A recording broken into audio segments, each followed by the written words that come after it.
Welcome to Bedtime Radio.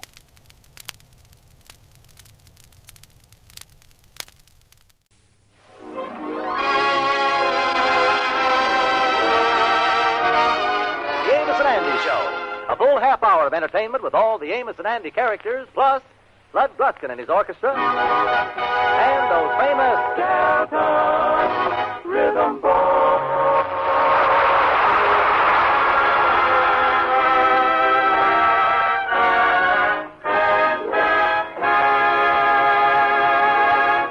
Let's look in on the home of Mr. and Mrs. George Stevens, better known as the Kingfish and Sapphire. The time is noon.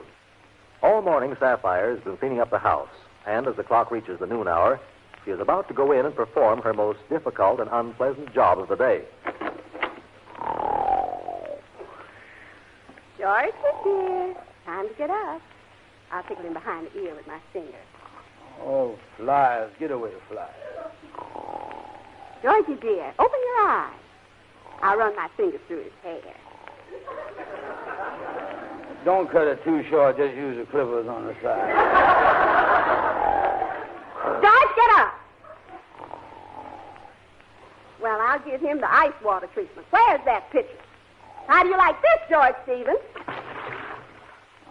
Coney Island. The water's fine. Come on in, everybody.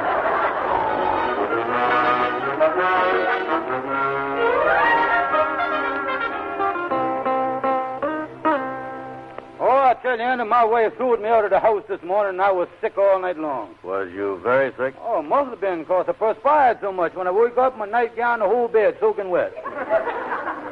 Must have been a cold sweat, too. There was some ice cubes in bed. Well, I'll tell you something, Kingfish. I can't understand women. I wish somebody would explain them to me. Sapphire told me again today my association with you is the cause of everything. Well, Sadie Simpson. Yeah, what you doing here, Sadie? Just on my way home. Been shopping in department stores all day. Is my dog barking? Tell me this, Sadie. Is it true that business has fallen off in the stores right now? I don't know. Something's happened, because them salespeople is getting polite about a minute. Yeah, I noticed the same thing. I asked one of them a question, and you know what? She answered it. Let me sit down here and rest my feet. My puppies is really barking and yelping with it. Yeah. Them feet of yours ain't holding up no junior miss, you know. What you talking about?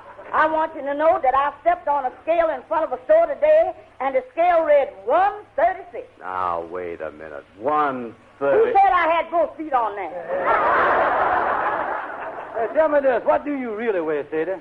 Well, I did get on the scale with both feet, and I dropped a penny in, and a little card come out. Yeah, what did it say? I looked at it, and it said on the card, "Ay, ay, ay." Well, Sadie, did you hear the news? The Kingfish and Sapphire is at it again. Kingfish, I just finished talking to your wife, and that's why I stopped by here. When I left her, she was getting ready to write her mama about the way you was acting. Write her mama? That's a fine thing. If my papa could see how Sapphire treats me, he'd turn over in his grave. If he could see how she nags at me, he'd turn over in his grave. If he could hear how she always hollering at me, he'd turn over in his grave. What's the old man bird in, a revolving door? Well, I'll tell you one thing. It must be some way that they can get themselves straightened out. Look here. I got an idea. Uh-huh. There's a radio program on there that straightens out married couples that have an argument. The man that does it is named John J. McGuire. Why don't you and Sapphire get on the radio and let the man straighten you all out? Oh, that's a great idea, yeah. Say, I'll get Sapphire to go on that program with me. Yeah, that's good. Tell me, Sadie, this program that helps with married life, do the advice straighten out married couples? Oh, sure. I know a couple that's been back 5 times.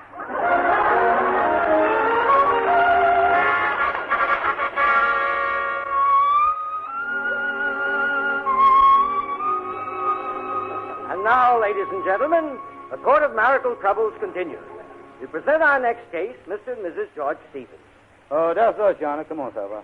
Well, Mrs. Stevens? It's all her fault, Johnny. She always nagging. Just a minute. Let's let Mrs. Stevens speak first. No. Go ahead, Mrs. Stevens. What is your marital problem? Mr. McGuire, my husband is lazy. He's a loafer. He sleeps all the time, and he won't get a job. I can't get him to go to work. I'm busy working all the time. Well, maybe your trouble is a financial one. Now, Mr. Stevens, tell me, how much money is left on your weekly paycheck after the government deducts its withholding tax? After the government, when they start doing that? You say you have quite a few arguments? Yeah, but she's just like a mama. She argues all the time. Ah, now we're getting to the root of it. How soon after your marriage did your mother-in-law come to live with you? Well, I don't remember exactly, but I'm the only groom in the world that ever carried two women over the threshold. I know that. That's not true, Mr. McGuire. Your Honor, the man that said 3 on the match is bad luck ought to try 3 on the honeymoon once. And speaking of honeymoon, I never will forget, the hotel was crowded, so my wife and the mother slept at Niagara Falls, and I slept in Toronto. Mr. Stevens, your wife seems to blame you for this unhappiness in your household. That's a prefabrication. That's her fault. That's all her fault. George Stevens, you're nothing but a low-down... No names, please. No names on it. Mr. Stevens, I personally think that when it comes to being charming, you are decidedly inept. Well, not inept. I just left as the next guy even after. That's what I... And another thing, he associates with a bum called Andy Brown, and he's getting more like Andy every day. I is not. I'll never be the bum that he is. I'm awfully sorry, but our radio time is up now. Yeah. Mr. and Mrs. Stevens, the sponsor of the Court of Marital Troubles, wishes me to present you with their product, this large-sized bottle of Supreme Aspirin. It's free.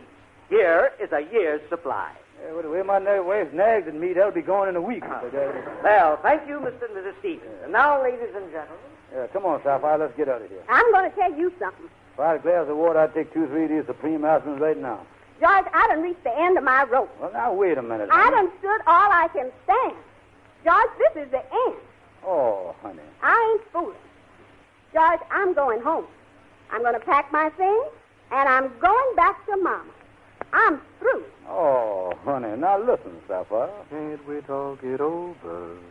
Let's talk it over before you tell me you're through. Why can't we sit together and figure whether this is the right thing to do? I hate the thought of spending nights all alone, missing the thrill of nights that we've known. Can't we talk it over before it's over? Before you whisper goodbye forever, let's talk it over, dear.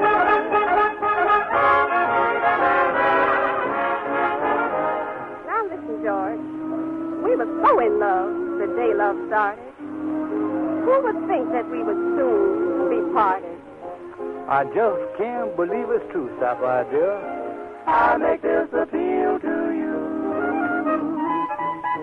Can't we talk it over? Let's talk it over before you tell me you're through. Can't we sit together and figure out whether this is the right thing to do? I hate the thought of spending nights all alone, missing the thrill of nights that we've known. Can't we talk it over, baby, before it's over? Before you whisper goodbye forever, let's talk it over, dear.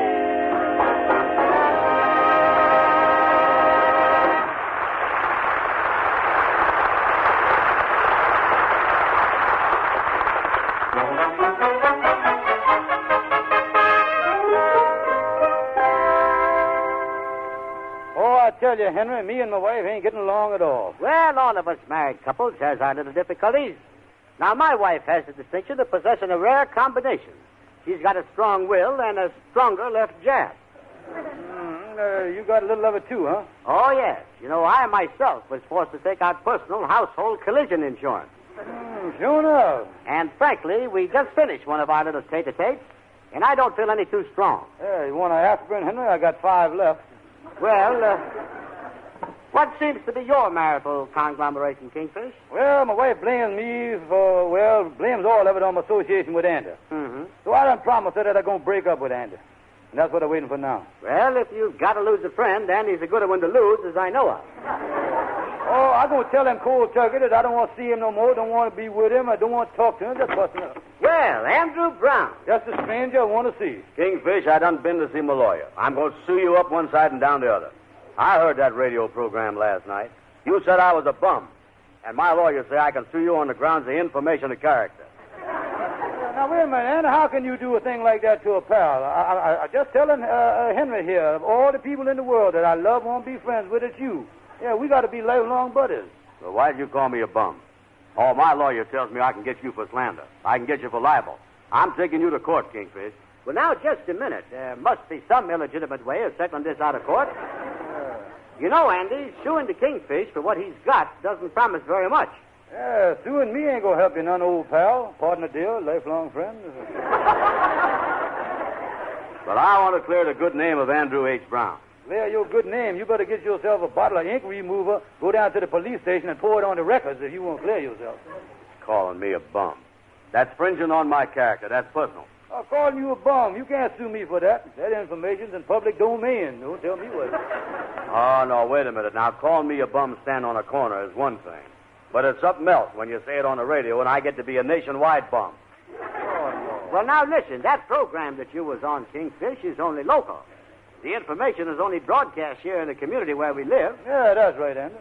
Oh, well, that's all right then. The only people that hear that is my friends around here, huh? Oh, yeah. Ain't nothing nationwide about you. You was a local bum. Yeah. Yeah, well, now, that put a different angle on the thing. Well, I'm glad to know your difficulties are straightened out. I'll see you later. Goodbye, boys. So long, so long. And ain't no use tell you about it, but my wife's liable to leave me. Well, ain't it something that you can do, buddy? Yeah, I wish I could get some help somewhere. Well, hi, Shorty. Come in, Shorty. Well, look who's... I'm glad to see you. But what's cooking? Hiya, boys. Shorty, something is going to happen. The Kingfish's wife is going to leave him. Oh, congratulations, Kingfish. Oh, no, wait a minute, Shorty. She nags at me. She argues with me. She beats me. But I don't want her to leave me. She beats you, and you don't want her to leave? Kingfish, you ought to be psychoalkalized.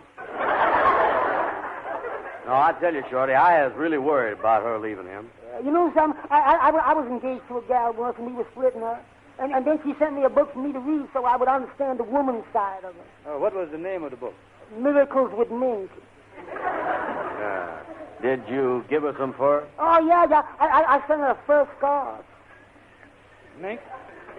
No. Leopard? No. Bobcat? Clothes. Alley.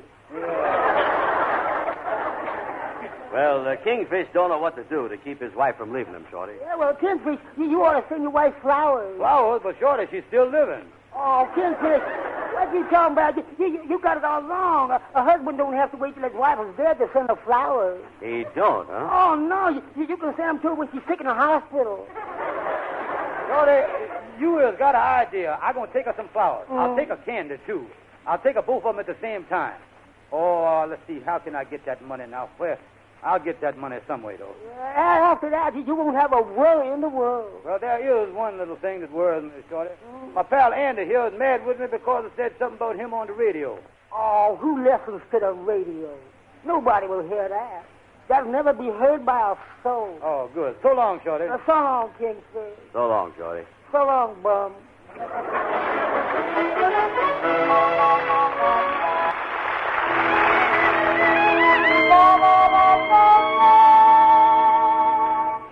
Well, here's the flowers and candy. It cost me $2.75.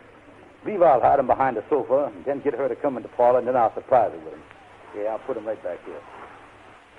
Oh, Sapphire, dear. Oh, hello, George. I didn't know you was home. Honey, I got a surprise for you. George, what happened to that $2.06 I had hid in the sugar bowl? Oh, well, George, you got a guilty look on your face, and I know you took it. That money was to buy food for tonight's supper. If you spent it for anything else... Oh, no, honey, no. That's just what I spent it for, food for the night's supper. Oh. Well, what is we going to have for supper, George? Chocolate chrysanthemum souffle.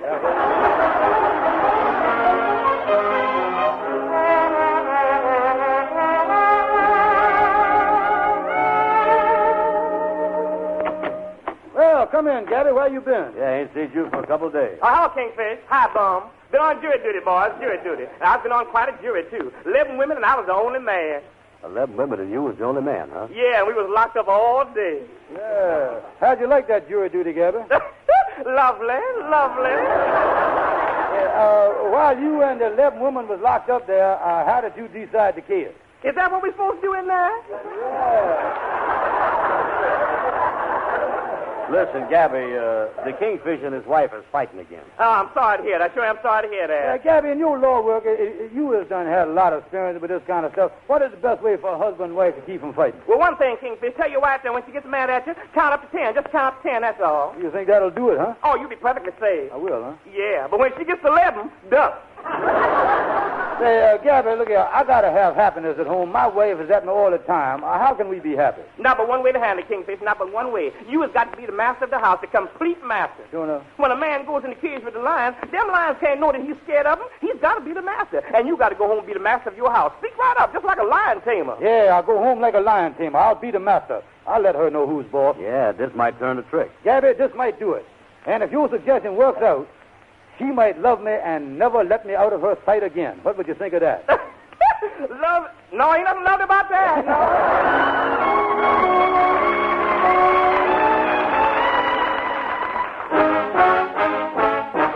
Sapphire, come here a minute. Hurry up, hurry up, hurry up. George, is you sick? I want you to know from now on that I is the master of this house. I is the lion tamer of this cage. And from now on, now wait a minute, honey. Now wait a minute. Put that face down, honey. Don't do that. Ha, ha, ha. Silly boy.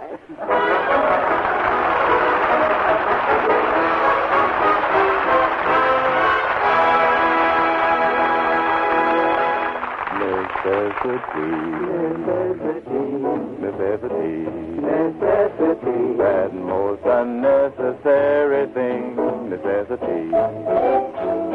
What throws the monkey racing? A fellow's good intention. That nasty old invention, necessity.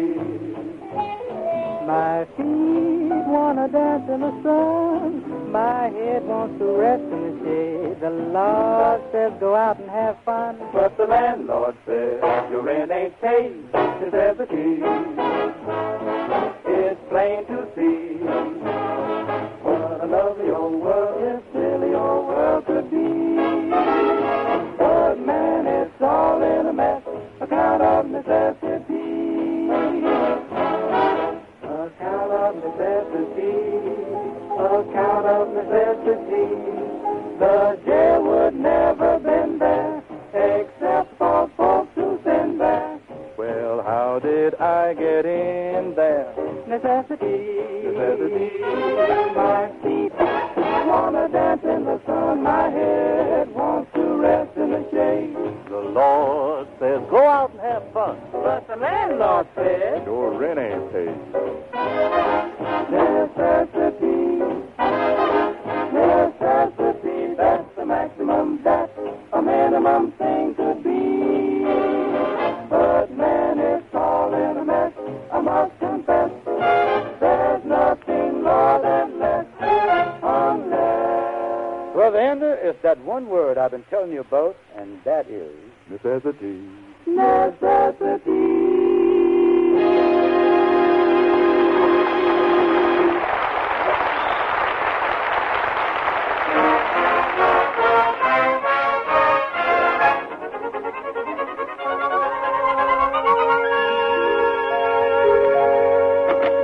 Well, come in, Kingfish. Yeah, hi, Kingfish. How did that lion tamer stuff come out with you? Well, let me sit down here, boys. My head is still throbbing from being the master. Yeah, I'd like to see Clyde Beatty go in my house one. Yeah. Andy was telling me about this master stuff that you was going to try. Tell me this, Kingfish. What happened when you started that stuff? Well, you cracked me with a veer. Oh, I've been subconscious for the last 6 hours. That'll do it, all right. What's your next move? Well, boys, I've been thinking the thing over, so I went to my wife. I got her in the room, and I ever come up with my subconscious stuff. I say to her, I say, Sapphire, Come here, I want to have a talk with you. Yeah. So we done had a heart-to-heart talk. We sit there on the side of the bed, and she herself is done worked out a plan. Yeah? Well, what is the plan, Kingfish? Yeah, what is the thing? She told me to go ahead for a few days, just like I was a single man, and see how I like that. She even told me to go ahead, call up some girl, take her out to supper. She said that might learn me to appreciate her. Well, I has heard of these marital vacations. Might be a good idea, and you'll care. Well, good luck to you. I'm going to get on home, take my wife to a picture show. So long. So long, so long.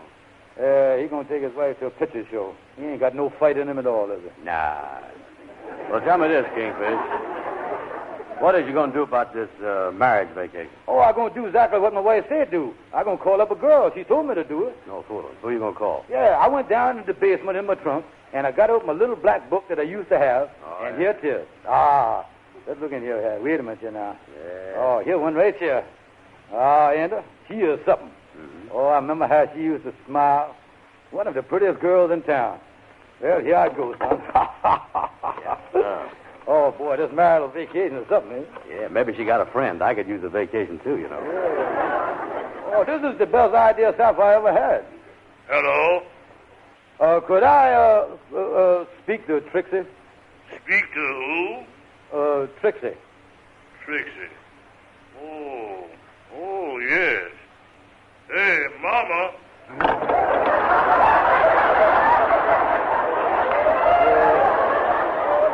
That's all. I got to hang this thing up here. Yeah, what happened, Kingfish? Who answered the phone? Her baby. Yeah, but, Brother Andy, as long as I got a marriage vacation, I might as well enjoy it. Here's another gal in the book here. Look here, under the S's. Yeah? There's Cynthia. I'll dial that one, too. Here I go. If her baby answers this one and it's a girl, find out how old she is. Hello? Hello, Cynthia. Yes? Cynthia, this is an old friend of yours, George Stevens. George Stevens. George. Not stupid Stevens. Yep, that's me, yeah. Well, for goodness sake, yes, Stoop, I remember you with all that bushy hair. Do you still part your hair in the middle? Yeah, but the part is about 4 inches wider now.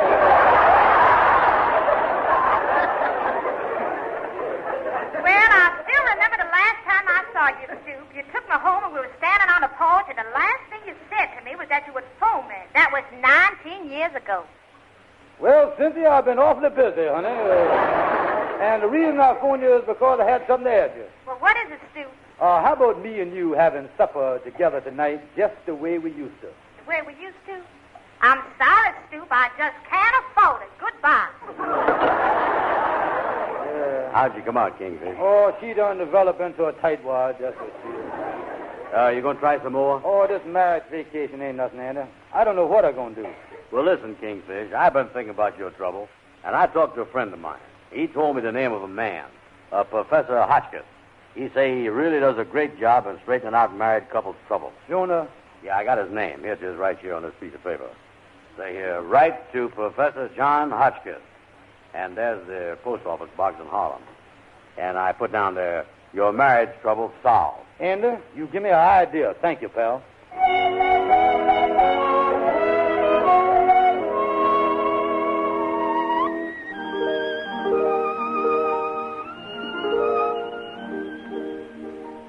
It's awful nice having you for supper tonight, Andy. Well, thank you, Sapphire. Yeah. Wonderful supper, too, honey. Oh, thank you, sweetheart. Boy, there sure is a lot of happiness in this household. Oh, yeah, it's been this way for 2-3 days, Andy. Yeah, what happened?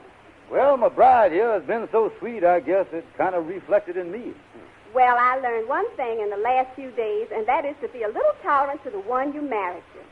To just take him the way he is and try to apply the golden rule. How'd you happen to find that out? Well, I'm going to make a little confession and tell you a secret. A secret? A few nights ago, George, I went through the pockets of your trousers, and I found a note saying to write to Professor Hotchkiss to get advice on marriage trouble. Mm-hmm. I wrote him, and he wrote me the advice. So that little piece of paper I found in your pocket is my secret. Well, I'm going to tell you a secret. I put that note in my pants pocket when I went to bed that night because I knew you'd find it there. I'm going to tell you both a secret. What's that, Andy? I is the one that wrote you that letter. I is Professor Hotchkiss.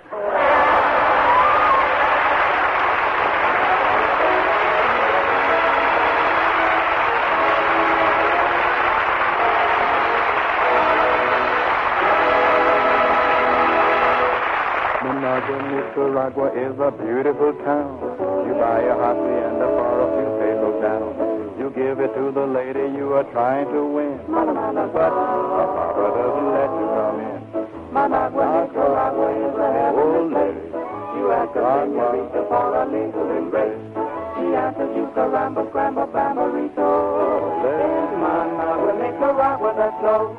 I have been to many tropic ports. I might include even Brooklyn. If you ever feeling out of sorts, I'd like to recommend a look in Managua, Nicaragua, what a wonderful spot. There's coffee and bananas and a temperature hot. So take a trip in on a ship, go sailing away across the agua to Managua, Nicaragua, ole. Managua, Nicaragua is a town you'll adore. A kiss from Senorita has you pleading for more. Before you take a second one, you've got to propose. Her papa leads you out by the nose. Managua, Nicaragua is really the top. You buy a big sombrero from a neighborhood shop, and then the girls will follow you like in a parade. Because they want to walk in the shade. You can feast on enchiladas all the day long, provided that the stomach is especially strong. So take a trip and on a ship go sailing away. Across the agua to Managua, Nicaragua. Across the agua to Managua, Nicaragua. Oh, oh, oh,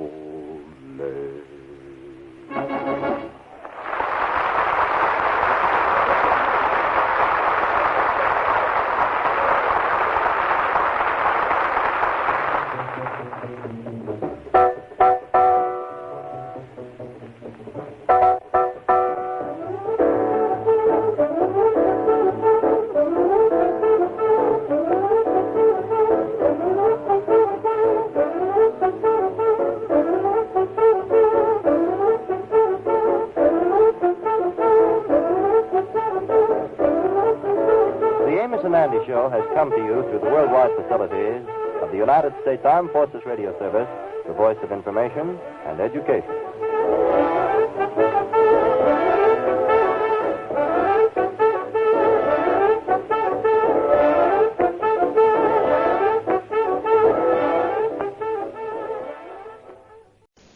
Say, Amos, this seems like Sunday. It is Sunday. You see, Andy, we is on the radio now every Sunday on CBS for Rinso. That's right. Rinso, the new Rinso with Solium, brings you the Amos and Andy Show.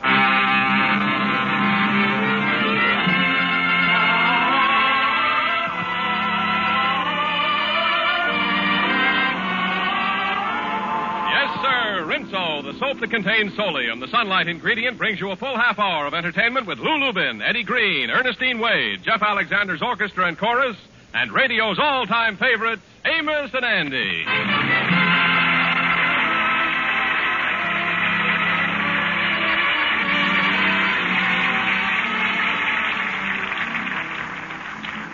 And now, Lever Brothers Company, the makers of Rinso, invite you to sit back, relax, and enjoy Amos and Andy.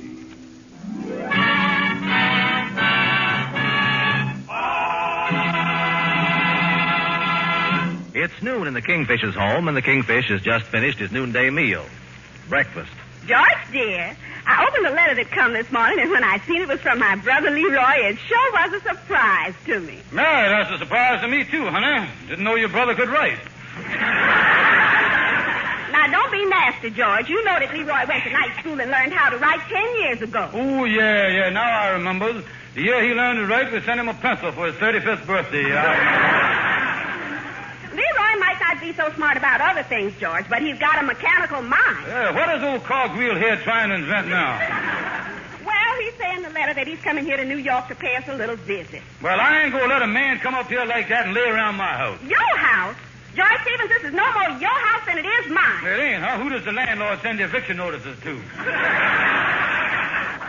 You men make me sick. You ain't nothing but a bunch of loafers, and that's why you find more women wearing the pants in the family nowadays. Yeah, I see them wearing them on the street, and if they know how they looked in them, they take them off, too.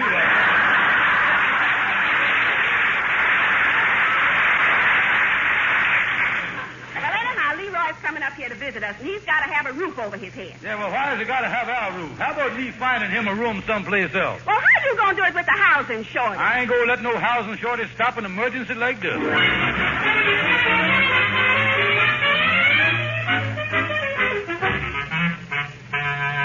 Come in, Kingfish. Well, Brother Andy, I was surprised to find you, and I thought you'd be out looking for a roommate. Yeah, well, I was, looking for a roommate.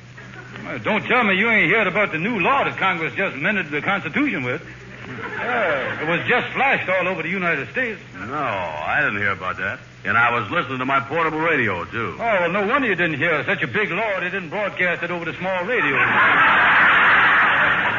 Yeah, I got to get rid of this little radio and get me a big camisole model. Yeah. What kind of law is it, Kingfish? Well, it's known as the National Double-Up Housing Act. The National Double-Up Housing Act? Yeah, they signed it in Congress and ricocheted over to the House of Representatives. President Truman signed the filibuster at 11 o'clock and become a law, yeah. Yeah, well, tell me this.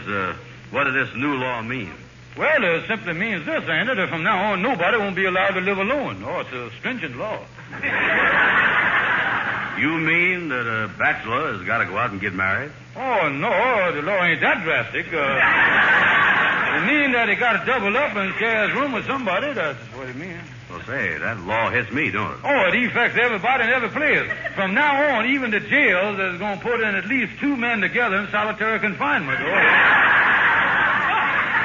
Well, I wonder why Congress passed a law like that. Why? To combat the housing shortage. Do you realize, Anna, that millions of people in this country has got a very slim chance of getting a place to live unless you was a veteran? A veteran's different, huh? Yeah, in that case, you ain't got no chance at all. Yeah, well, I guess I got to find me a congealed roommate somewhere. Come to think of it, Andy, Sapphire's brother Leroy is in town. Maybe I could get him for you. Ain't no use to take a stranger because Leroy's all broke in. He fit in there good. Now, wait a minute. Look here, Kingfish. I don't believe Congress passed no law like that, and I ain't doubling up with Leroy and nobody else. Okay, Andy, but don't blame me if your name goes down in history as a traitor. Traitor? Yeah, the Bennett Drip Arnold of the housing shortage.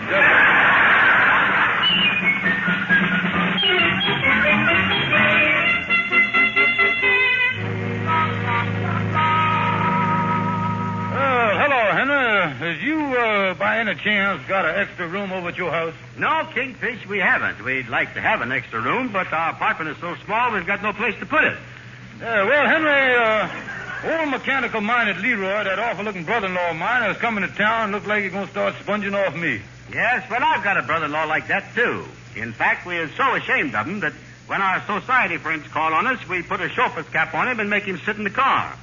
Yeah. I didn't know you had a car. I ain't, but my brother-in-law has. Yeah, well, I gotta get my brother-in-law a nice room, nicely located.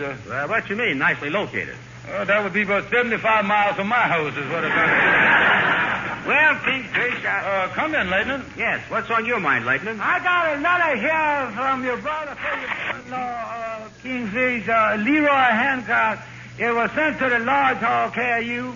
Well, thank you, Lightning. Say, maybe Lightning can help you, Kingfish. Yeah, say, by the way, Lightning, over where you live, does you and your wife use the whole place? I know, we only use half of it.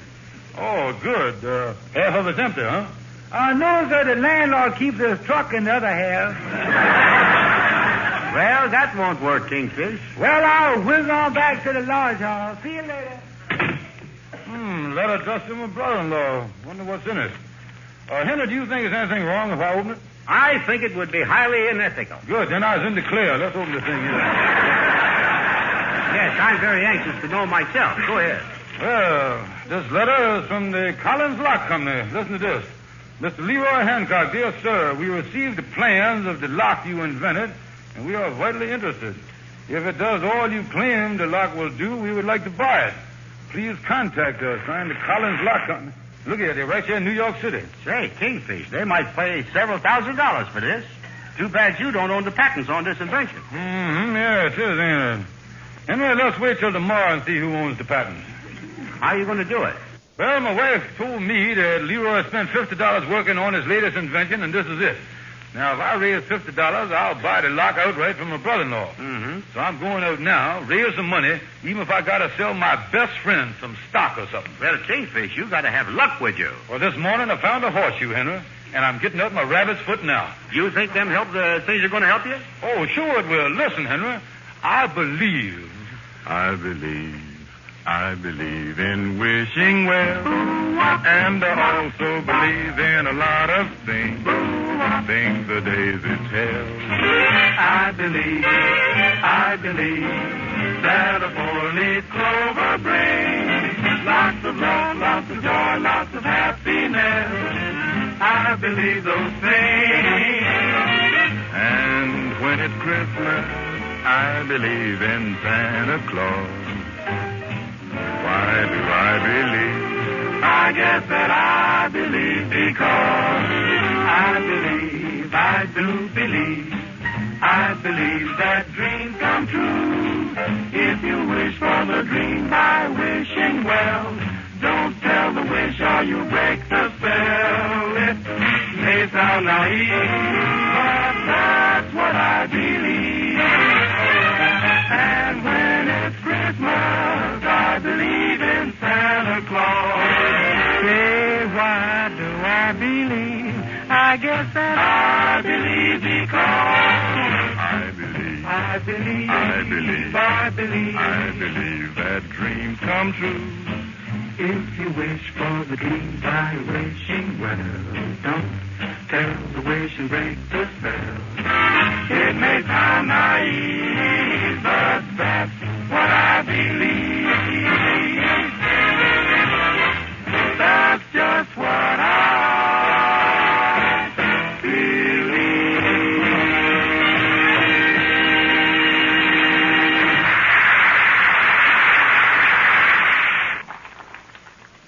You know, we have a playroom in our cellar where I have my workshop and the kids keep their toys. But once a week, it's reserved strictly for Mrs. Lake.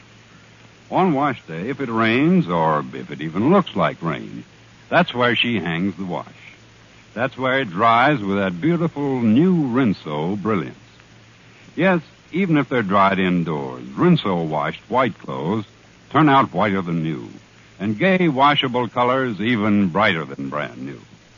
Now, it's because new Rinso contains solium, the amazing scientific sunlight ingredient. Rain or shine, Rinso gives you a wash not just whiter, but whiter than new. And not just brighter, but brighter than brand new. Even yellowed and grayed clothes come whiter than brand new. Now, you better try Rinso yourself. I'm sure you're going to say new Rinso with solium gives all your wash a brilliance and beauty you've never seen before. New Rinso is safe for clothes, so kind to hands. Ask the man at your store for new Rinso with solium.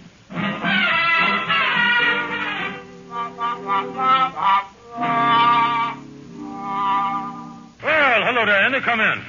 Why'd you send for me? Well, I want you to come over here so I could tell you not to hang around here no more, so get on out. Well, what's the matter?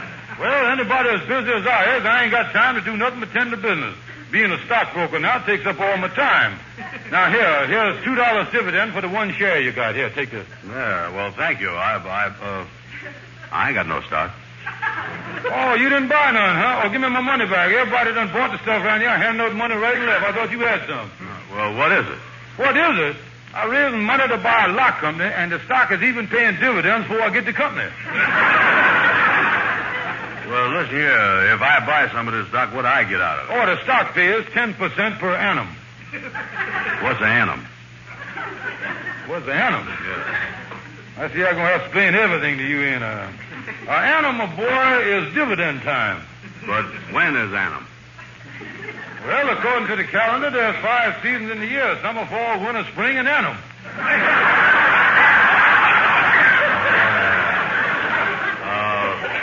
Annum come after spring, huh? Yeah, you see, spring is May and summer is June.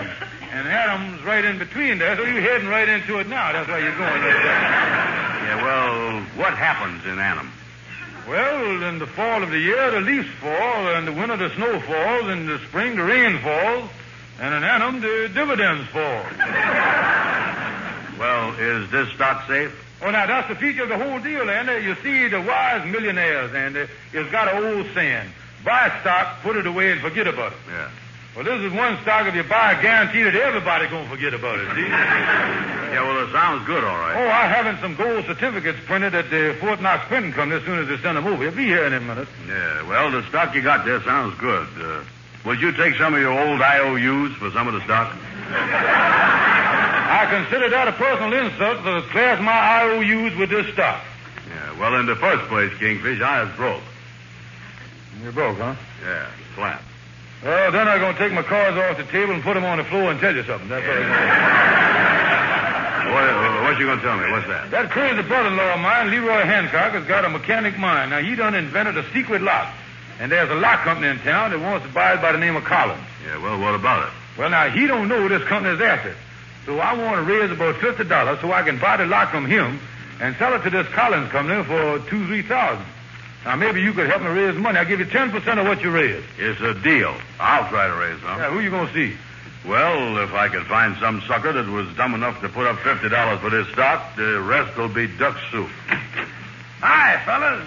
The duck just flew in. Hello, Amos. Andy, it's been one of the best investments I ever made in my life. And, Brother Andy, I want to personally thank you for letting me in on it. So long, fellas. What is that the Kingfish is talking about? Oh, yeah, I know. Sit down, Amos, sit down. Yeah, what's going on? Well, I'll start from the beginning, Amos. I'm glad you dropped over here, because I am so busy that me and you can't hang around here no more. What is that again, Andy?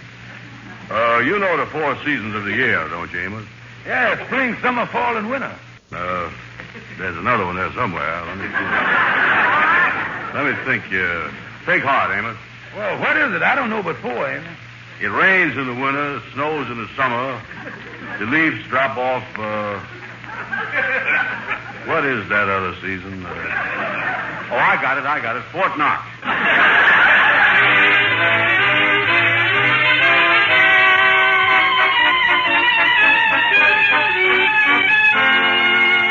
Kingfish, how'd you raise the money? Did you sell some stock? No, Andy, I'll tell you what. My wife was out of town for a few days, so I took a piece of furniture, a stool that we had at home, over to the pawn shop and borrowed $50 on it.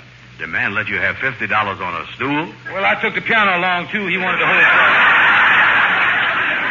Well, what is we going to tell your brother-in-law when he gets here? Well, we got to scare the pants off of him. Tell him that the patent is an infringe on another one. Well, here's your brother-in-law, Kingfish. Come in, Leroy. Hello there, boys. How's you? Leroy, glad you come over here. I just got a telephone call from a big law firm. Kendall, Brighton, Cronin, and Feversham over on Lenox Avenue. Did you ever hear of them? Yeah, I heard of one of them. Which one? Lenox Avenue. No. There's plenty mad about this lock you done invented. Yeah, they say you got fringe on your lock. Now, tell me this. What have you done? You really took the patents that somebody else has done had. So you ain't got to worry now about where you're going to sleep now. You can go right to jail. Well, wait a minute now. I invented that lock, Brother George. Yeah, but a lot of inventors get in trouble. Yeah, look at the man that invented the steamboat. What's his name? Fulton Lewis, Jr.?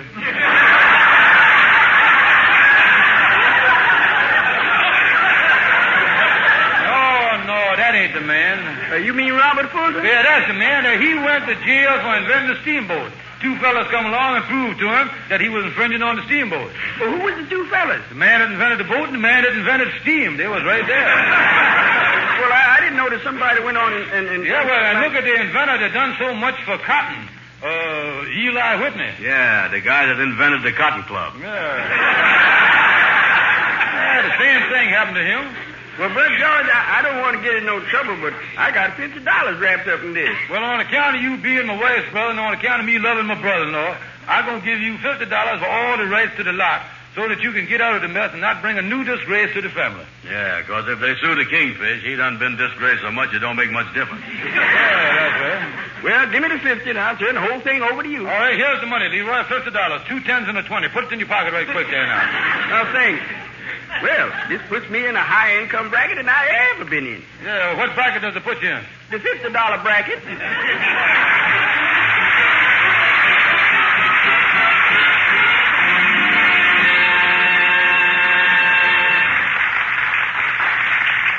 Rinso with Solium gets white clothes not just whiter, but whiter than new. And washable colors not just brighter, but brighter than brand new. Rain or shine, indoors or out, new Rinso with Solium puts sunshine in your wash. Use Rinso next wash day.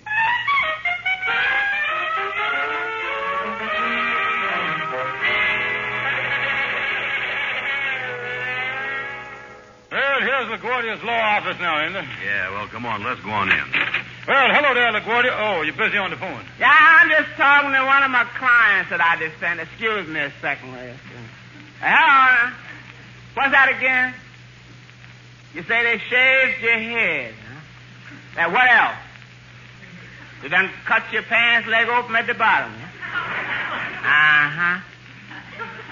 And you say they told you could have anything you wanted for supper? And you want my advice, huh? Well, my advice, Bub, is whatever you do, don't sit down.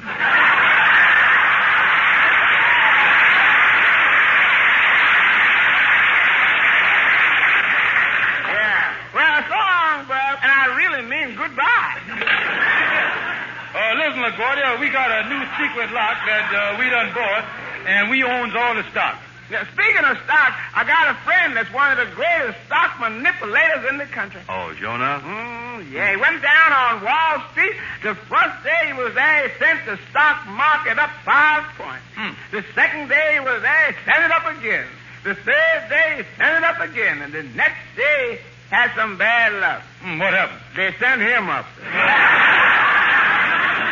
Well, listen, LaGuardia, we got a new secret lock here, and we won't sell it. Yeah, you see, LaGuardia, a man is coming up from the Collins Lock Company here in New York City to make us an offer on this lock that we got. And what we want to do is when the man get there, I want to get a good price for the lock, you see. Well, then, why don't you get some other lock company to come up at the same time and bid against him? Yeah, but the Collins Lock Company is the only company... Wait a minute. Hold it. The man got an idea. You get him from the dumbest, and the man done come out with something here. Yeah. Andy, you has just become the buyer for a lock company.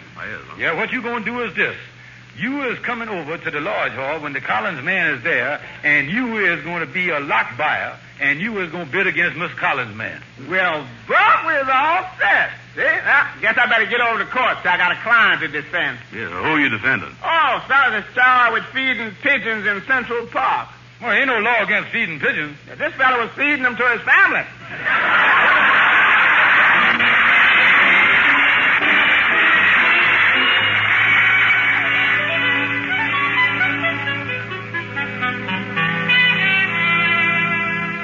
So I say, Miss Collins, I has got all the rights to the lock, and whoever I sells it to is going to get the finest lock on the market. Well, we're a small company just starting in, and we do have some money to spend for new ideas and locks.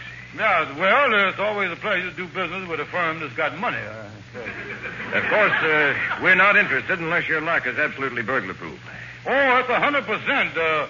Ain't a burglar in the world who could steal this lock. You see, we nail it right on the door. You can't...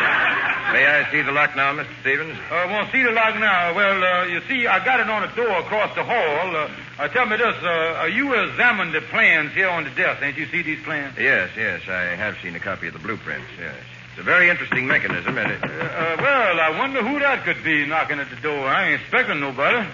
Well, if it ain't the big wealthy lockman, Mr. Brown. How is you, Mr. Stevens? How you do, sir? I hear about your secret lock, and I come over here to buy it with the money. Yeah, well, Mr. Collins is here for the same reason. Strange that you two lockmen would walk in at the same time. Mr. Brown is Mr. Collins. How are you, Mr. Brown? Likewise.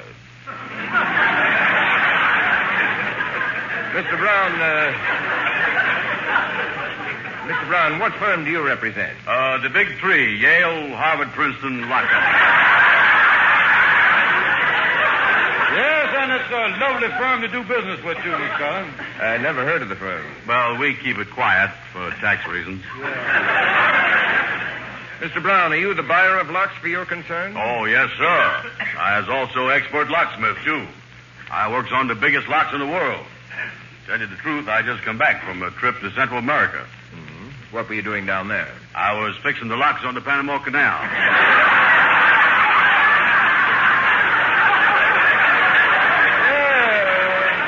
That's very interesting, Mr. Brown. Yeah, they lost the key to one of the locks, and they had a battleship caught in it.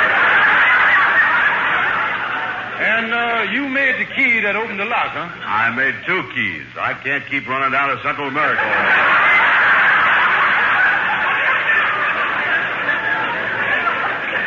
Mr. Stevens, I don't know what this is all about, but could we get down to business? Yeah, well, now let's look at the plans here on the desk. Mr. Brown, these is called the blue points here. Here's how the lock works, gentlemen. You see the hole there? Yes. Well, you put a key in the hole, you turn it, and then you open the door. Just the kind of a lock I'm looking for. I'll give you $1,000 for the right to that lock. Just a minute. I came here to do business, too. Yeah, well, it don't make no difference to me who buys the thing, but unless you can beat Mr. Brown's off, I'll sell it to him right now. Well, I see I have no choice. I'll offer $1,500. $2,000. $2,500. $3,000. Well, gentlemen, I'll bid $3,500.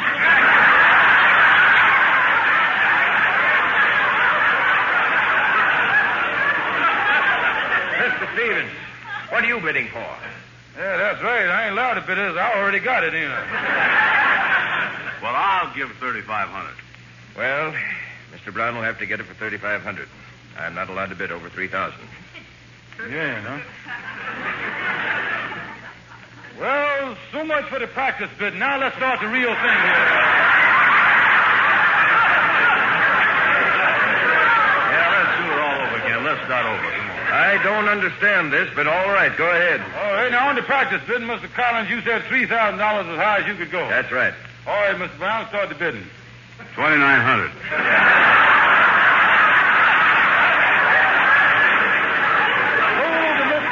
For $3,000. And I was happy to say that you owns the lot, Mr. Collins. We'll now start bidding to see who gets the key. $2,900.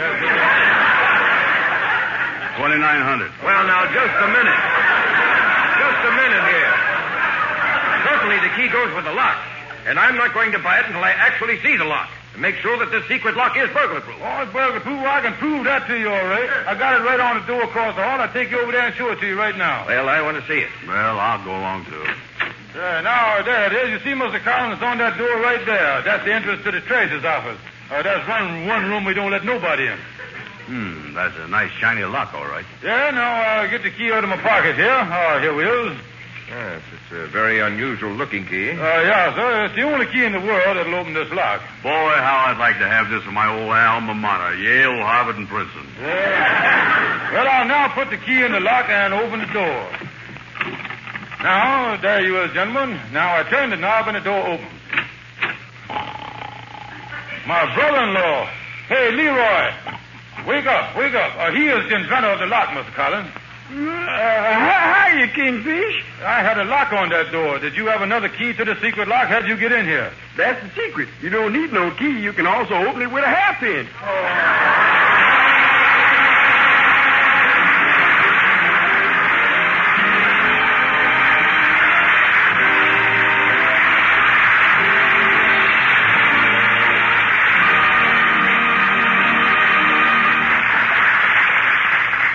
You know, Amos, the way that ended up makes me think there ain't nothing you can count on. Well, I don't know about that, Andy. Our announcer, John Lake, got a bright idea here. You can count on Rinso with sodium. Amos, it's a sure thing that the white clothes you wash in new Rinso will turn out whiter than brand new. And washable colors even brighter than new. Even on rainy days, even if you dry clothes indoors, you can be certain of a beautiful wash. Indoors or out, new Rinso with Solium puts sunshine in your wash. More women use Rinso than any other wash day soap in the world. Ladies and gentlemen, one of these days real soon, a neighbor of yours will be around asking you to help out the community chest. You know what a fine job there's always done. So this year, be as generous as you can. Yes, they really need your help this time, so let's all of us dig down as deep as we can. You know, folks, everything you give is divided up among your local charities and social agencies. So when the community chest worker calls, give all you can. Give till it helps. Thanks, folks. Good night, and don't forget Rinso. See you next Sunday.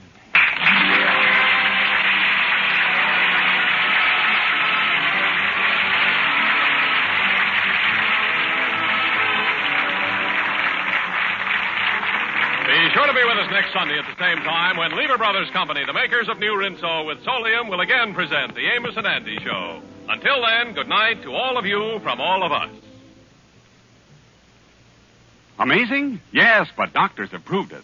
Lifebuoy Health Soap in your daily bath gets you cleaner than any other leading soap can. Yes, it's true. Doctors know now. You are actually cleaner, safer from BO when you bathe daily with Lifebuoy than when you bathe with any other leading soap.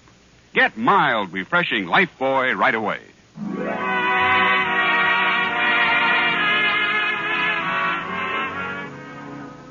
Be sure and listen to the Amos and Andy Show at this same time next Sunday. This is CBS, where 99 million people gather every week, the Columbia Broadcasting System.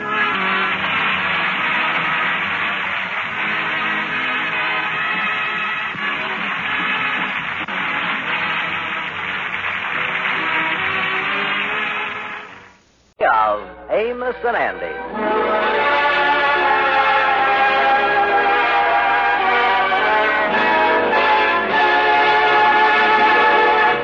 As we go over to the home of the George Kingfish Stevens, we find that they're having a very trying day. Sapphire is trying to get some money from her husband, and the Kingfish is trying to discourage it. It seems that Sapphire is sadly in need of new clothes. George, I gotta have some new clothes. Yeah, well, stop being extravagant. Do you realize last year, just on clothes alone, you spent $11? $11? When I walk into a meeting at the Women's Auxiliary, I'm ashamed. I'm the worst looking one there. Yeah, well, why don't you go to the beauty shop and get a facial? That'll lift you all up. I ain't talking about that. I'm talking about clothes. After I finish with my housework, I work like a dog at the Women's Auxiliary. And I got to go there almost every day to attend a meeting. Well, I got $35 in my pocket that I got to pay our rent with. I can give you that to buy some clothes, but if you get the clothes, you ain't gonna have no place to hang them. I know that much. Listen, George, I ought to have some accessories or something. Other women have pocketbooks to match their shoes. Yeah, well, what you want with crack patent leather pocketbook now? Why, what do you want that? George, every woman likes clothes. Well, last summer I bought you a two-piece sport outfit. Two-piece sport outfit? What could I do with a pair of tennis shoes? They're great for tennis, in case you get on a yacht, and it does, sir. The only thing you bought me in the last year was a pair of slacks that was 8 inches too short for me. Well, they were supposed to be short. They was called peddlers. And I know the peddler you bought them from, too. Well, they don't use to argue about it. You ain't going to buy nothing till I get more money coming in. I go into the office now and write to my congressman. Write your congressman? You done written 5 times now. He ain't going to increase your unemployment check. Well, don't you buy nothing. If you do, it'll be over my dead body. And that wouldn't be a bad deal, neither.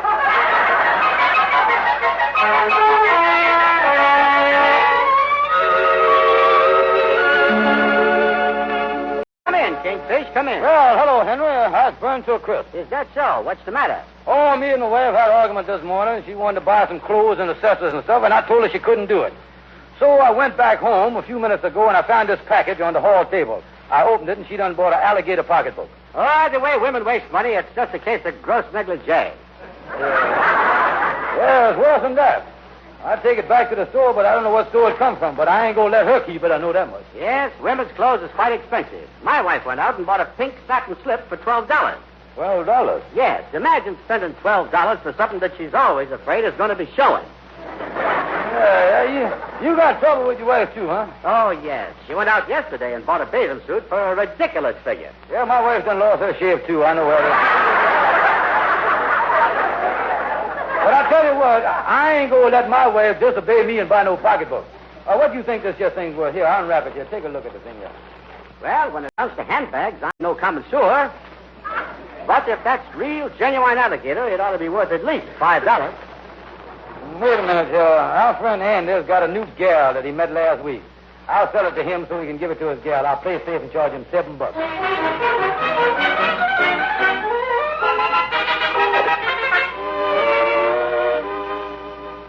Well, come in, Andy. I got your phone call to drop over, Kingfish. What's up? Well, I want to say goodbye to you, old boy. You ain't going to see much of me no more, Andy. Look like I'm heading for Egypt. Egypt? Yeah, the River Nile, alligator country. Wait a minute, you can swim in the Harlem River. There ain't no alligators in there. No, you don't understand, Andy. I is now an importer for the River Nile alligator pocketbook company. Offices in Harlem and Egypt.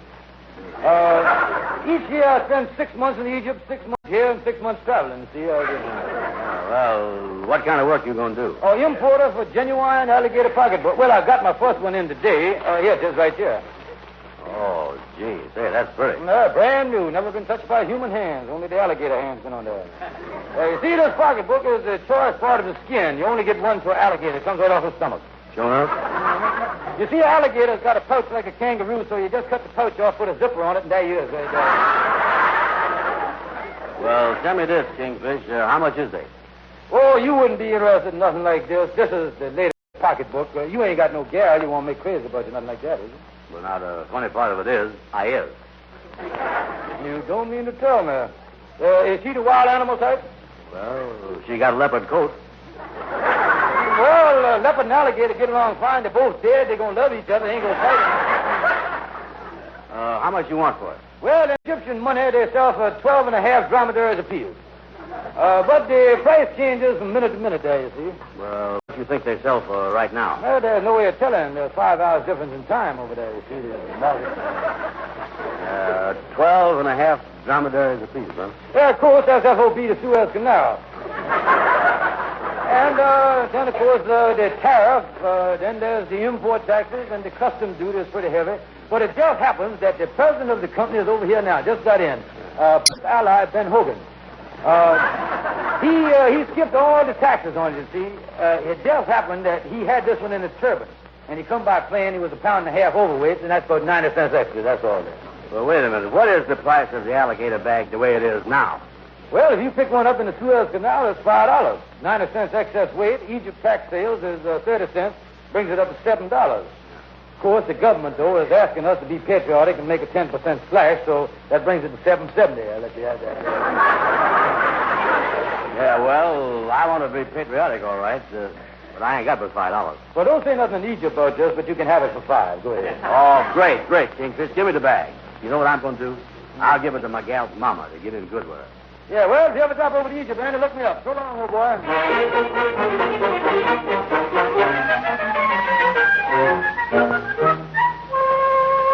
Joyce, dear, what happened to that package that was on the hall table? Young woman, I was going to learn you a lesson.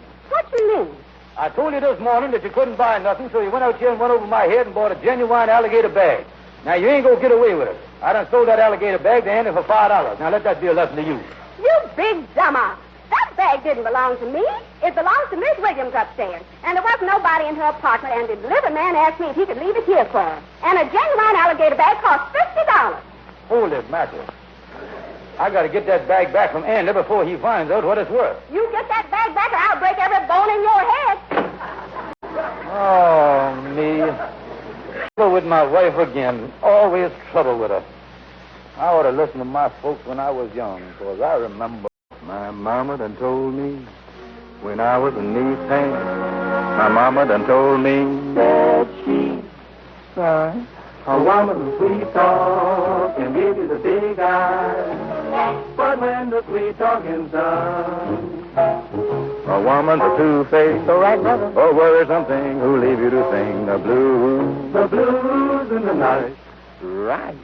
Now the rains are falling here, the train are calling hooey. My mama done told me. Hear that lonesome whistle blowing across the Tassalooey. Yep, my mama done told me. Ah, hooey da hooey. Oh, clickety-clacker, echoing back the blues in the night.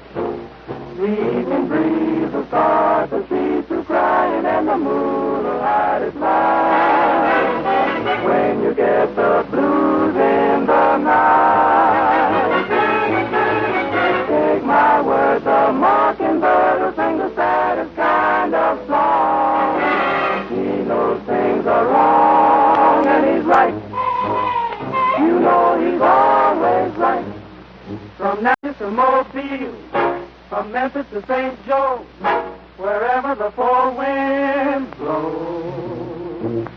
I've been in some big towns and heard me some big songs, but there is one thing I know.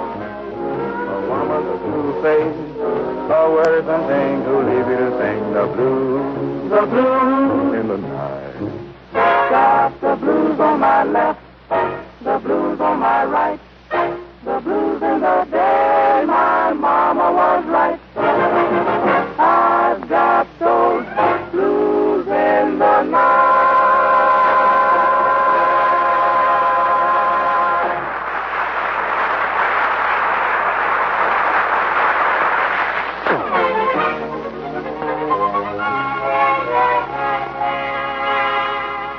Come in, Kingfish. Well, how is Andy? Just got by to borrow a pencil. Seems that all those importers has got to fill out a government form here. Well, here's the pencil. What is the form, Kingfish? Got it right here. Say at the top, United States Bureau of Smuggling, Alligator Division. Now, the first line here say, name of guilty party. How you spell your name, Andy? Capital A-M-D. Hey, wait a minute. Did I hear the word guilty in there someplace? Hey, see, Andy, the government has done found out all the Egyptian alligator bags in this country done been smuggled in, and they want the names of the guilty customers that bought them. That's what it was. Well, now, wait a minute here. You was the one who sold me that alligator bag. You was the importer. I was the exporter. Well, it don't make no difference. You're porting it around from one place to the other, ain't you? Yeah, well, now, let me fill out the rest of the smuggling form here about you. Next line say prison. Name your preference. Name your preference there. Now, why don't you put on Alcatraz, because when you get out, you can retire right in California. See what I mean? Well, when is that coming out? Getting out? Let's see. The next question might give you something to work on there. Say here, estimated age of man who purchased alligator bag at time of his release. Add 20 years to present age. You know something? I ought to get out of town. I don't think you're going to have time to run away, Andy. I got it at the grapevine that the smuggling department makes the arrest in alphabetical order. And the fact that alligator starts with A, that puts you right top of the list, eh? I want to tell you something, Kingfish. If ever I get out of this thing, I ain't never going to buy nothing again unless it's made out of zebra. Well, now, look, man, you is a pretty good friend of mine. I'll tell you what I'm going to do. You give me the bag, I'll give you the $5 you done paid me for it, and I'll just tell the smuggling department that I don't remember who I done sold the bag to. That's what I tell them. Oh, great. Kingfish, you was a pal. I got the bag here in the drawer. Here it is. That's a pretty bag, too. Look at that. Well, hi there, fellow. Hello, Amos. Hello, come in. Close the door, quick. Amos, how about you coming back in about 10 minutes? We're right in the middle of a big deal. Oh, sure, I'll drop back. Say, that's sure a good-looking bag you got there. Where'd you get it, Andy? It was smuggled into the country. Don't say nothing to nobody, though. Don't say a word. Smuggled? Why would you smuggle it in? Drop back in a couple of minutes, Amos, and I'll be ready to talk to you then. All right, fellas. Well, I'll get Hey, that's an alligator bag, too, ain't it? Yeah, well... mind your own business, Amos. Now, Amos, we is in the middle of a personal business deal. Will you please get out? All right, I'll go. But you know, Andy, that bag looks like genuine alligator, and if it is, they're selling them in downtown here in New York for $50. Well, I don't want to tell you the truth. I'm going to tell you the truth. I've always had my cards on the table with you, but now I'm going to turn them face up so you can see what I'm talking about. Now, that bag belongs to the woman that lives upstairs over us, and I got to get it back. I don't believe that story neither. I'm going to take the bag over and give it to my gal's mama.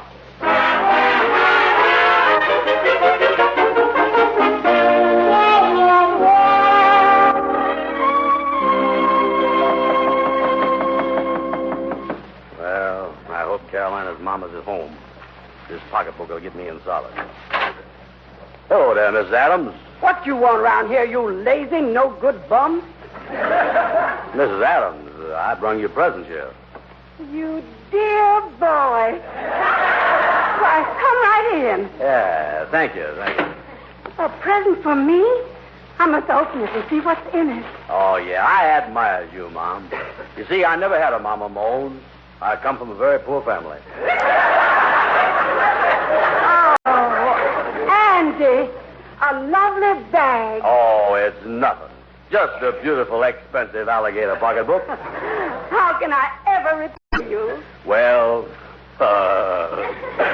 I'll tell you how you can repay me, Mom. What a exquisite bag. Mom, dear, would you mention to your daughter that I ain't such a bad guy after all? Certainly I will, Andy. And would you tell her that I was thoughtful and all that stuff? Of course I will, Andy. When you going to tell her? As soon as she comes back from her honeymoon. She was married last night.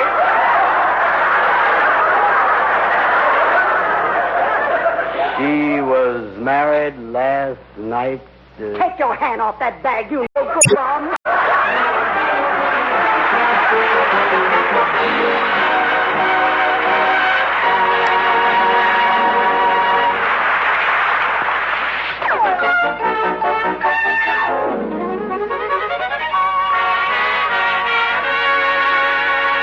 In other words, Andy, you don't give the bag to the girl's mama not knowing that the girl was married. Yeah. Now, if I can get the bag back, I'll sell it back to you for what I paid for it. Well, here's our lawyer LaGuardia's office. Let's go in and see if he can tell us how to get the bag back. Yeah.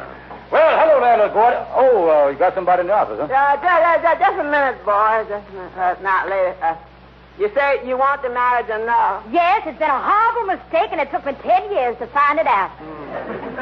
Now, you ain't got nothing to worry about, because, you see, with me on the case, it'll be a cinch. I'll meet you in court tomorrow morning at 9 o'clock. Thank you very much. Goodbye. Who is that? My wife.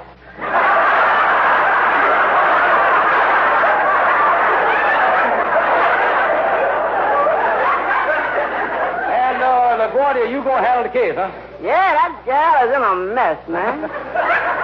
Yeah, I got to be in the judge's chambers at 12 o'clock noon anyway. Yeah, what's going on there then? I'm getting married. Well, why are you getting married so soon again? Oh, you ought to see all the washing that's piled up at home. You going to get married for that reason. Now, we didn't mean to walk in on you while you were so busy. No, I'm going every minute now. Yes, I'm busy all the time. A lot of crime going on, huh? Well, I've got to go in court today on a second story case.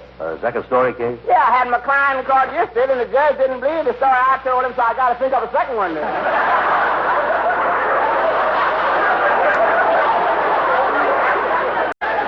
Well, now, listen, LaGuardia. Like I told you over the telephone, Andy give the pocketbook to the gal's mama, and we won't get it back from her, because I got to give it to the woman that belongs to that lives upstairs over us. Yeah, well, listen, now, why don't you go over to the woman's house, Kingfish? Play like you is a Secret Service agent. Arrest Andy Brown as a smuggler right in front of the woman. He play on her sympathy. And maybe through the goodness of her heart, she'll give the bag back to Andy and everybody will be in the clear. Yeah, that's a good idea. I'll go in the house first as the secret agent, you see. Yeah, now here's an old pair of handcuffs that you can use. And take this old gun along. It ain't loaded. That client of mine used it at night to scare people with.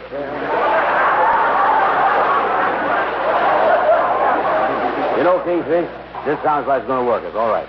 Yeah, well, now, Andy, look here. After I get in there and I start talking to the woman, you come in about a minute or two later. Yeah. Now, I'll hide in the room somewhere. Then, when you come in, I'll make the arrest and break the woman's heart. Yeah. Now, well, I got to hop in my car and take a trip tonight. See, I'm going up to Sing Sing. Meet a fellow that's getting out at midnight. Midnight? Ain't that kind of a funny time for the warden to let a prisoner out? The warden don't know he's leaving.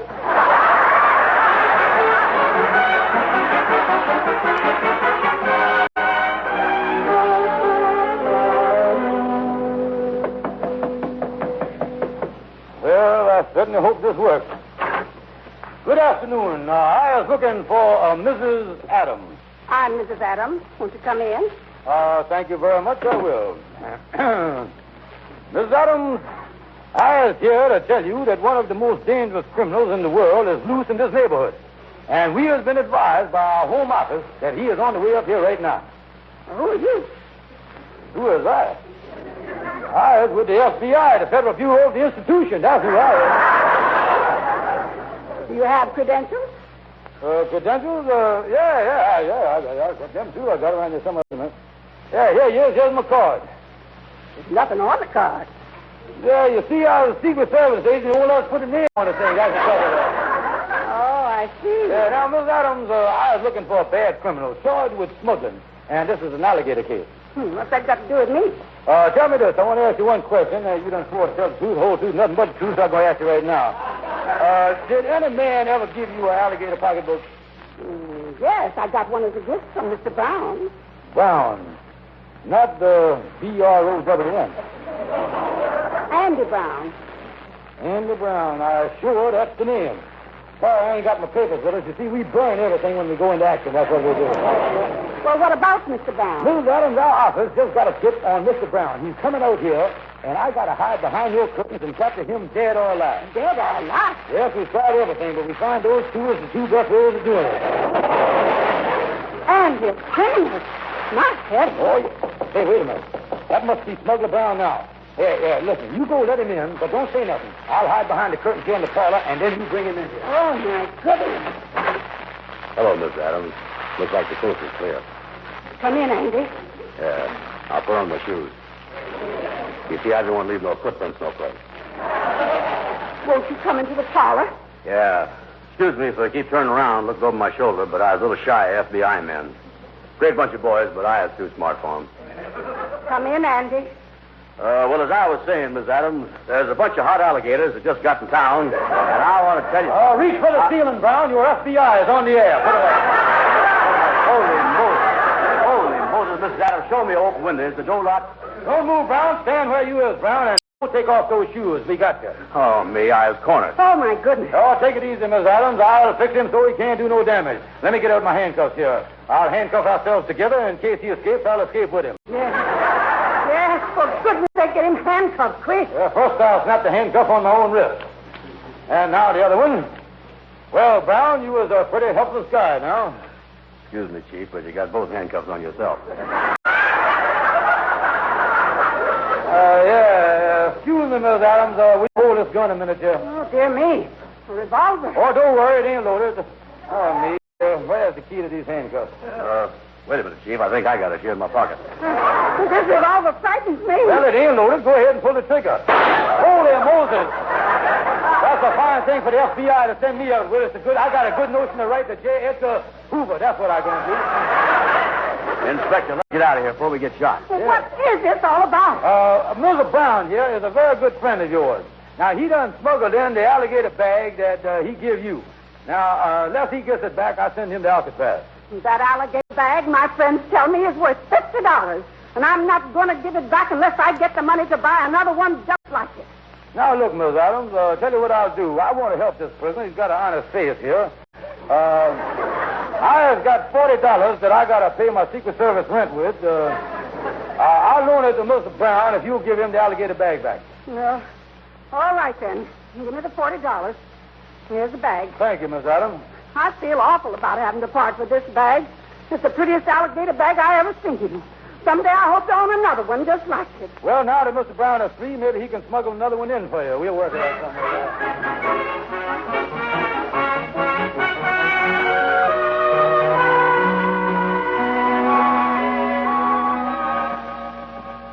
Well, Sapphire, honey, I finally got the alligator bag back, and I took it upstairs and give it to Mrs. Williams' husband.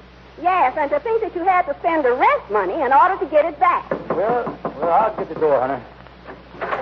Well, Miss Williams. Hello, Miss Stevens. Yeah, I see you got your package that come for you this morning. I left it upstairs for you. Yes, thank you. Is anything wrong, Miss Williams? No, Sapphire. I'm here to tell you that for the good work you've been doing for the Women's Auxiliary, we're all chipped in and bought you this alligator bag.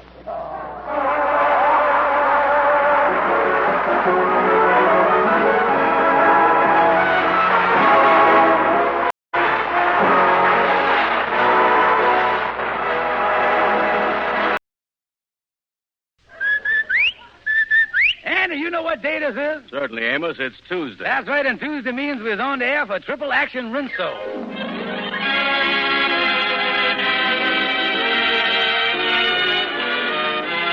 Yes, sir, Rinso, the soap that gets clothes Rinso white and Rinso bright, brings you the Amos and Andy Show. A full half hour of entertainment with all the Amos and Andy characters, plus Lud Gluskin and his orchestra, and those famous Delta Rhythm Boys.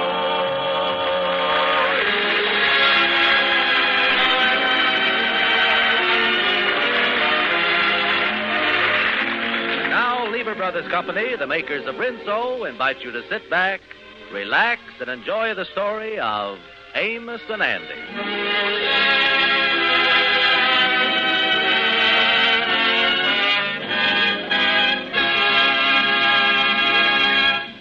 We all like to receive letters, and the Kingfish's wife is no different from anyone else. The morning mail brought a letter to the Kingfish's home. George, ain't that a wonderful letter? My sister in Philadelphia is inviting me to come over there right away and spend the entire summer with her. Yeah, the United States Mail is a great institution. They do a lot of good in this world. Just think, for 3 cents, something wonderful like this happens. Where can you get a bargain like that? On the mailman's second round this afternoon, he dropped another letter at the home of the Kingfish.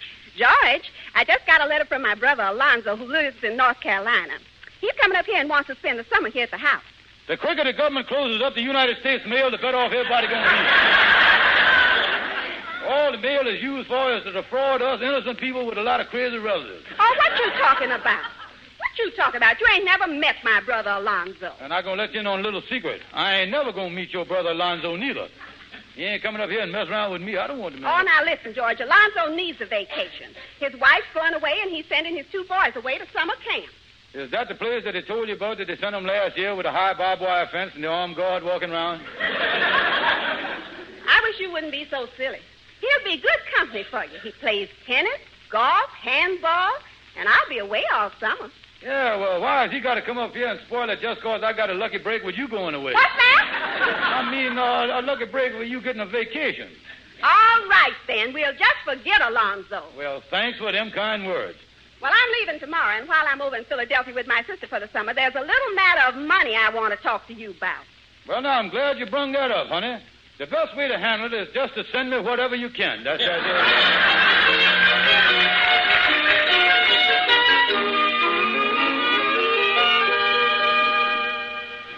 Well, in 1 hour from now, I'll go home and take my wife to the train. I'll be a happy man this summer. Oh, me. Come in. How you do? Something I can do for you? Oh, maybe you can help me. I'm a little balled up here on my directions. What you looking for? I'm looking for the Utopia Rest Home. Utopia Rest Home. That name is familiar. Utopia. Let me look in the telephone book here. I think it's well known. According to the letter, they got quite a few patients there, and I'm anxious to get in and start my rest. Let me see here. Utopia. Y-O Utopia. Ought to be in here somewhere. Yeah, they ought to have a phone. They're certainly charging me enough to stay there. Yeah, what they charging you? Well, I'm staying there till September. I just want to be nice and quiet, and as I explained to them, I'm getting a legacy of $1,500 at the end of the summer, and they're taking half of it, $750. Utopia. Excuse me for protruding, stranger, but you said something about having trouble with your leg. They're going to give you $1,500. What was that message? I get $1,500 in cash, and I'm paying them half of it. Oh, I know where that rest home is now. It's over here about 6 blocks. You can't miss the place. They're excavating on one side with a steam shovel, and on the other side of the home, they're putting up some steel construction. The riveters is working this summer. Sure enough? Yeah, and as soon as you turn this next corner, you will hear where the place is. Yeah, if you want to ride over there in the subway, the subway passes right under the home, goes through a couple of the rooms there. You get it. Well, that don't sound very restful, does it? It don't? Well, I didn't want to say nothing against the rest home, because I was running the rest home myself. What is your trouble? Just very nervous. What's the name of your home? The Stevens Very Nervous Rest Home. The trouble with my place is that it's quiet there. That's the big trouble. I'm Dr. Stevens, the head neurologist over there. I've been a neurologist in some of the biggest clinics in the country. Cured a lot of patients of Mayo Brothers. How about John Hopkins? Cured him, too. He was there 2 weeks. Well, my name is Roger Simpkins, Doctor. I'd like to get in the rest home you run. Well, I ain't so sure I can take you. Quite a waiting list to get into Stevens' Very Nervous Rest Home. Now, if you know somebody with influence, they might be able to get you in. Well, I'm a stranger in town, and the only person I know in town is you. Good enough. I'll put you at the top of the list. And I'll take you in for the same financial arrangement you got with the other place where the noise is. Well, I certainly want it quiet, so Dr. Stevens, I believe I'll make the switch. Now, my bags are still at the depot. Yeah, well, now, I'll tell you what you do. You go get your bags, and you come back here, and I'll take you over to my rest home. Does your service include a nurse? Nurse? Oh, sure.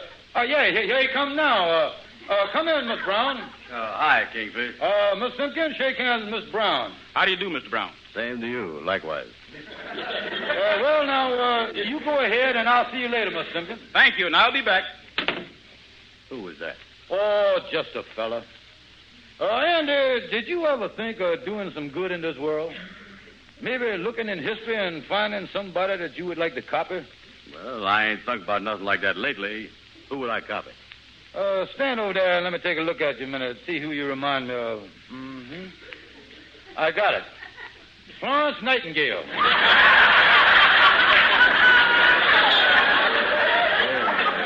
That sounds like a bird. If there is such a thing as reincarnation, you were the Florence Nightingale if ever I seen one. Yeah, well, I like carnations all right, if that's what you're talking about. No. And the Florence Nightingale was one of the world's greatest human aquariums. Yeah. Well, what is you getting at, Kingfish? Where is you anyway? As you go through life, Andy, you has got to help people. Do you think you could be a male nurse? Well, the male part I'm pretty sure of. How about the nursing? You mean like these nurses in the hospital?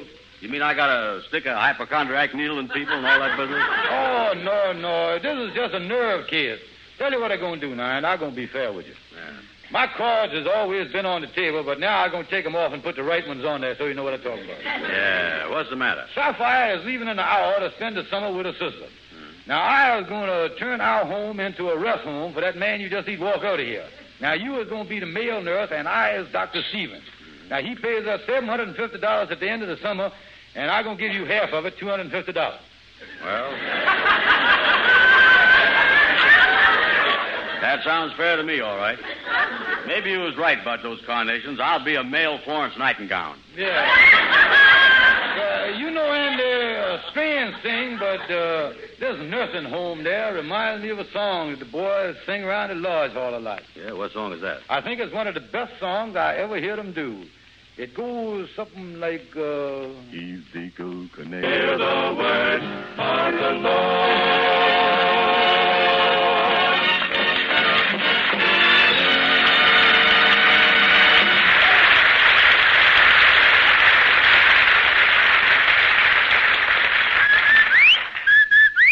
Rinse so white and rinse so bright. Friends, if you want easy success on wash day, you'll take a tip from that Rinso whistle. Rinso gets white things amazingly white and helps keep washable colors bright.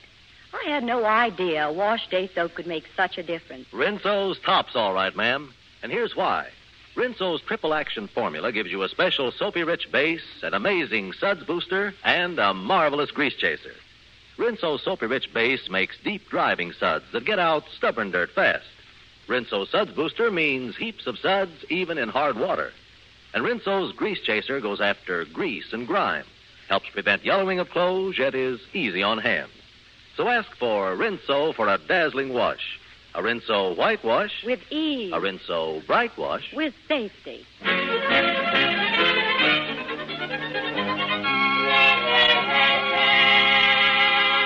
Now, Andy, we'll go into Shorty's barber shop here and borrow a white coat for you to wear so you look like a male nurse. Yeah, well, let's go on in. Well, hi there, Shorty. How is you? Well, I'm doggone it. I'm surprised. I didn't expect. What's cooking? You get. Hi, fellas.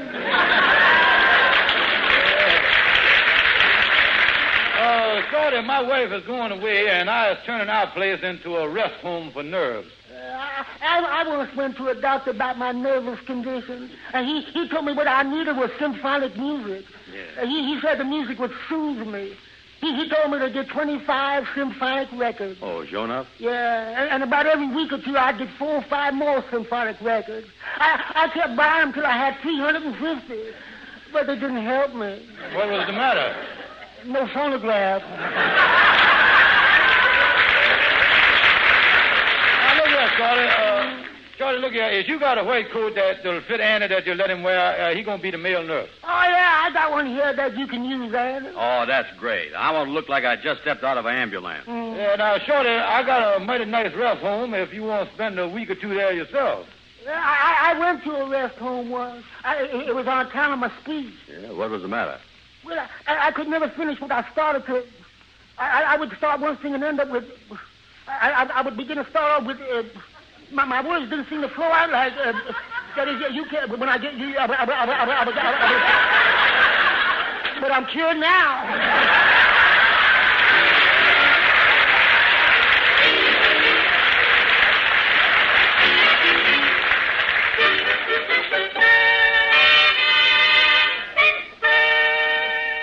Come in, Amos. Come in. Yeah, well, what did you all dress up in the white coat for that, ain't it? Well, the Kingfish's wife is going away, and we're going to open up a rest home. Yeah, well, that's a good idea. You two fellas ought to get a lot of use out of that. You're down all the time. No. Listen, I'm going to own half of the business, and the Kingfish is going to own half. We already got our first customer that we're going to nurse back to where he wants to be. He got legacy trouble. Tell me this, Andy. Suppose you was nursing a man and he really gets sick, though, and busts out with a temperature of 104 one day. What is you going to do then? Sell my half of the business to the Kingfish. Well, I thought you two guys had done everything in the world, but I guess there's always something new for you to get into. Yeah. Well, hi, Kingfish. Well, gentlemen. How is everything, Doctor? Male nurse, I want to talk to you about a new patient. Yeah, well, on the way to the rest home, why don't you two stop by a doctor and get your head examined? So long, fellas. Now, there's an ignorant fellow. Look, Andy, I was going home now and take Sapphire down to the train. Now, Mr. Simpkins is the patient, you know. Yeah. He is due back here any minute, so you stall around with him for a little while I get Sapphire out. And then you take him over to my apartment and put him to bed. Just put him to bed, huh? Yeah, now the next... Wait a minute, that must be him now. Come in. Yeah, come in, Mr. Simpkins. Well, Dr. Stevens, I've got my bags here, and I'm all ready. Why, Mr. Simpkins, a nervous man like you carrying those heavy bags. That ain't right, is it, male nurse? No, sir. As soon as he carries them to the rest home, he can put them down. Mr. Brown, you is going to carry his bags to the house. Did Florence Nightingale have to do all this stuff? Mr. Simpkins, I'm going to run on ahead now to the rest home myself and... Wait a minute, I'll get that. Hello? George, this is Sapphire. My clothes didn't come back from the cleaners, and I can't get them till the end of the morning. So I ain't leaving today. I'll have to leave tomorrow instead. Yeah, but listen, I was counting on you... I'm sorry, George. If you was counting on having some of the boys over tonight, you'll have to go over to Andy's place. All right, goodbye. What's the matter, Doctor? Well, it seems that there's going to be a little change in our plans. What do you mean, Doctor? The patient that we thought was checking out of the rest home today done had a relapse, you see. I didn't know he had a patient up there, Doctor. Male nurse. It happens to be a patient by the name of Sapphire. Same name as your wife. No, and this patient was supposed to check out for Philadelphia today. Well, now, there's another coincidence. Your wife was going to Philadelphia, too. Well, I don't quite understand the problem here. Well, you see, Mr. Simpkins, the way I get it, there's two gals by the name of Sapphire, and they're both going to the same place. The only difference is that one of them is the doctor's wife, and the other one has done had a relapse. Listen, male nurse, what I'm trying to tell you is that we can't take Mr. Simpkins to the regular rest home till tomorrow. Until then, you was going to have to take him up to our rest home annex on the corner of 138th and 7th Avenue. Oh, we got a rest home annex on that corner, huh? That's the same corner I lives on.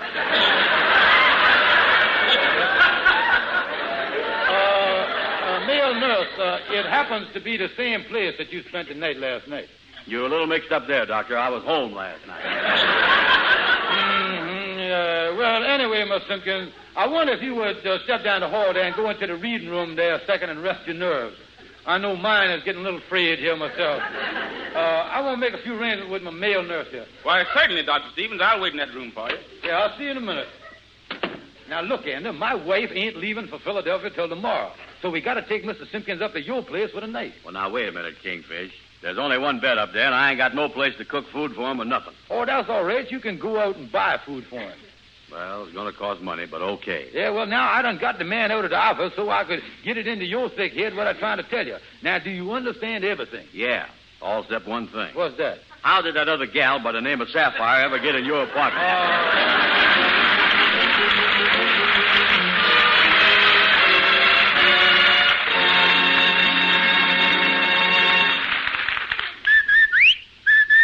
Rinso White and Rinso Bright. Well, friends, here's a lady who comes right out and admits she's hard to convince. Says she has to see a thing to believe it. Right, Mrs. Snyder? Right, Mr. Cadell. You have to show me.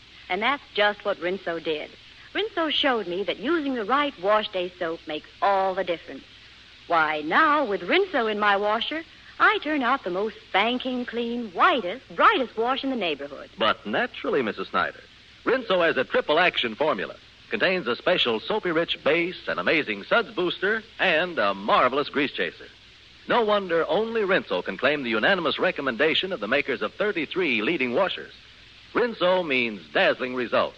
A wash that's Rinso white and Rinso bright.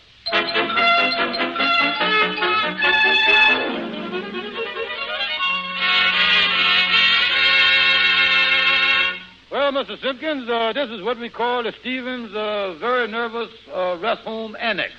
You mean you use this room for a rest home? That's right. Say, Male Nurse Brown. Yeah, Doctor. I see the last patient here didn't make the bed when he left. Oh, yeah. Well, I'll fix it up. Yeah, reverse the sheets on there so the dirty side will be down next to the mattress. Got to keep everything sanitary around here, Miss Simpkins. I think the best side is up now, Doctor. Now, Mr. Simpkins, before I leave you in care of Nurse Brown here, I'd like to give you a brief examination and see what kind of a diet to put you on. All right, Doctor. Whatever you say. All right, now let me give you a little examination here. Let's see your eyelids.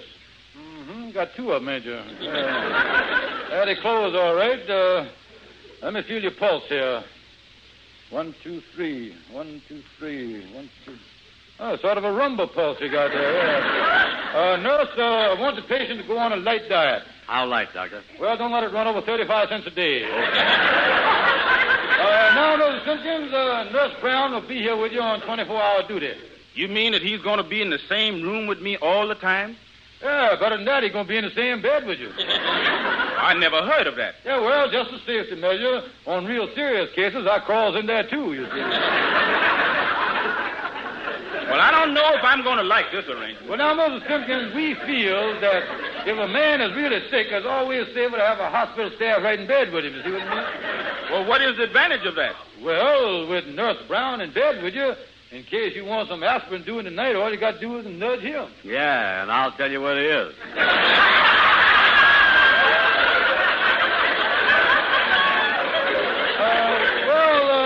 Mr. Simpkins, I want you to get undressed now and get in bed and start resting up. I'll stop by tomorrow and we'll switch you over to the main rest home.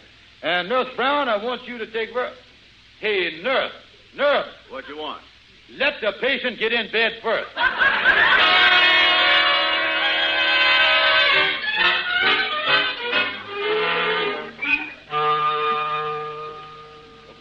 Come in, Dr. Stevens. Yeah, well, Miss Simpkins, now that you has been in the main rest home for a couple of days, how do you like it? Much better than the annex. I had a good night's sleep last night, Doctor. Yeah, well, I'm glad we moved you over here. What time is it, by the way? Just 12 o'clock noon. Well, we'll wake up the male nurse here. Hey, male nurse, wake up. Hey. Hello. Oh, hi, Doctor. What you doing in your nightgown, Kingfish? I've been in surgery. Slept in surgery last night, huh? Yeah, tell me this. Did your patient have a good night? What patient? Is he still around? He's in bed with you. Well, good morning, Mr. Simpkins. Good morning. Good morning, nurse. Did the patient rest well? Well, he took a bad turn in the middle of the night. If I hadn't turned with him, I'd have fell out of bed. I'll get the telephone here. Hello? Hello, George. This is Sapphire. Where's you? I'm at my sister's in Philadelphia, but I got some good news for you. I'm coming home. George, is you there? Yeah, waiting to hear the good news. What is that? I'm coming home this evening because me and my sisters have had a fight. Well, now, wait a minute, Joe. Can't you patch it up? You were supposed to stay away 3 months. I'll be home this evening, George, and I'll phone you from the station. Goodbye. Goodbye, honey. Who was that? Wrong number. That was the talkingest wrong number I don't ever hear. Patient Simpkins, will you excuse me and male nurse Brown for a few minutes? We got to go in the other room and talk about that wrong number, you see? Oh, yes. Go right ahead, Doctor. Andy, we is in trouble. Sapphire's coming home. Which Sapphire is this, your wife or that other one? Listen, numbskull, there's only one Sapphire. That's my wife. Now, she's coming home, and the man is here in bed. Oh, well, what's we going to do, Doctor? How about you buying my share of the rest home? See, I had the man to sign a contract with me, and I guaranteed that he could stay here till September, and now my wife is coming back here. What in the world is we going to do? Wait a minute, there's the front door. I wonder who's it there. Well, LaGuardia Stewart, the lawyer. Come in. How are you, fellas? How are you? Yeah, maybe he can help us. I ain't got much time. I just dropped in to say hello, so I'm on my way to court. My brother was in a traffic accident and got a broken leg. He ought to get a lot of money out of this, too. He's suing the city of New York. Well, what happened? Well, it happened right in the middle of the afternoon, right up at the corner of 135th and Leonard. Everything was peaceful, and all of a sudden, a police patrol wagon swung around the corner going 40 miles an hour. Did the patrol wagon hit him? No, the back door flew open and he fell out.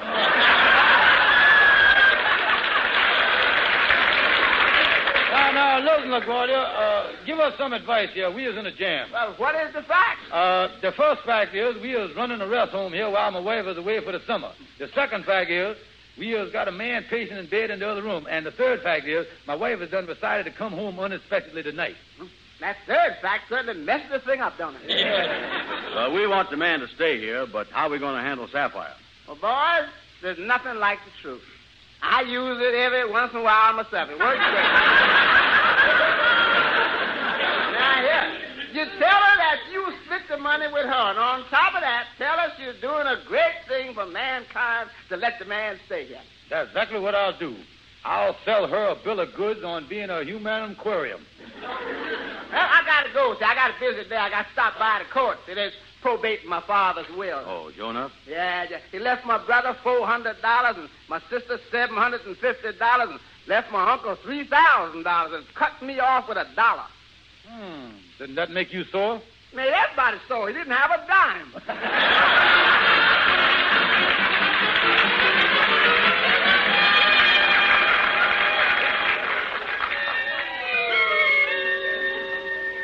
Well, honey, that is the whole story, and you got to be reasonable about it. The minute I go out of town, Well, now, listen, honey, you done met the patient. He is a nice fella, and you was doing this to be human aquarium. And on top of that, I tell you what I'll do. I'll go to work someplace. And another thing, whatever I get out of him, I'm going to split it with you. All right, Joe. Oh, that's a sweet wife. Now, come on in. Let's go in the next room with the patient again. Well, Miss Simpkins, Sapphire here is going to be your nurse from now on instead of male nurse Brown. Oh, that'll be fine. Yeah, and I want you to promise me one thing, patient, that all during the summer you'll do everything that the nurse tells you to do. I promise, Doctor. All right, then. Well, you'll excuse me. I'll see you later. Goodbye. And, patient, I want you to promise me one thing. What's that? That all during the summer you'll never let Dr. Stevens know that you is my brother Alonzo.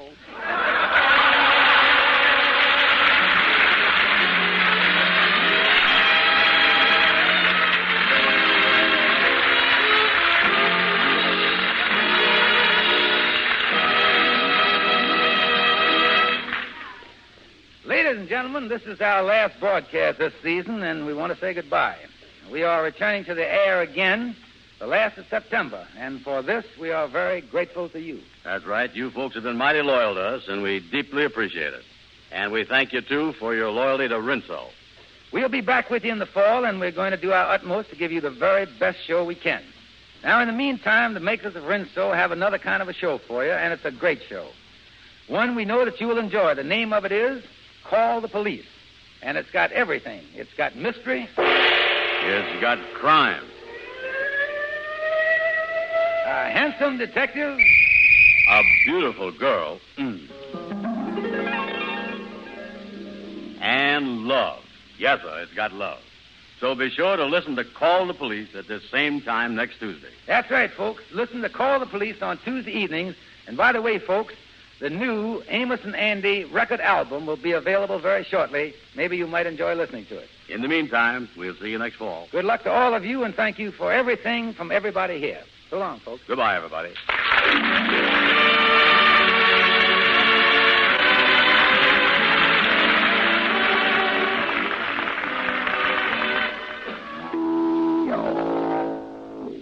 I never realized why Bill didn't ask me out again until I overheard that awful whisper.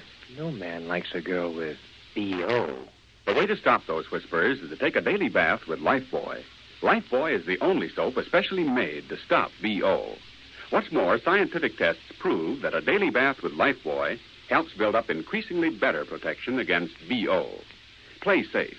Bathe with Lifebuoy. You don't want people to whisper, B.O. Get Lifebuoy.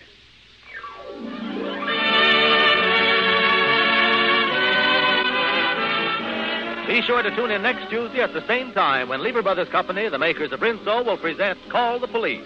This is Carlton Cadell saying good night to all of you from all of us. This is NBC, the national broadcasting company.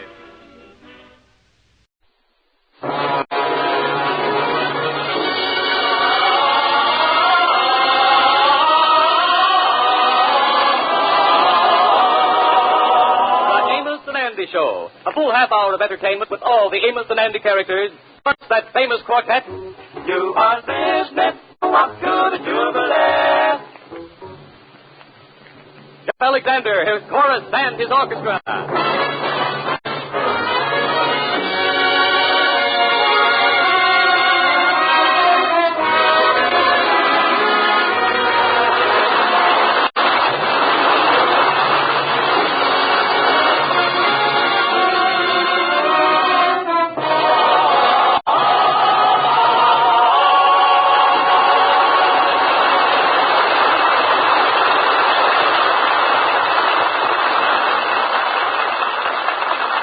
Right now, we find Andy in his office with his pal Amos. The Kingfish is just walking in. Well, hello there, Kingfish. Come in. Hi, Kingfish. Hello, boys. How are you? What you looking so sad about, Kingfish? Well, tomorrow, boys, I'll be married 25 years. Yeah, well, Kingfish, that ain't nothing to be sad about. Of course not. Think of the poor fellas that's only been married for 5 years and still got 20 to go. Tell me this. Guess what's wrong, Kingfish? Well, it's about me and my wife, Sapphire. The whole thing started about 4 years ago. Me and her was in the house talking. George, do you realize that in 4 years it'll be our silver anniversary? Sapphire, how time do fly. You mean it was that long ago that I hopped the silver? No, George. Hey, look what I got today. Here's a piggy bank. Gee, that's a whopper. That's a big pig. That must be a foot long. George, we're going to start saving together. How much change have you got in your pocket? Well, counting the silver and everything, 18 cents. Well, come on, put it in the piggy bank. Well, now, wait a minute. I said put it in the piggy bank, George. Well... I got 75 cents in change, and I'm putting that in, too. Well, what happens now? George, do you realize we have already done saved 93 cents? Yeah, that's good, all right. Well, let's open up the bank now and split it. Come on. George, you put that hammer down. We're going to put our change in this bank every day and save it. Well, now, wait a minute. Don't be silly. I ain't got change to spare every day. Well, how about saving some money on your cigars? Maybe poke a cheaper brand. A cheaper brand? Listen, these things that I get from my cigar maker now ain't no Coronas de la Coronas. I guarantee you that down in North Carolina at the tobacco auctions, my boy is the lowest bidder.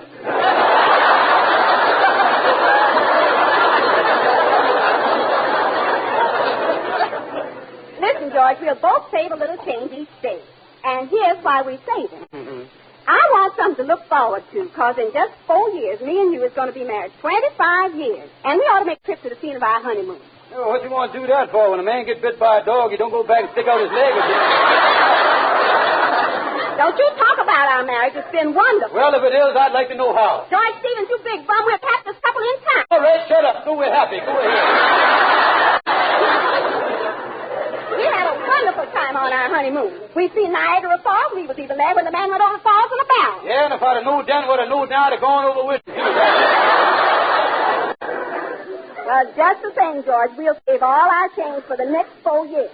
Put it in this piggy bank, and then on our silver anniversary, we'll take our honeymoon trip all over again. Well, okay, honey, if that's what you want. And, George, I'm going to look forward to this, so please, don't do nothing to spoil it. Okay, honey. You can count on me. Well, we got a good start. The pig bank has already got money in it. Well, I'm going in the room and change so I can fix supper.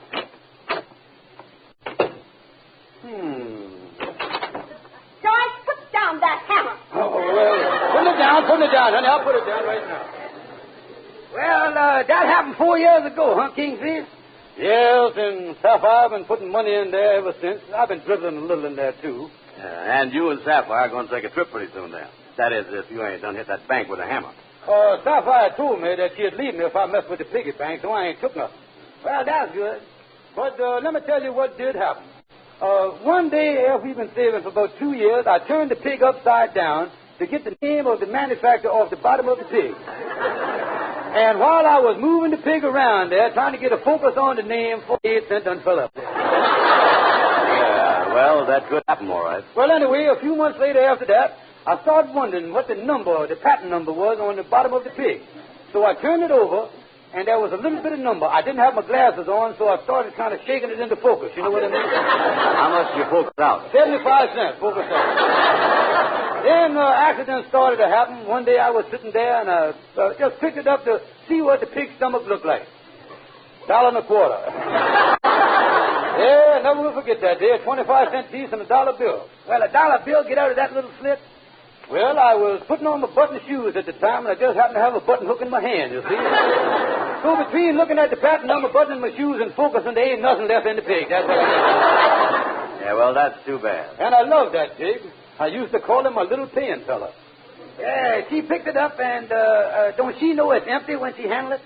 Well, I tell you, Amos, every time something fell out, you see, I always dropped something in there to make up for the weight. Now, when the festivities start tomorrow, little do Sapphire know that our pig is going to have a litter of lead watches. Listen, Kingfish, she's going to be mad, ain't she? Mad? She told me that when she started that if I mess with that pig, she's going to leave me quick as a flash. Well, you is in trouble, Kingfish. Oh, I is in a mess, boys. I can hear the echo of the walls of Jericho falling on me now. What walls is them? Well, they fell on one man once. Sit down. Now listen, Andy. Gonna tell you about old Joshua. Gonna tell you about old Joshua, who made the walls of Jericho come a-tumbling down. Joshua did the battle around Jericho, around Jericho, around Jericho. Joshua did the battle around Jericho, and the walls come tumbling down. That morning, Joshua did the battle around Jericho, around Jericho, around Jericho. Joshua did the battle around Jericho, and the walls come tumbling down. Good morning, Sister Mary. Well, how do you do, Brother John? Well, I won't stop and talk with you and tell you how I come along. I know you done heard about Joshua. He was one of nuts. He'd never stop his working just until the work was done. That morning, Joshua hit the battle of Jericho, Jericho, Jericho. Joshua hit the battle of Jericho, and the walls come tumbling down. They talk about the king of Gideon, be a shot about your men of Saul. Ain't none like Joshua at the battle of Jericho. Jericho! They tell the great story that Joshua's spear was well nigh 12 feet long, and the money that him was a double-edged sword in his mouth was a gospel horn. But bold and brave he stood salvation in his arms. Go blows and ram horns, Joshua cried, the devil can't do you no harm. That morning, Joshua hit the battle of Jericho, Jericho, Jericho. Joshua hit the battle of Jericho, and the walls come tumbling down. Hey, up to the walls of Jericho, they march with spear in hand. Go blow them ram horns, Joshua came to rattling in my hand. Then the ram horns began to blow, the trumpets began to sound. Oh, Joshua shouted, glory, and the walls come tumbling down. That morning the ram and the sheep horns began to blow, and the trumpets began to sound. Oh, Joshua shouted, glory, and the walls come tumbling down. That morning, Joshua hit the battle around Jericho, around Jericho, around Jericho. Joshua hit the battle around Jericho, and the walls come tumbling down.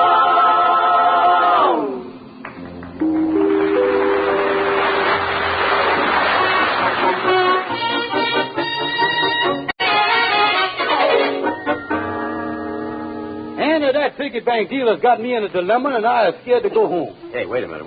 Look here. Look who's coming across the street. Well, it's Gabby Gibson, the politician. He really got himself in politics now, ain't he? Hello, Gabby. Come on in. Hi, boss. Hi. Glad to see you. Sure glad to see you. Yeah, you ain't in the law business no more, is you?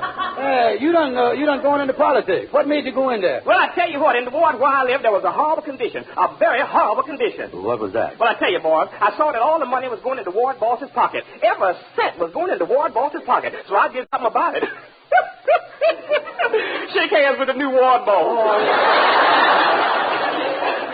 Say, Gabby, you being a politician, you might be able to do me a favor. I got connections, Kingfish. Got connections. Oh, this is a reporting favor, Gabby. I can get you connections. Oh, this favor means a lot to me. For me, you got your connection. You got your connection. I want to borrow $200. You has just been disconnected. Now, listen, Gabby, look here. I got to get $200. I got an idea. Why don't you write a check on a foreign bank? Hey, them is interesting words you just muttered there, Gabby. Come on, what's the move? Well, if you write a check on a bank, say Australia, it would take 3 weeks for the check to bounce to Australia and 3 weeks for it to bounce back. Yeah, say, that's a full idea. And while that rubber check is being retreaded, I could raise some money and put it back. Look, how about you going down to the bank with me, Gabby? Sorry, boys, I ain't got time. I got to go to the important meeting with all the political bosses. And the important meeting, we got to decide if we was in favor of a third party. Oh, you does, huh? Yeah, you see, we had a party last night, the night before. We got to decide if we want a third one or not.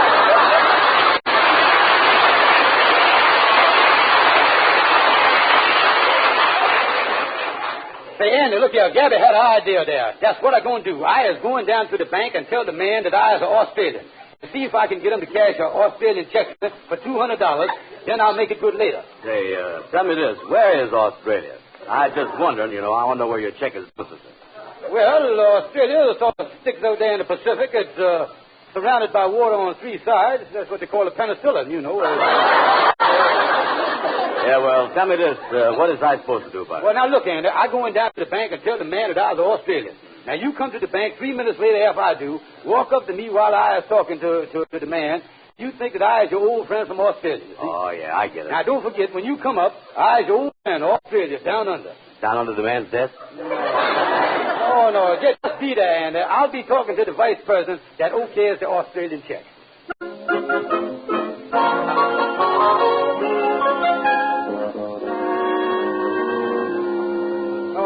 I sure hope I can convince this Mr. Hawkins that I was Australian. Oh, here he comes. How do you do? My name is Hawkins. The teller informs me you wish to cash a check on an Australian bank. Yeah, Mr. Hawkins. I was an old Australian sheep herder, and I got a check right here. It's a little dusty from the trip, you see. Wait a minute here. I'll brush the Anzacs off of it. There you is right there. Before we cash this check, Mr. Stevens, can you identify yourself? Do you have any credentials? Well, I could show you my genuine Australian boomerang, but I throwed it out the hotel window this morning and ain't come back yet.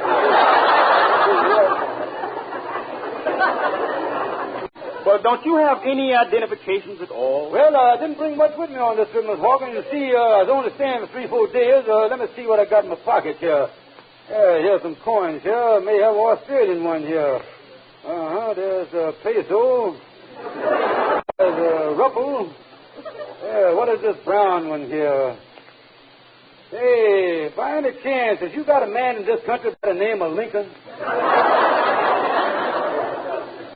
Mr. Stevens, I hate to put you to all of this trouble. Of course, in the banking business, we occasionally have to accept a man at face value. No. And I would say that you look like a person in whom I could put complete trust. You could? Well, in that case, I might stay around here for 3-4 months, Oh, I would say this check is all right to be cash. That's 200 even. Now, how do you want this, Mr. Give it to me in small change. I plan on doing a lot of tipping while I hear, Well, hootman and tally ho. If it ain't my old genuine native-born Australian fellow. Oh, yeah. Just take it easy with him. I beg your pardon. Are you a friend of Mr. Stevens? Oh, yes, sir. We both take penicillin. Oh, no. Just take it easy, Andy. We'll be here in a minute. Well, whenever you're ready to go down under, Mr. Stevens, let me know, and I'll go down with you. Tell me, Mr. Stevens, did you and this man here know each other in a business way in Australia? Oh, I can answer that. For years, we've been partners in the kangaroo-raising business. Just a minute. I understood Mr. Stevens to say you raised sheep. Well, you see, what Miss Brown meant was that we raise us both. What we does, we crosses the sheep with the kangaroos. How do you do that? Yeah. Why has we been doing that, Kingfish? You see, so many of the baby kangaroos have been dying from pneumonia that we figured that by crossing with the sheep, their pouches would be wool lined. That's what we did.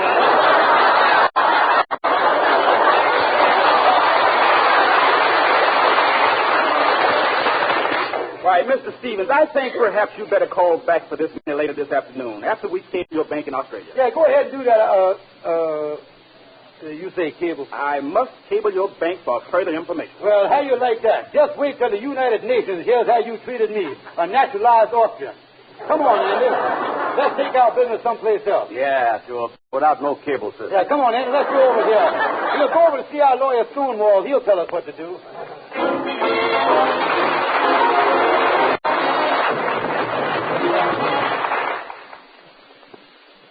I got a right to sing the blues. I got a right to feel low down. I got a right to hang around, down around the river. A certain man in town just brought me down. All I see for me is misery. Got a right to sing the blues. Got a right to mourn and sigh. I got a right to sit and cry down around the river. I know the deep blue sea. The deep blue sea will be calling me. It's calling me. Say what you will and what you choose. I've got a right to sing the blues. I got a right to sing the blues. I got a right to moan and sigh. I got a right to sit and cry down around the river. Man, river, know the deep blue sea will be calling me. Say what you will and what you choose. I'll sing the blues. What can I lose? I've got to sing the blues.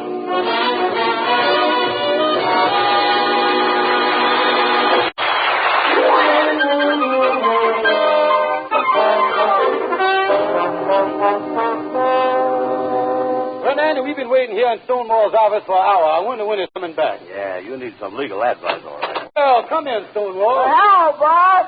I'm late. I just got back from court where I was defending a client of mine that was arrested for driving too slow. Wait a minute. How could he be arrested for driving too slow? It was a stolen car, and the cops caught him. Stonewall, the situation that I situation isn't as bad. Now, I done took some money out of my wife's piggy bank. Another case of piggy lost, man. You see, Stonewall, after my wife's Sapphire, break open the bank and find the money gone, she might leave me. And I want to know if there's any hope. Oh, plenty of hope, Kingfish. If you play cards right, she'll leave you. Listen, Stonewall, the Kingfish don't want his wife to leave him. Yeah, I don't know why I ever started this piggy bank stuff. She used to keep her money in her old pewter mug. Oh, she swallowed it, huh? No. Well, I'd say my wife had it back at home. See, I was tickling now and then. So I got a guy to go up to the house and steal the bank. But he ran into a lot of trouble. How come? Well, you see, every time the guy went over to steal the bank, my wife was at home and he'd run into her. And met my wife 5 times, but the 6th time, things worked out good. He stole the bank. I stole my wife. That's the idea, though, that you got there. Do you know what I'll do? I'm going to get somebody to steal outfit. Then you was all out of your trouble. Yeah, well, got to get back to court. A client of mine is suing a big beverage company. Yeah, how's the trial coming? A funny thing happened yesterday. Right in the middle of the trial, a lawyer for the beverage company tried to bribe me. Offered me 12 cases of ginger ale to drop the charges. Imagine trying to bribe a lawyer of my standing with a few cases of ginger ale. Yeah, that was an insult to your professional integrity. It sure was. Well, I got to get on down to the 5 and 10 store and pick up a bottle opener. Go on.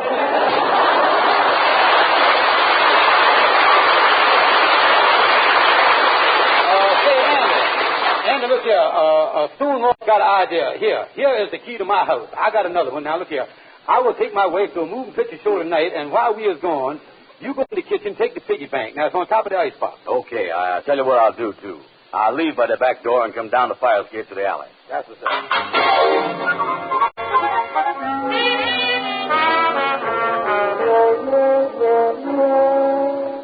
But, George, that was nice of you taking me to a moving picture show. Well, Sapphire, let's get on in the house here. I'll open the front door.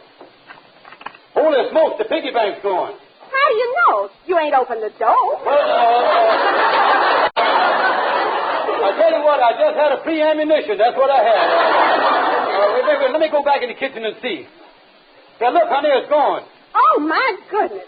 With all our savings. Oh, George. Well, we're having a good burglar season this year, honey. You can't help it. Somebody's at the door. Let's see who it is. Yeah, well, I'll answer.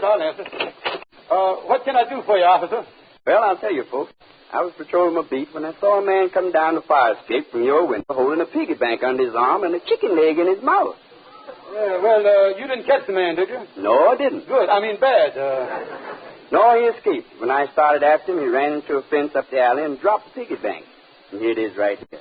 I know you'll be very glad to get it back. Yeah, that's great, yeah.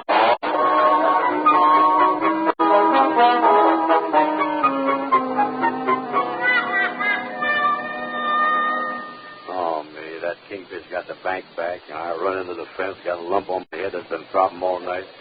I'm going into the drugstore here and get Baldy Jackson to put something on there. Pardon me, Baldy, I'd like to see you Now, wait a minute. Don't you know better than to break in on a pharmacist when he's busy on the phone with the head physician at the emergency ward of the hospital? Keep your mouth shut. Tell them, Doc. I don't want there to be any mistake, so you better give them ingredients to me once more, please, sir.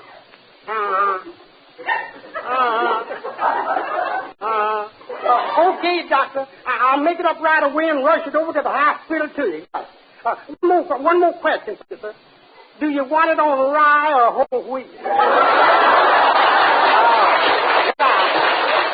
Hey, wait a minute, Baldy. This is more important than that. I got a lump on my head here the size of a hen egg. You know anything about first aid? Does I know anything about first aid? I'm a registered pharmacist, ain't I? Let me look at your head here, son. I'll tell you what kind of injury that is. Who's asking you? I know a snake bite when I see it. Wait a minute here. It so happens I run into a wall. What was a snake doing up there? Listen, it's been throbbing all night. Can you stop the pain? Oh, sure. Let's get over here to the medicine department. Here's a jar of salve I made myself. Hold still now. Hold still. We'll put it on good and safe. Yeah, put it on there. Hey, wait a minute. Take it off. Take it off. It burns. It burns. Burns, huh? I always wondered what that salve would do. Well, what you want to put it on there for if you don't know what it's going to do? Well, I can't find out what it's going to do to try it on something, Skinner. Talk sensible, man. Wait a minute. Let me wipe this stuff off. Yeah, let me look at that looking glass here. Now, look at there. You done burned some blisters on my head. Oh, it's impossible to do that. This stuff ain't burned no blisters on your head. Let me see your head. You claim you got blisters. Well, ain't it the truth?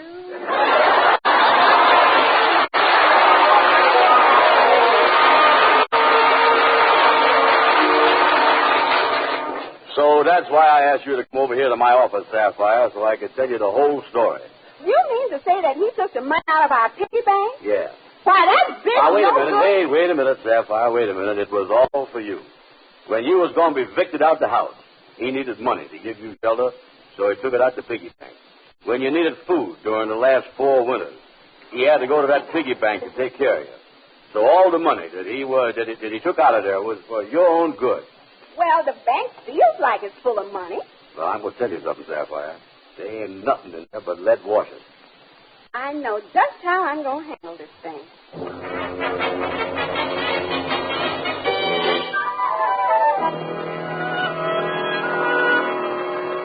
So, Stonewall, I tried what you told me about having the bank sold, but it didn't work. Yeah, well, what'd you do then, Kingfish? Well, nothing to do but I pawned my watch. I sold 2 suits of clothes, my winter overcoat, 2 pairs of shoes, my gold ring, even sold the studs to my full-dress suit. I got $200, got it broke down into change, and I put it in the piggy bank. Now I'm going home, and me and her are going to open up the piggy bank together, and Sapphire never going to know that I've been picking up the last 4 years. Yeah, well, I'm glad you're a happy man. Good luck to you, Kingfish.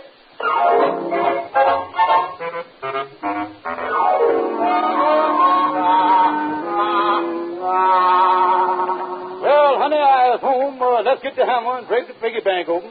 George, I found out the truth today, and you ain't got to go on that no more. Yeah, well, what's he talking about? Honey, let's open up the piggy bank.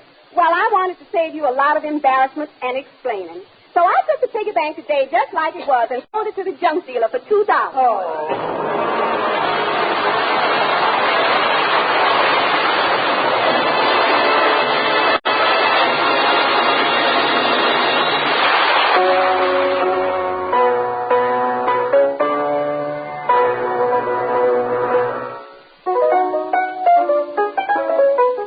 We are going to break land that was beautiful and grand water.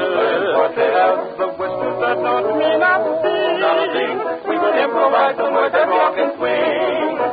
The best dress you know, right your feet will feel. Rico, let's you will know. Wait until you hear us swing. Swing high, see though it may be bound that we open the pretty little ditty when you get warm and mellow. Like a tableau, watch and roll, mellow. Every battle like to show you that he keeps the rhythm mellow. He keeps it mellow with Merle, and he's making me a fool. He's both making you a fool. La, la,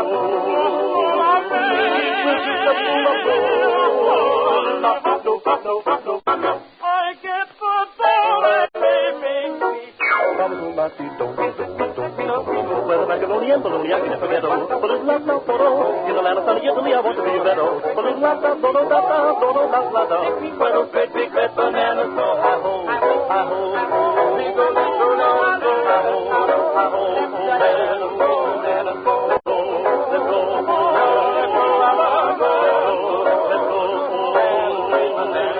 take me back, honey, take me back, take me back, honey, take me back, take me back.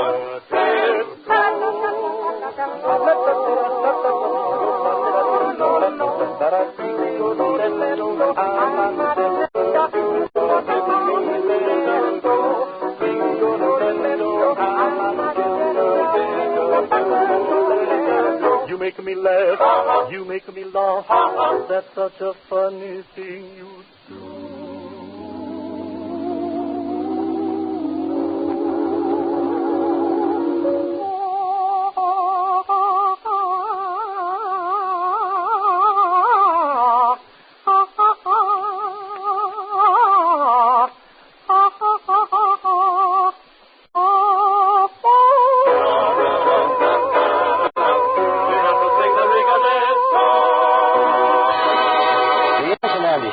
Come to you through the worldwide facilities of the United States Armed Forces Radio Service, the voice of information and education.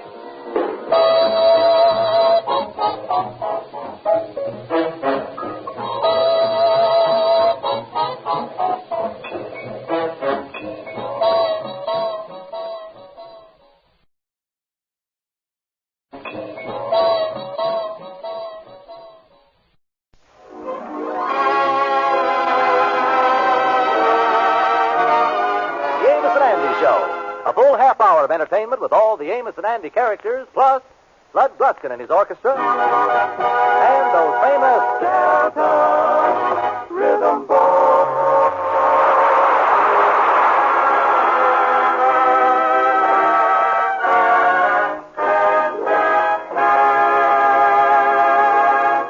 Let's look in on the home of Mr. and Mrs. George Stevens, better known as the Kingfish and Sapphire. The time is noon. All morning, Sapphire has been cleaning up the house, and as the clock reaches the noon hour, she is about to go in and perform her most difficult and unpleasant job of the day.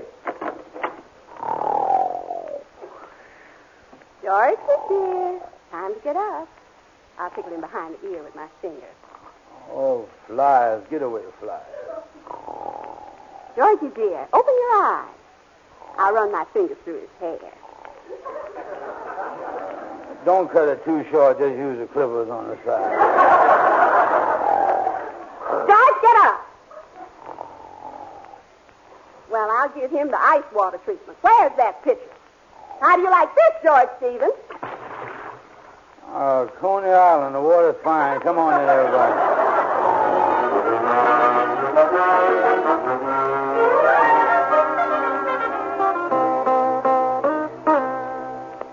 tell you, Andy, my wife threw me out of the house this morning, and I was sick all night long. Was you very sick? Oh, must have been, because I perspired so much. When I woke up, my nightgown, the whole bed soaking wet.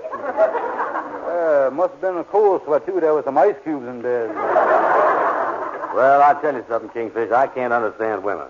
I wish somebody would explain them to me. Sapphire told me again today my association with you is the cause of everything.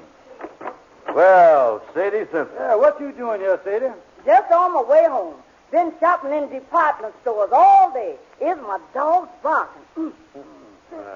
Tell me this, Sadie. Is it true that business has fallen off in the stores right now? I don't know. Something's happened, because them salespeople is getting politer by the minute. Yeah, I noticed the same thing. I asked one of them a question, and you know what? She answered it. Let me sit down here and rest my feet. My puppies is really barking and yelping with it. Yeah. Just them feet of yours ain't holding up no junior miss, you know. What you talking about? I want you to know that I stepped on a scale in front of a store today, and the scale read 136. Now, wait a minute. 130. Who said I had both feet on there? Tell me this. What do you really weigh, Sadie? Well, I did get on the scale with both feet, and I dropped a penny in, and a little card come out. Yeah, what did it say? I looked at it, and it said on the card, "Ay, ay, ay." Well, Sadie, did you hear the news? The Kingfish and Sapphire is at it again. Kingfish, I just finished talking to your wife, and that's why I stopped by here. When I left her, she was getting ready to write her mama about the way you was acting. Write her mama? That's a fine thing. If my papa could see how Sapphire treats me, he'd turn over in his grave. If he could see how she nags at me, he'd turn over in his grave. If he could hear how she always hollering at me, he'd turn over in his grave. What's the old man bird in, a revolving door? Well, I'll tell you one thing. It must be some way that they can get themselves straightened out. Look at here. I got an idea. Uh-huh. There's a radio program on there that straightens out married couples that have an argument. The man that does it is named John J. McGuire. Why don't you and Sapphire get on the radio and let the man straighten you all out? Oh, that's a great idea, yeah. Say, I'll get Sapphire to go on that program with me. Yeah, that's good. Tell me, Sadie, this program that helps with married life, do the advice straighten out married couples? Oh, sure. I know a couple that's been back 5 times.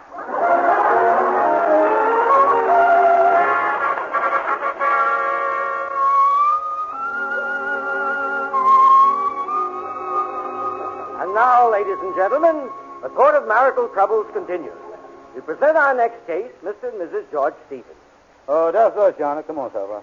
Well, Mrs. Stevens? It's all her fault, Johnny. She always nagging. Just a minute. Let's let Mrs. Stevens speak first. No. Go ahead, Mrs. Stevens. What is your marital problem? Mr. McGuire, my husband is lazy. He's a loafer. He sleeps all the time, and he won't get a job. I can't get him to go to work. I'm busy working all the time. Well, maybe your trouble is a financial one. Now, Mr. Stevens, tell me, how much money is left on your weekly paycheck after the government deducts its withholding tax? After the government, when they start doing that? You say you have quite a few arguments? Yeah, but she's just like a mama. She argues all the time. Ah, now we're getting to the root of it. How soon after your marriage did your mother-in-law come to live with you?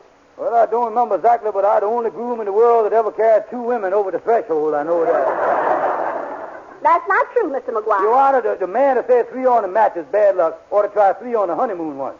And speaking of honeymoon, I never will forget, the hotel was crowded, so my wife and the mother slept at Niagara Falls, and I slept in Toronto. Mr. Stevens, your wife seems to blame you for this unhappiness in your household. That's a prefabrication. That's her fault. That's all her fault. George Stevens, you're nothing but a low-down... No names, please. No names on it. Mr. Stevens, I personally think that when it comes to being charming, you are decidedly inept. I'm not inept. I just inept as the next guy even inept her. That's what I am. And another thing, he associates with a bum called Andy Brown, and he's getting more like Andy every day. I is not. I'll never be the bum that he is. I'm awfully sorry, but our radio time is up now. Mr. and Mrs. Stevens, the sponsor of the Court of Marital Troubles, wishes me to present you with their product, this large-sized bottle of Supreme Aspirin. It's free. Here is a year's supply. Yeah, well, the way my wife nags at me, that'll be gone in a week. Well, thank you, Mr. and Mrs. Stevens. And now, ladies and gentlemen. Come on, Sapphire, let's get out of here. I'm going to tell you something. If I had a glass of water, I'd take 2 or 3 of these Supreme aspirins right now. George, I done reached the end of my rope. Well, now, wait a minute. I honey. done stood all I can stand. George, this is the end. Oh, honey. I ain't fooling. George, I'm going home. I'm going to pack my things, and I'm going back to Mama. I'm through. Oh, honey. Now, listen, Sapphire. Can't we talk it over? Let's talk it over before you tell me you're through. Why can't we sit together and figure whether this is the right thing to do? I hate the thought of spending nights all alone, missing the thrill of nights that we've known. Can't we talk it over before it's over? Before you whisper goodbye forever, let's talk it over, dear.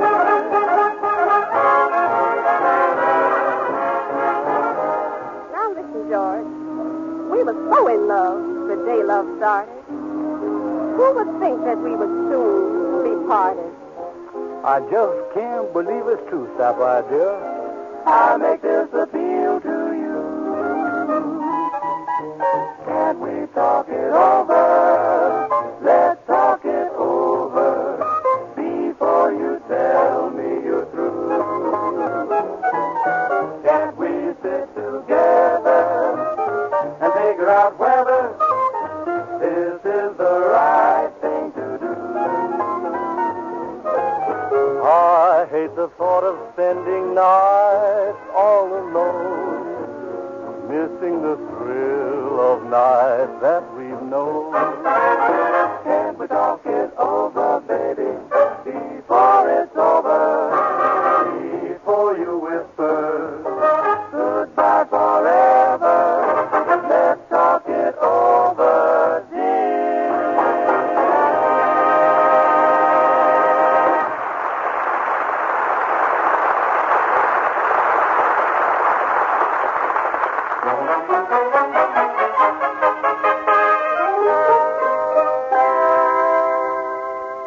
Oh, I tell you, Henry, me and my wife ain't getting along at all. Well, all of us married couples has our little difficulties.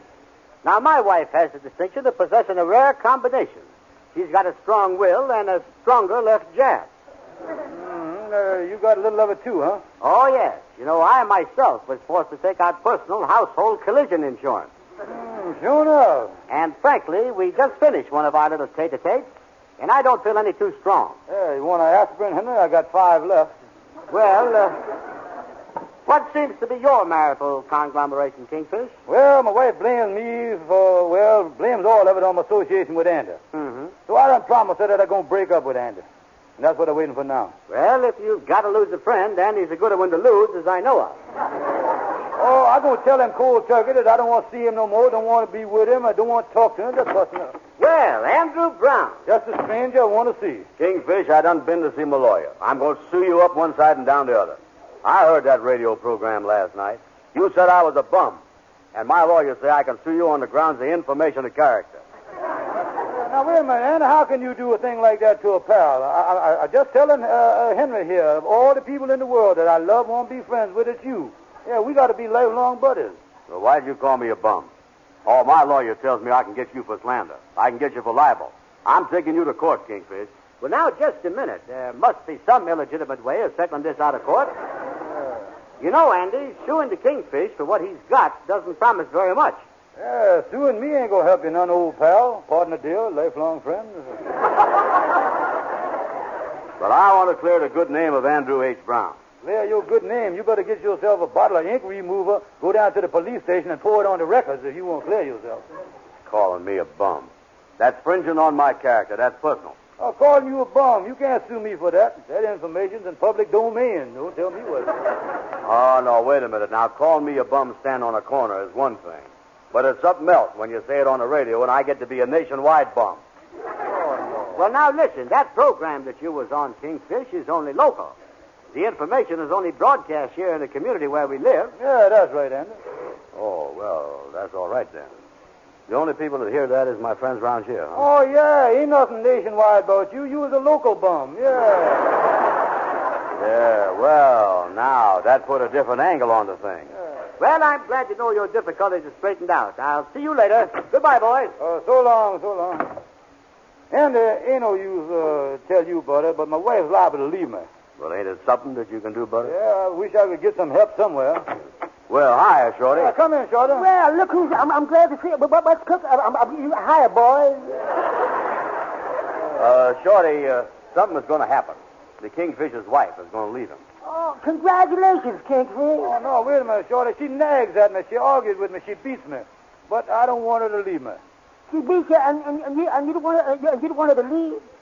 Kingfish, you ought to be psychoalkalized. No, I tell you, Shorty, I was really worried about her leaving him. You know something? I was engaged to a gal once, and we were splitting her. And then she sent me a book for me to read so I would understand the woman's side of it. What was the name of the book? Miracles with Mink. Did you give her some fur? Oh, yeah. I sent her a fur scarf. Mink? No. Leopard? No. Bobcat? Clothes. Alley. Well, the Kingfish don't know what to do to keep his wife from leaving him, Shorty. Yeah, well, Kingfish, you ought to send your wife flowers. Flowers? But, Shorty, she's still living. Oh, Kingfish, what you talking about? You got it all wrong. A husband don't have to wait till his wife is dead to send her flowers. He don't, huh? Oh, no. You can send them to her when she's sick in the hospital. Shorty, you has got an idea. I'm going to take her some flowers. I'll take her candy, too. I'll take her both of them at the same time. Oh, let's see. How can I get that money now? Where? I'll get that money some way, though. After that, you won't have a worry in the world. Well, there is one little thing that worries me, Shorty. My pal Andy here is mad with me because I said something about him on the radio. Oh, who listens to the radio? Nobody will hear that. That'll never be heard by a soul. Oh, good. So long, Shorty. So long, Kingfish. So long, Shorty. So long, bum.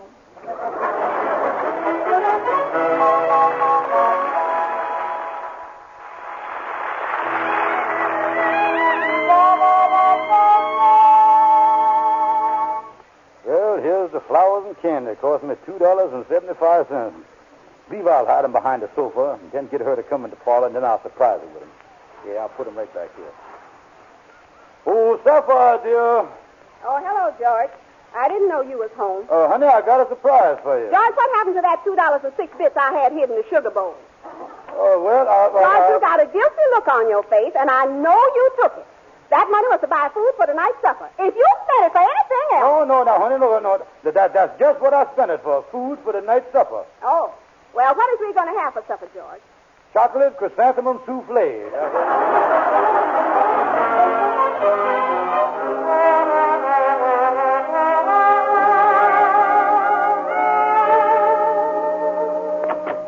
Well, come in, Gabby. Where you been? Yeah, ain't seen you for a couple of days. Oh, hello, Kingfish. Hi, bum. Been on jury duty, boys. Jury duty. And I've been on quite a jury, too. 11 women, and I was the only man. 11 women, and you was the only man, huh? Yeah, and we was locked up all day. Yeah. How'd you like that jury duty, Gabby? Lovely.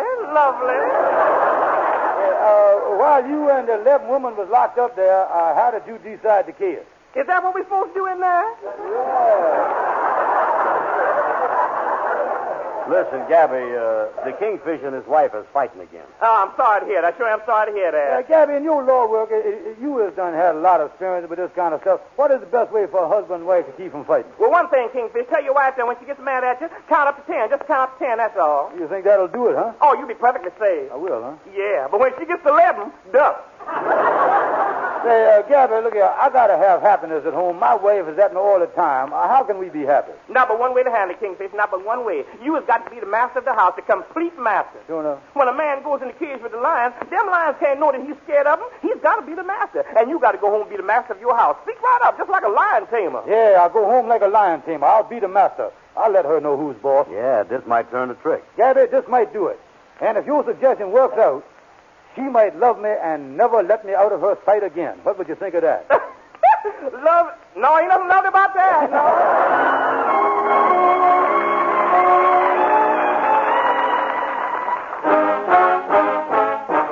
Sapphire, come here a minute.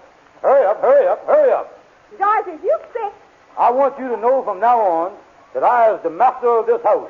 I is the lion tamer of this cage. And from now on, now wait a minute, honey. Now wait a minute. Put that vase down, honey. Don't do that. Ha, ha, ha. Silly boy.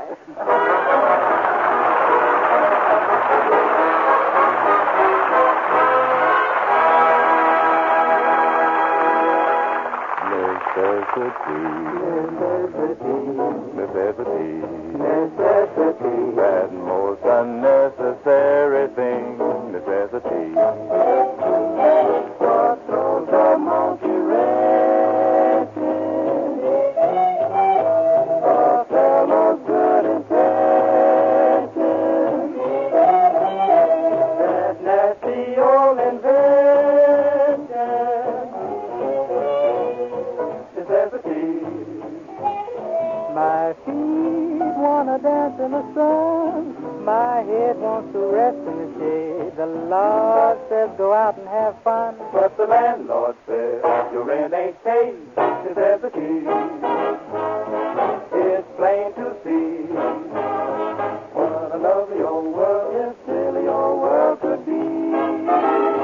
But man, it's all in a mess, account of necessity. Account of necessity. Account of necessity. The jail would never been there, except for folks who been there. Well, how did I get in there? Necessity. Necessity. My feet wanna dance in the sun. My head wants to rest in the shade. The Lord says go out and have fun. But the landlord says your rent ain't paid. Necessity. Necessity, that's the maximum that a minimum thing could be. But man, it's all in a mess. I must confess, there's nothing more than less unless. Well, the answer is that one word I've been telling you about, and that is necessity. Necessity.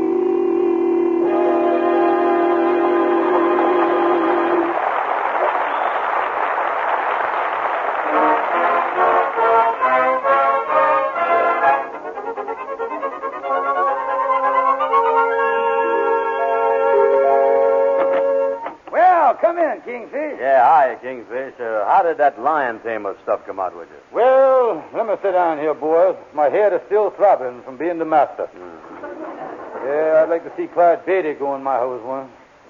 Andy was telling me about this master stuff that you was going to try. Tell me this, Kingfish. What happened when you started that stuff?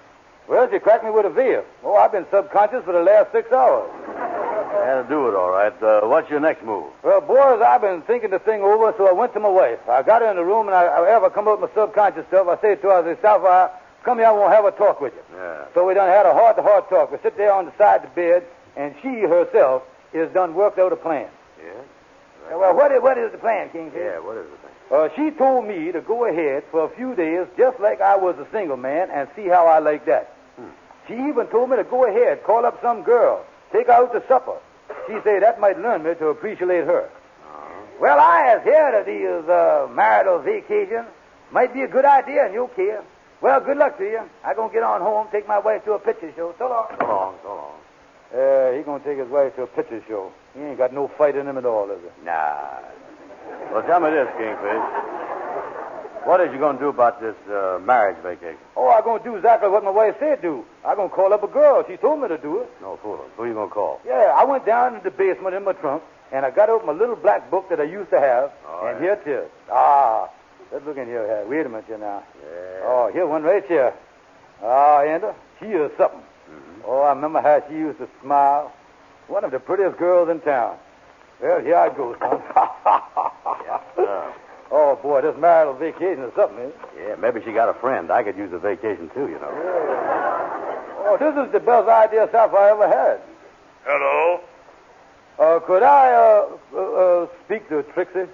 Speak to who? Trixie. Trixie. Oh, Oh, yes. Hey, Mama.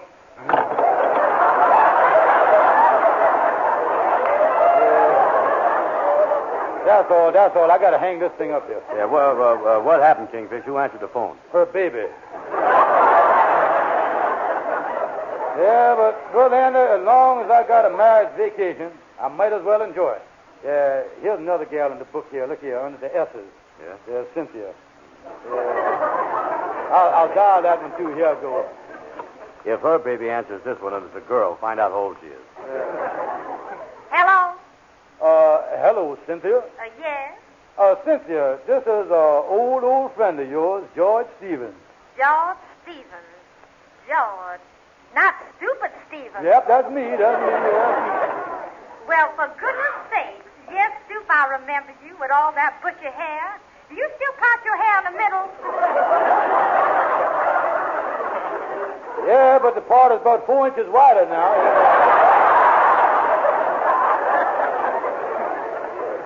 Well, I still remember the last time I saw you, Stoop. You took me home and we were standing on the porch, and the last thing you said to me was that you would phone me. That was 19 years ago. Well, Cynthia, I've been awfully busy, honey. And the reason I phoned you is because I had something to ask you. Well, what is it, Stoop? How about me and you having supper together tonight just the way we used to? The way we used to? I'm sorry, Stoop. I just can't afford it. Goodbye. How'd you come out, Kingfish? Oh, she done develop into a tightwad. That's what she is. You gonna try some more? Oh, this marriage vacation ain't nothing, Andy. I don't know what I'm gonna do. Well, listen, Kingfish, I've been thinking about your trouble, and I talked to a friend of mine. He told me the name of a man, Professor Hotchkiss. He say he really does a great job in straightening out married couples' trouble. Jonah? Yeah, I got his name. Here it is right here on this piece of paper. Say here, write to Professor John Hotchkiss. And there's the post office box in Harlem. And I put down there, your marriage trouble solved. Andy, you give me an idea. Thank you, pal.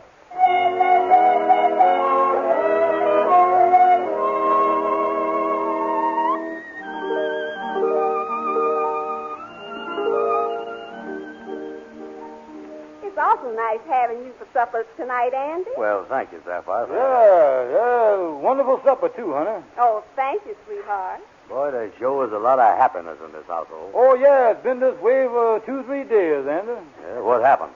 Well, my bride here has been so sweet, I guess it kind of reflected in me.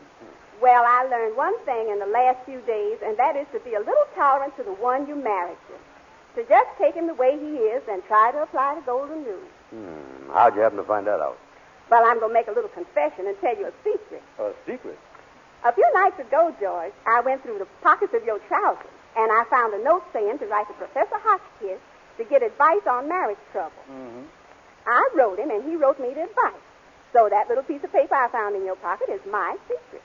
Well, I'm going to tell you a secret. I put that note in my pants pocket when I went to bed that night because I knew you'd find it there. I'm going to tell you both a secret. What's that, Andy? I is the one that wrote you that letter. I is Professor Hotchkiss.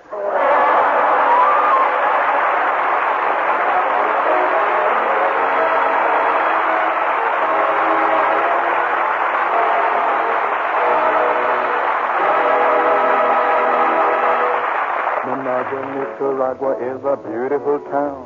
You buy a hacienda for a few pesos down. You give it to the lady you are trying to win. But Papa doesn't let you come in.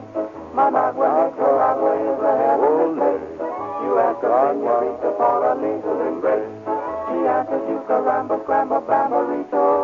There's Managua, Nicaragua, that's low. I have been to many tropic ports. I might include even Brooklyn. If you're ever feeling out of sorts, I'd like to recommend a look in Managua, Nicaragua, what a wonderful spot. There's coffee and bananas and a temperature hot. So take a trip in on a ship, go sailing away across the agua to Managua, Nicaragua, ole. Managua, Nicaragua is a town you'll adore. A kiss from senorita has you pleading for more.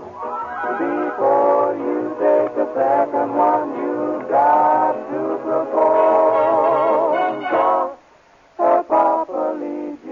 out by the nose. Managua, Nicaragua is really the top. You buy a big sombrero from a neighborhood shop, and then the girls will follow you like in a parade, because they want to walk in the shade. You can feast on enchiladas all the day long, provided that the stomach is especially strong. So take a trip and on a ship go sailing away. Across the Agua to Managua, Nicaragua. Across the Agua to Managua, Nicaragua.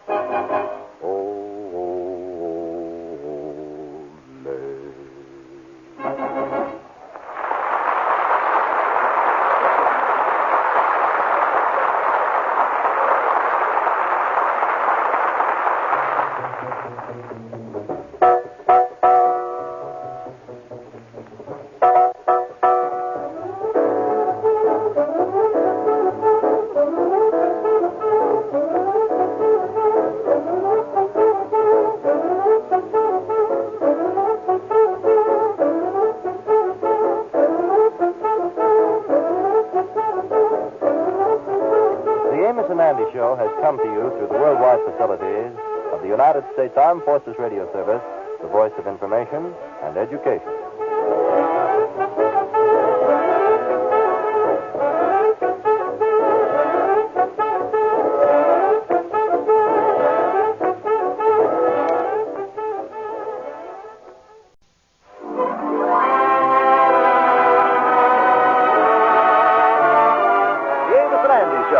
A full half hour of entertainment with all the Amos and Andy characters, plus Bud Gruskin and his orchestra, and those famous Delta Rhythm Boys.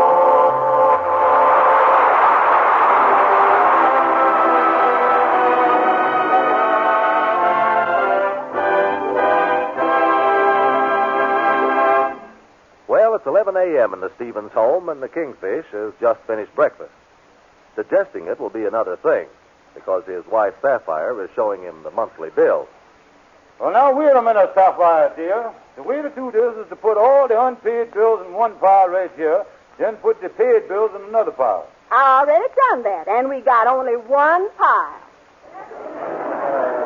You know, honey, in all of the 22 years of our married life, I ain't never seen so many unpaid bills. Now, look at it. Look at this one right here. What is this? Music, $5 for organist. That's the man that played for our wedding.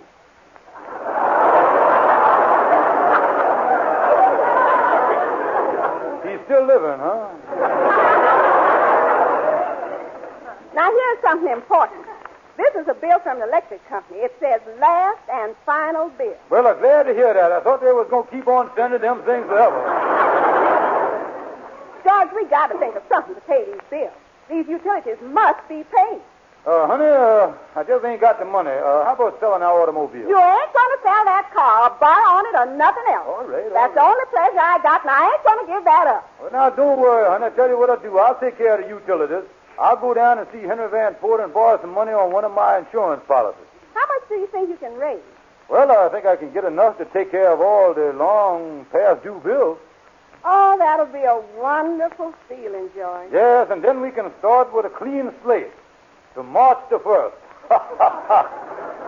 1942.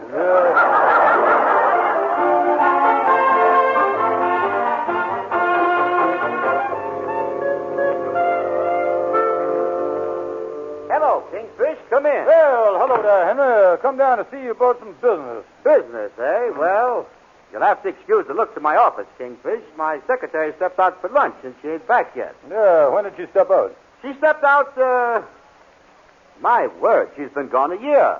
Well, now, look, Henry, me and Sapphire is in bad shape on our monthly bills. Our budget done buckled up on us and everything else. And I was here to try to borrow some money on one of my insurance policies. Yes, well, let me get your policies out the file. I look in the D's. Why are you looking in the D's? Delinquent. Oh, yeah. Ah, here we is, right here on top. Listed under the very D's. Oh, yeah, very D's. Say, I'm sorry, old chap, but your policies have been barred up to the hilt. Well, now, wait a minute here. I must have something there. How about my burial policy? No, Kingfish, that burial policy is also lapsed up for non-payment of premium. You don't know it, Kingfish, but the only way that you can get buried is to die in an open grave. Yeah, well, now, about that accident policy I got, I've been paying on that for years, and I ain't had but one accident they ever paid off on. Well, that's just the point. They paid you off on one accident already. And this type of policy, you was allowed only 2 accidents, and the second one must be fatal. Henry, you mean to say that my insurance ain't got no value no more? Well, Kingfish, in common everyday parlance, I'm telling you that you can't get no money on your insurance. That's definitely, huh? Indeed it is. In fact, my friend, if you was to die today, your wife would owe us $46.20. Henry, I just built some money to pay some important bills. The utilities is over at my house now cutting wires. They're snipping right and left over there, you know it? Well, why don't you go to work selling insurance, Kingfish? Look here, we got a hospital insurance plan that's very easy to sell. Yeah, I know about that plan. And it's very profitable because we don't have to pay many claims. It's profitable, huh? Yeah. Wait a minute, there's my chance. Why sell this hospital insurance for you? I know what I'm going to do. I'm going to start my own company and keep the money for myself.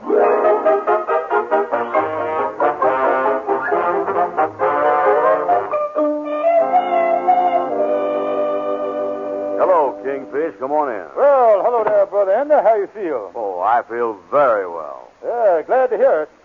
Of course, a thing like that can't last, you know. What do you mean? Well, I got some good news for you, Andy. Me and several rich multimillionaires has done started the Stevens Hospitalization Insurance Company. It's a mutual company, too. What do you mean, mutual? Well, if you get sick, you are sorry that you got to go to the hospital.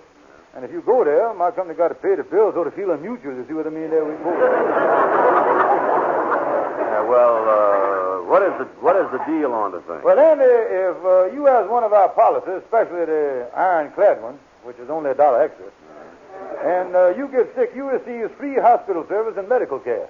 Yeah, but like I told you, Kingfish, I never get sick. Oh, listen, Andy, with all the germs and microbes and bacteria that's flying around in the air, you can't catch something you ain't trying. Wait a minute here. Why must I try to get sick? Why? Because with the free medicine we give you, you can't afford to stay well. Yeah, and besides that, our policy also includes operations. Oh, sure enough? Oh, yeah. And you know they cost. You know what they cost, don't you? What? Well, a doctor nowadays won't stick a knife in you for less than $50. Just look at what it cost Amos in the hospital when he had that kidney stone operation. Them kidney stones is bad, you know. Yeah, well, I don't like being sick. And don't talk like a fool. In addition to everything else you get in the hospital, they got good food there. Yeah, but if I was in the hospital, I don't know if I'm going to want no food. Oh, listen, Andy, if you want to sleep at supper time, a nurse comes in, don't even wake you up. She feeds you while you're sleeping. Wait a minute. How'd she do that? Why, they got a scientific way of doing it. They feed you what they call intravenously. Yeah. They just stick a hypochondriac needle in your arm. Yeah, the needle is full of vitamins, calories, Purex, Pyrex, and all that stuff. Well, that sounds all right, but suppose my girl drops over and I want her to stay for supper. Well, in that case, the nurse brings 2 needles. Oh, they jab everybody over there. Yeah, I see what you mean. Yeah, the whole setup is great, Andy. Oh, I tell you, this hospitalization plan is the greatest thing since Madame Curie discovered the radio, you know? But listen, I don't think I need it, Kingfish. I was feeling good, and I ain't going to have no accidents. Andy, does you realize that the statistics show that in this country, one man has an accident every 3 minutes? Well, then sell the thing to that man. He really needs it. Listen, I look better than I ever did. Yeah, you say you look better. That's a fine thing. Say you look better. Certainly you look better on the outside, but on the inside is what counts there. No, Kingfish. I don't want none of your insurance. Okay, Andy. Sometime when one of your friends, though, is laying in a nice, comfortable hospital with a broken leg or a fractured skull, and you are sitting home in that stuffy old room of yours, don't blame me. Listen, Kingfish, there ain't nothing wrong with me. You might find a lot of other people that feels bad and is down in the dumps. But not me, son. I is happy. As I look around me, all I see is blue skies smiling at me. Nothing but blue skies do I see. Bluebirds singing a song.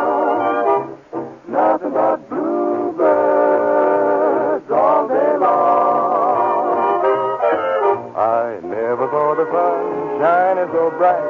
Never saw things going so right. Noticing the days hurrying by when you're in love, my heart they fly. Blue days, all of them gone. Nothing but blue skies from now on. Blue skies smiling at me.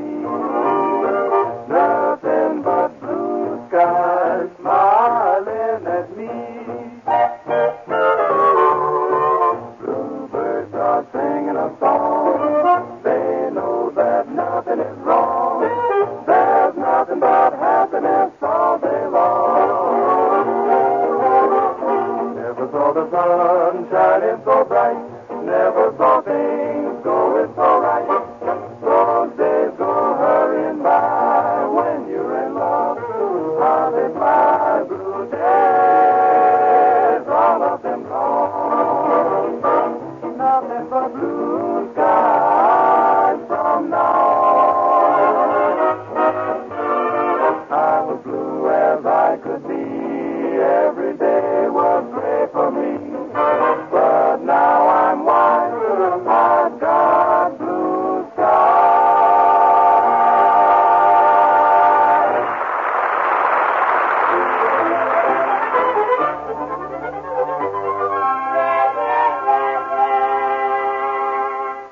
George, what is we going to do about these bills? They ain't paid yet, huh? Right, they ain't paid. Look at this desk drawer at these bills.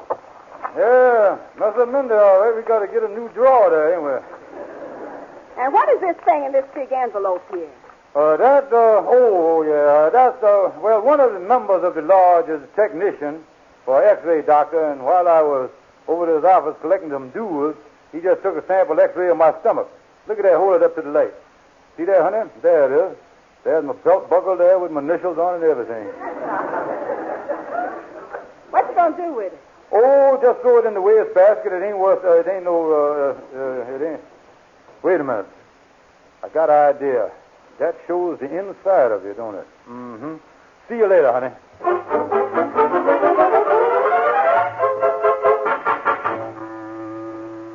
Well, I got the X-ray picture in the closet. Now, I'll set the camera right about here facing the closet door, and I'll stand Andy up there against the closet door there. Well, hello there, Brother Andy. What you doing over here? You said to drop over. I did, huh? Oh, well, forget about it. Sit down. Yeah. Andy, getting back to this hospitalization plan, you might look all right on the surface, but have you ever seen yourself on the inside? No, my skin has always been in the way. Andy, look, I have got what they call a portable X-ray camera here. How about taking a picture of you infernally there? Yeah, all right, and then you'll see that ain't nothing wrong with me. Go ahead, take it. All right, tell you what to do here. You stand up against that closet door, Andy, and first of all, take your coat off. Take that off. Wait a minute. Why you want me to take my coat off? Well, of course, the coat is made out of herringbone cloth, and the bones will show in the X-rays. See what I mean? Better take off your shirt, too, Andy. Yeah, I'll take it off, too. Yeah, ain't you going to take your necktie off first? Well, the necktie comes right off of the shirt. You see there? It's sewed on the collar. Yeah, you really got some holes in that underwear there, ain't you? There's kind of a lacy design in it there. Yeah. You want me to take that off, too? No, you try to fight your way out of that thing. I wouldn't.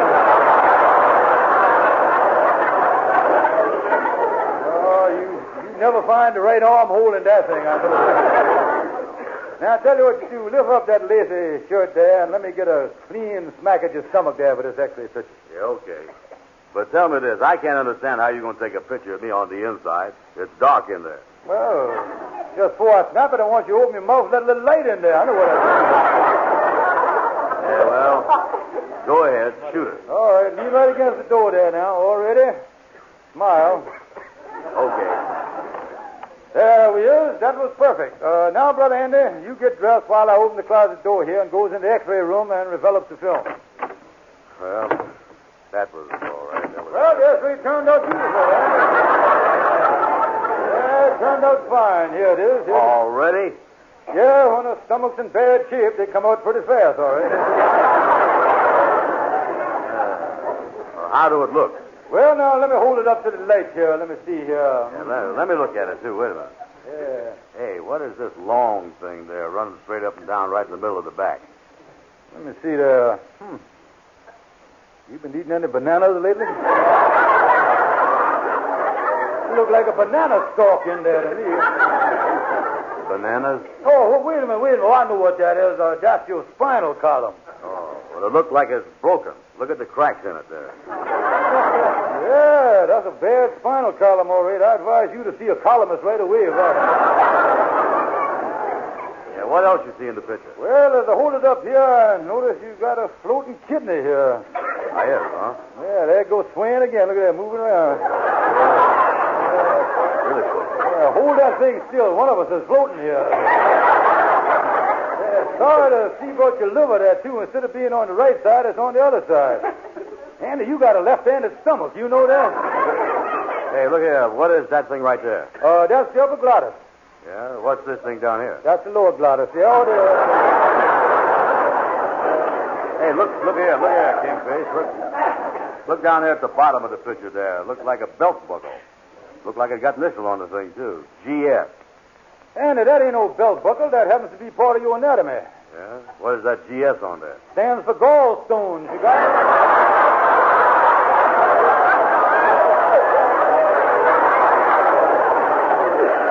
Listen, I didn't know I had gallstones. Yeah, well, it says so right on the belt buckle there. Yeah, well, I thought you knowed when you got those things. Well, not always. Tell me this. Do you eat a lot of mashed potatoes? Oh, yeah, I eat a lot of them. Well, that's the reason you don't know about gallstones. The mashed potatoes keep them from rattling, you see that? Oh, me, I was a sick man. I feel bad, all right. Well, you better sit down in that chair, Andy. Now, about this hospital insurance, you give me $10 now, and you ain't got no more words. And here's a contract for you to sign. Yeah, but how do I know if I got to go to a hospital that you're going to be able to pay these bills? Well, tell you what I'll do. I've got an automobile. I'll put it up in the contract that you can take my car and sell it if I don't take care of the hospital. Okay, put that stuff about the car in there, and I'll take it. Here's the $10. Yeah, here, you can have the X-ray picture. Get a good frame for it and set it on your dresser. Look good up there.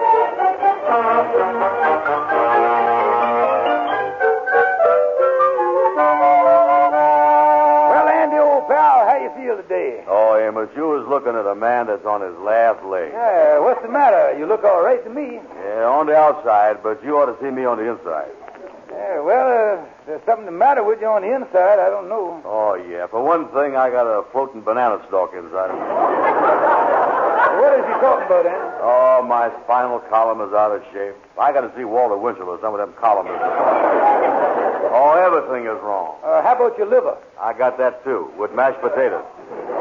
Andy, I don't think there's anything the matter with you. You ain't sick. Well, if you don't believe me, I'll take you home and show you the X-ray picture that Kingfish took of my stomach. I got it framed on my dresser. Yeah, well, I wouldn't believe anything the Kingfish tells you, though, Andy. Listen, if you think you were sick, why don't you get yourself checked up by a regular doctor? Amos, you is as right as two rabbits. That's just what I'm going to do. I'm going to make an appointment with a doctor right now.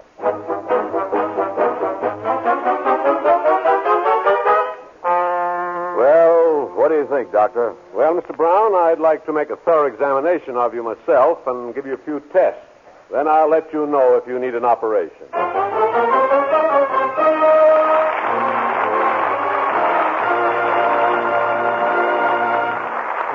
Talk it over. Let's talk it over before you tell me you're through. Why can't we sit together and figure whether this is the right thing to do? I hate the thought of spending nights all alone, missing the thrill of nights that we've known. Can't we talk it over before it's over?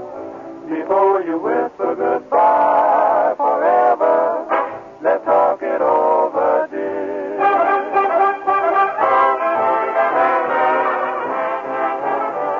Now listen, George.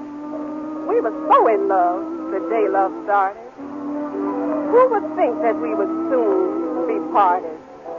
I just can't believe it's true, Sapphire, dear. I make this appeal to you.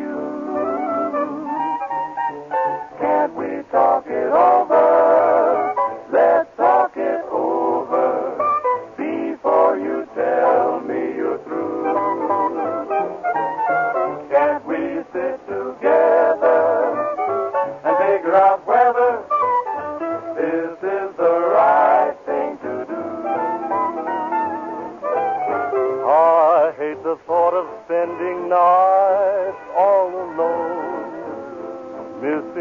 thrill of night that we've known. Can we talk it over, baby, before it's over? Before you whisper goodbye forever, let's talk it over, dear.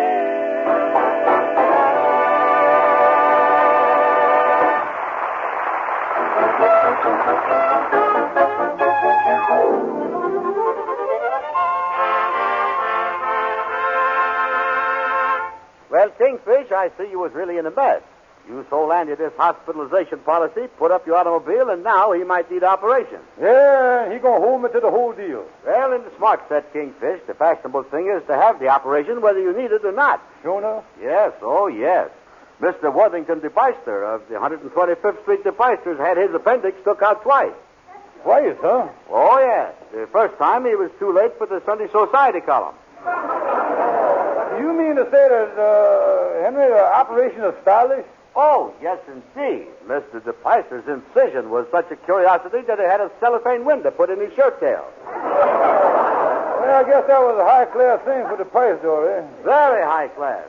Even the doctor wore a sterilized tuxedo for the operation. Well, this whole mess was my fault, because if I had sense enough not to scare Andy with that x-ray of mine and tell him about Amos's kidney stone, he wouldn't have gone to the doctor in the first place. Well, if he goes to the hospital, it's no telling how long he'll be there. Yeah, well, you know, I got this contract with him. I certainly hope he gets well. Or something. Well, I'll tell you, Kingfish, my advice to you is to get a good loophole lawyer. Hey, that's a good idea. You know a loophole lawyer I can get? Gabby Gibson done gone out of town. Well, why not go to see LaGuardia Stonewall? He's known as the eel of the legal profession. I'll get it.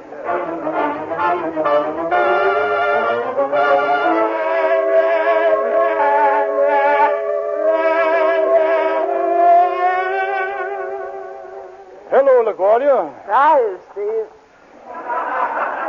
I want to see you about a legal matter, and I understand that you was a loophole expert. Yeah, that's my specialty, Buck. It's the last client I had. I tried to get him through a loophole. Did you get him through? Everything but his neck. Well, I hope you ain't too busy to handle this case for me right now. I might be. This afternoon, I got to go down and plead a case again. I've been pleading the same case every day for months and months. Now, what is the nature of the case? Trying to get me a telephone. A telephone, huh? Yeah. Must have got one. Excuse me, Buck. Hello? He ain't here. Goodbye. That was my wife. LaGuardia, it looks like I'm going to get in some trouble, and I don't want to go to this here jail in Harlem. Oh, don't worry. Skip the jail out there. I think I can get you sent direct to the penitentiary.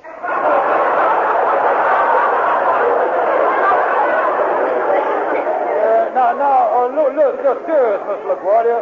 Here is a contract that I made with a friend for this hospitalization plan. Now, look at it and see if you can find any loopholes. Okay. Well, let me see. Mm-hmm. Well, a contract between Brown and Stevens. Mm-hmm. See something? Yeah. That's a terrific loophole. Oh, great. You really got a good loophole there, huh? Oh, I'll say, with this loophole, we can make this man Stevens pay a fortune. Wait a minute. I'm Stevens. Oh, then it wouldn't be good, would it? Look here, LaGuardia. Can't you come to no opinion on the thing? Yeah, I got an opinion. What's that? Well, send this man Brown over. I'd rather handle his side of the case. Yeah, but you was handling my side of the case. Wait a minute, Bob. I got an idea. Did you have a license to sell insurance? A license? No. Well, the policy you sold wasn't legal. It won't stand up. You was in trouble for violating the law. No license. I was in trouble. Say, wait a minute. That give me an idea. I think I can handle it from here on. You see, Bud? Just a little thought like that sometimes does the trick. It happened with me just last summer, the same thing. What do you mean? I had a client that wanted to get his trial over and get out of town. How'd he come out? I'm happy to say that after I give him the one thought, the trial was over, and my client went down and caught the night boat for Albany. Albany, huh? Yeah, but he had to get off at Sing Sing.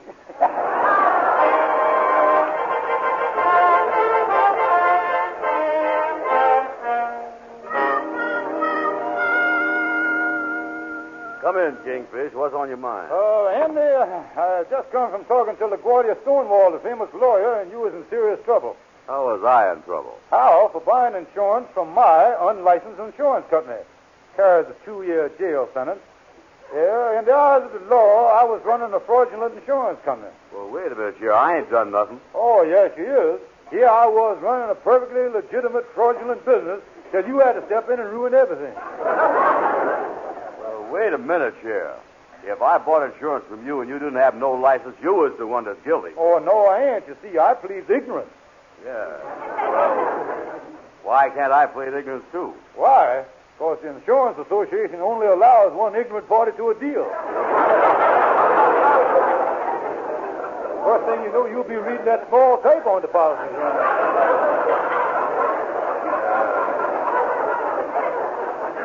I sure is getting myself in a spot here, ain't I? Yeah. You get one good break, though, Andy. Here, take this. I was giving you back this $10 you paid me for the premium. Do the law make you do that? No, my conscience is making me do it. You see, by giving you back the $10, it denullifies and avoids the policy, which automatically knocks another 6 months off your jail sentence. Well, I'll tell you something. I certainly appreciate what you was doing for me, Kingfish. Oh, don't mention it, Andy. I just wish that I had a good friend like me.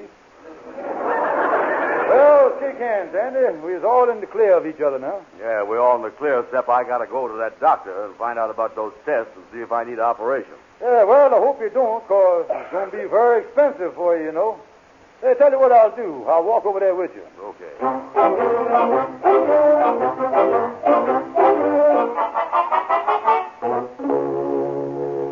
Well, Doctor, what is your diagnosis of examination? Mr. Brown, I can give you a clean bill of health.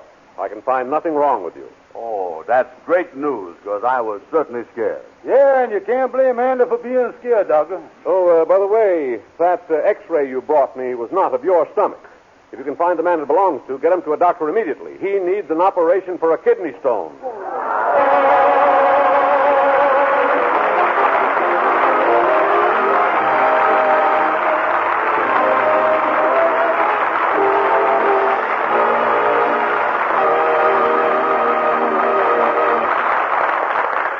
It's a good day for singing a song, and it's a good day for moving along. It's a good day. How could any day go wrong? A good day from morning till night. Yes, it's a good day for shining your shoes, and it's a good day for losing the blues. Everything to gain and nothing to lose. Yes, it's a good day from morning till night. I said to the sun, good morning, sun, rise and shine today. You know you gotta get going if you wanna make a showing, and you know you got the right of way. 'Cause it's a good day for paying your bills, and it's a good day for curing your ills. So take a deep breath and throw away your pills. 'Cause it's a good day from morning till night. There's a good day heading my way. I'm shouting hooray. It's a great day, I do say. Hallelujah. Yes, it's a good hallelujah, good day. Hallelujah, good day. Everything to gain and nothing to lose. 'Cause it's a good day from morning till night. I said to the sun, good morning, sun. Rise and shine today. You know you gotta get going if you're gonna make a show. You've got the right of way. Yes, it's a good day for paying your bills, and it's a good, good day for curing your ills. So take a deep breath, throw away your bills. Good day from morning till night. Good day from morning till night. I'm telling you, Jim, from AM to PM, it's a good, good day.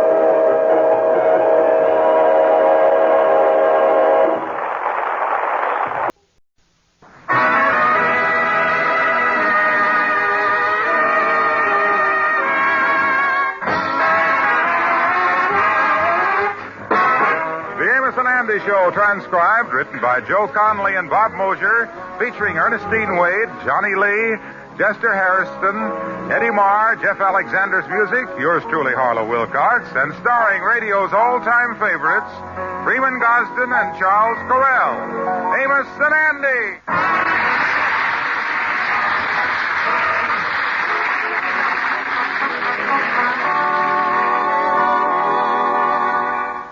So old Goofy got into town today, huh, Sapphire? George, my brother Leroy is not goofy. Not Goofy. He nutted in a pecan patch. That personality he got, he's about as warm and friendly as an octopus in the bathtub. George, you always carry on like this when Leroy comes to town. What has you got against him? What has I got against him? That's like asking a fella in the death house what he got against electricity. Tell me this, how is he arriving? In the horse van again? Now, George, you know Leroy is a horse trainer. He has to ride with the horses to keep them quiet. Keep him quiet. What's the matter? You afraid he's going to blab about them shots he's been giving him? My brother never fixed a horse race in his life. Oh, no? What about last year down in Florida? He rubbed the horse down with alcohol and then made the mistake of giving the jockey that electric whip. In the home stretch, the jockey hit him with the thing, and that horse crossed the finish line flaming like a plum pudding on Christmas Eve. George, that's enough of that. The man Leroy trained the horses for in Florida went broke. Leroy come up here to make some new contacts. Now, I want you to be nice to him at supper tonight. Oh, supper? You're paying an eating call, huh? You be nice to him, you hear? All right, but I ain't never seen no human being eat like he do. He buries his face right down in the plate and he never looks up once. The only way I can figure it out while he's eating, he must breathe through his ears.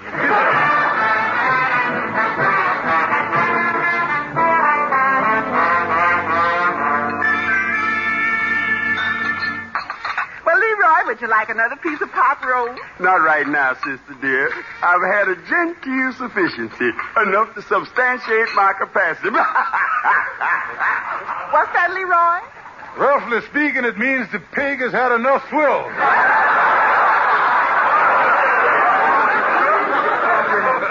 Well, you two men have a nice chat. I'll get the dessert.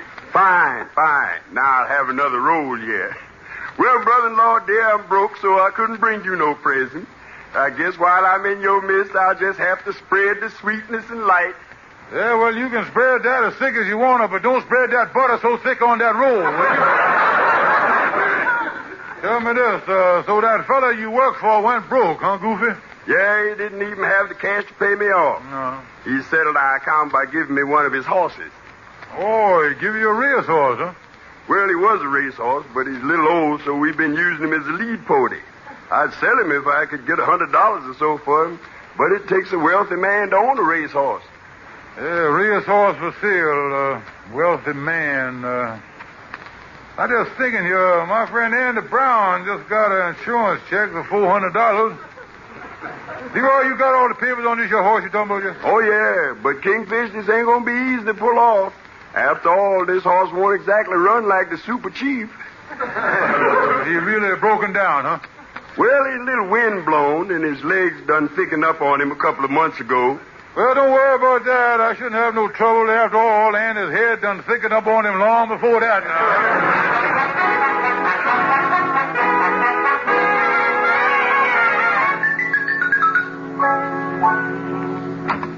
Say, Kingfish, I come down here to see... Listen, Brother Andy, I ain't got no time to mess with you today.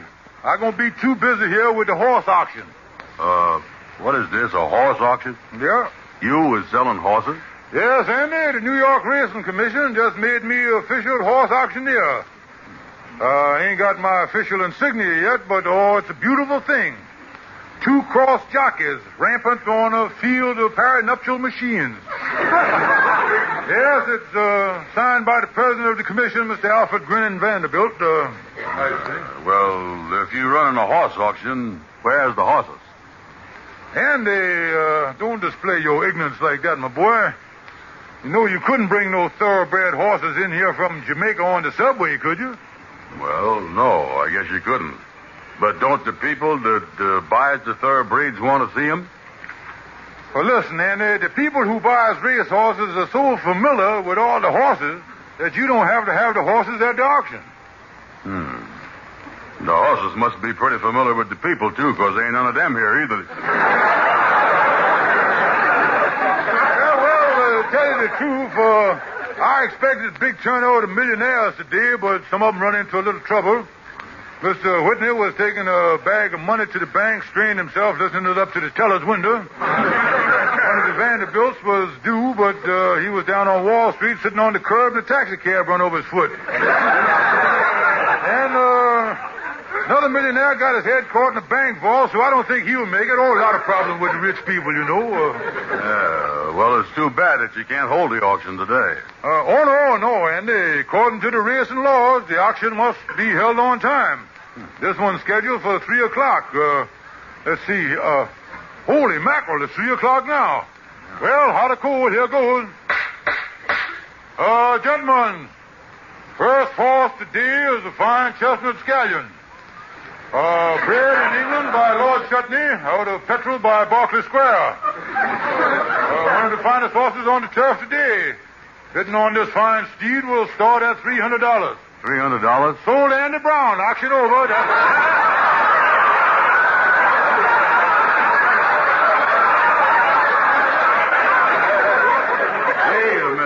Wait a minute.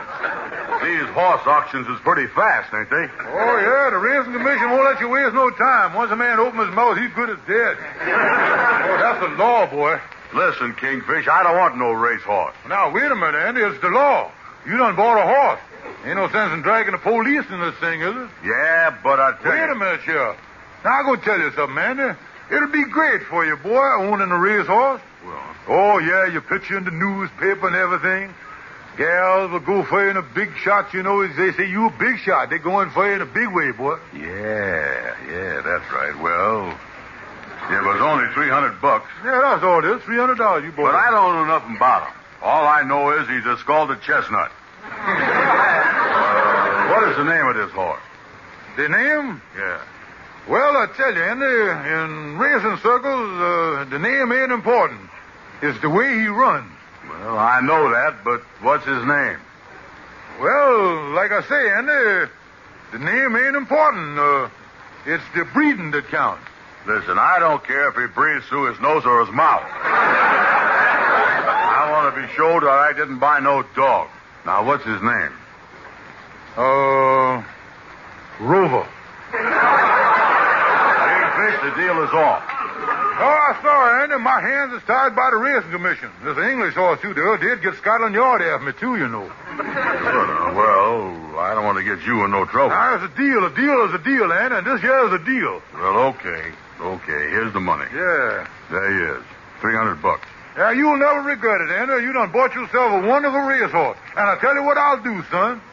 For another $25 a week, I'll go out to Jamaica racetrack and train the horse for you personal. Oh, that's great, Kingfish. Say, by the way, how old is this horse? How old? Yeah. Well, I guarantee you one thing, Andy. You ain't buying no young squirt. You have got an experienced, mature animal that's been around and knows the ropes. Now, that I can...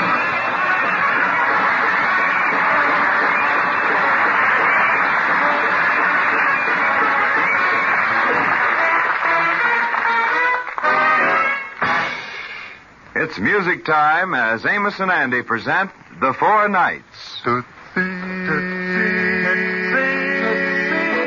Tootsie, goodbye. Tootsie, don't cry. The choo-choo train that takes me away from you. No words can tell us that it makes me kiss me, Tootsie, and then do it over again. Watch for the mail, I never fail. If you don't get a letter, then you know I'm in jail. Tootsie, don't cry. Tootsie, goodbye.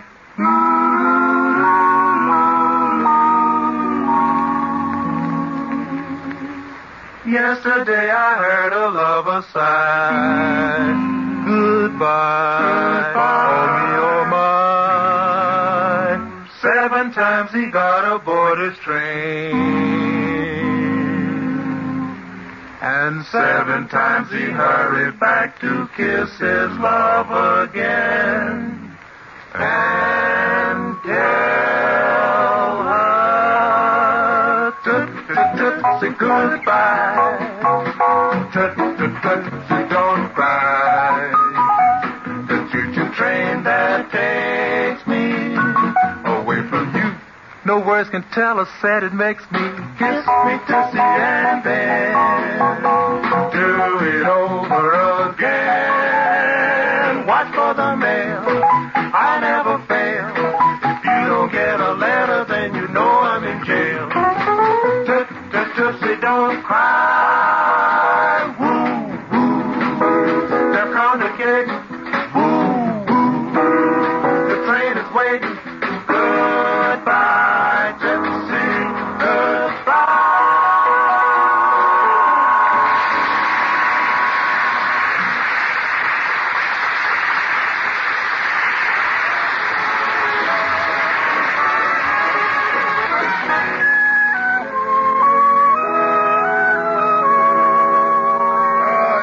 This again, Andy, will you, and kind of tell it to me slow. You has done bought what? That's right, Amos. I done bought a racehorse. His name is Rover. Rover? Oh, me. Yeah, and if he win a lot of races, maybe I'll have a lot of money and strain myself like Mr. Whitney. Well, Andy, of all the crazy things I done ever heard of, I think this is about the craziest thing you done ever done. You ain't got the kind of money it takes to keep a racehorse. Oh, what you talking about? He gonna win a lot of races. He's out of Jamaica right now. Yeah, what do he look like, Andy? Well, I ain't seen him yet. My trainer won't let me. Oh, you got a trainer, huh? Who is the trainer? The Kingfish. Oh, the Kingfish is training him. Now, ain't that just great? Oh, son, you ought to look into this horse thing. Oh, he a genuine racehorse. I got the papers on him and everything. Oh, sure. The Kingfish gonna put him in a race as soon as he's ready. Say, by the way, I got an appointment to talk with my trainer right now. Yeah, well, I hope you know what you're doing, Andy. Oh, boy, this is gonna be great. And if my horse gets real good, I'm gonna take him out to California and have him run at Santa Anemic.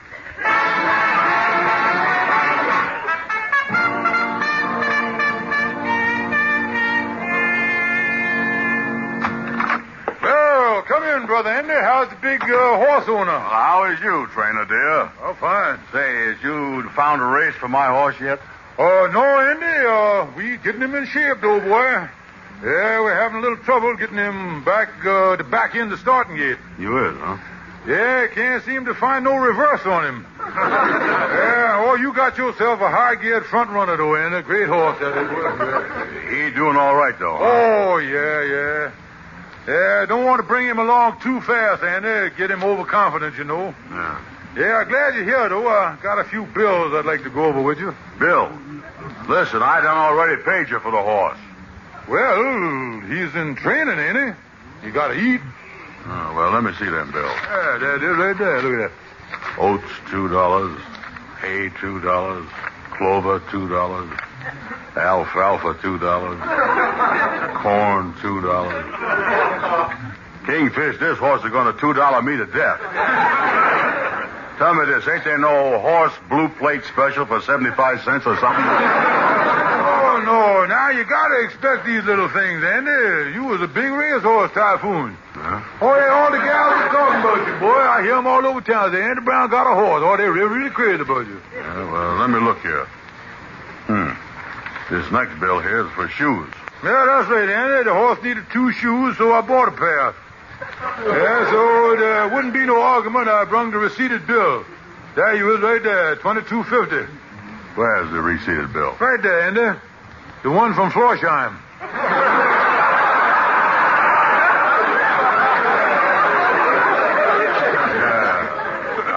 I see here the horse wears 11 and a half beads. Well, he got big feet, sorry. Yeah, give him a nice grip on the turf there, you see. Yeah, well, he'll be a cinch if he ever runs in the snow. Snowshoe his way right to a win, you know. Well, how come you get him tan shoes? Well, he's a chestnut scallion, ain't he? I wanted to match him up. Wait a minute. I better look over the rest of these bills here. Yeah, well, now let me explain that next one to you, Dandy. You see, Brother Andy, old pal, a horse gets lonesome in a stall by itself. You do? And I found out that every horse in the world has got a mascot. So I done bought him a mascot. Yeah, well, I'd want him to get lonesome. And then I finally hit on just the right animal. I got him a chicken. There's the bill right there. $3.50 for a chicken. Yeah, I noticed here the chicken was dressed.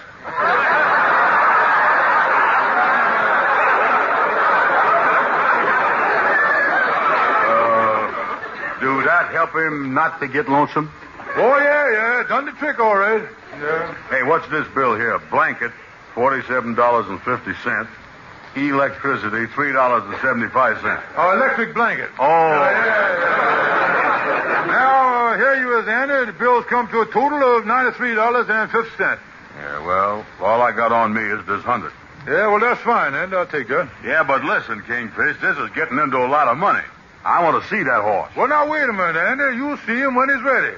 Just give me a week or 10 days more of this training, and I'll have him in good shape. Yeah, well, wait a minute. Don't go away here. You give me my change from that 100. You owe me $6.50. Yeah, well, don't worry about it, Andy. I tell you what. I'll just buy the horse a couple of more chickens. Yeah, well, there's no sense letting the chicken get lonely either. No.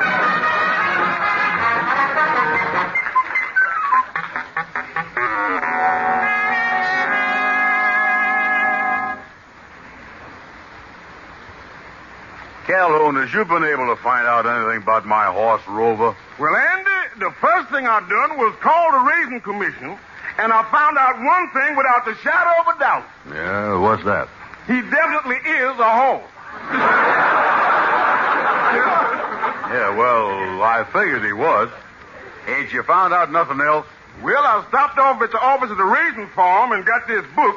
It's got a record of every horse that done ever run anything. All we got to do is look up your name. Yeah, that's the stuff. Get it open there, Calhoun. Well, now, let's see here.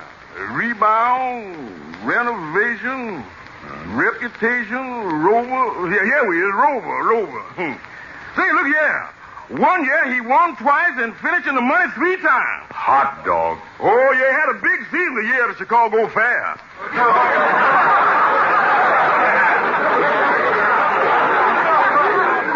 You know something? I think this horse is even more mature than I think he was. Ain't he done nothing since then? Well, let's see.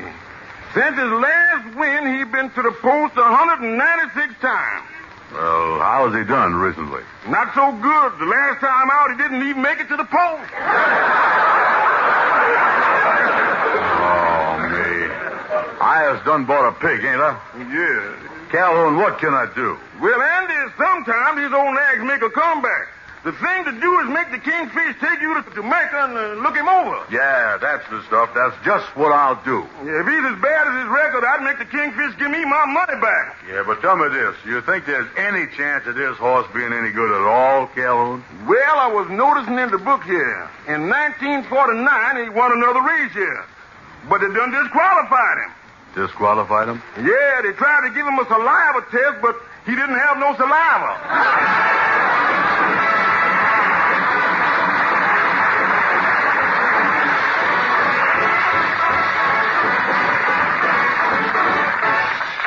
Amos, Andy, the Kingfish, and all the gang will return in a moment with the climax to our story.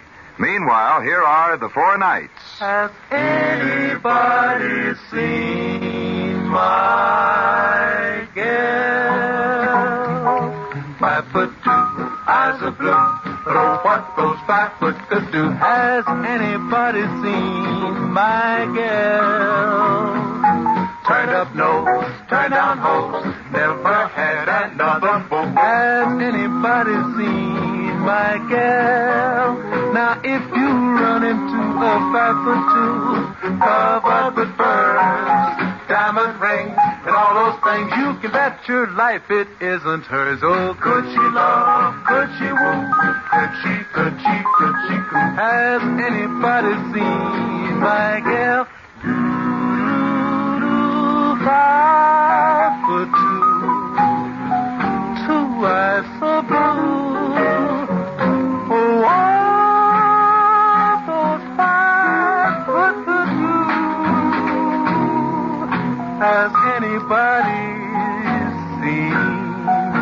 my gal.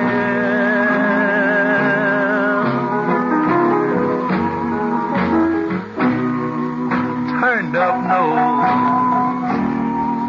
turned down hole. I'll bet she's never had another beau. Has anybody seen my gal? Now, if you run into a Papa do, the buzz with pearls, diamond rings, and all those things, bet your life it isn't her. could she love, could she woo, could she coo? Has anybody seen my gal? Anybody seen my gal?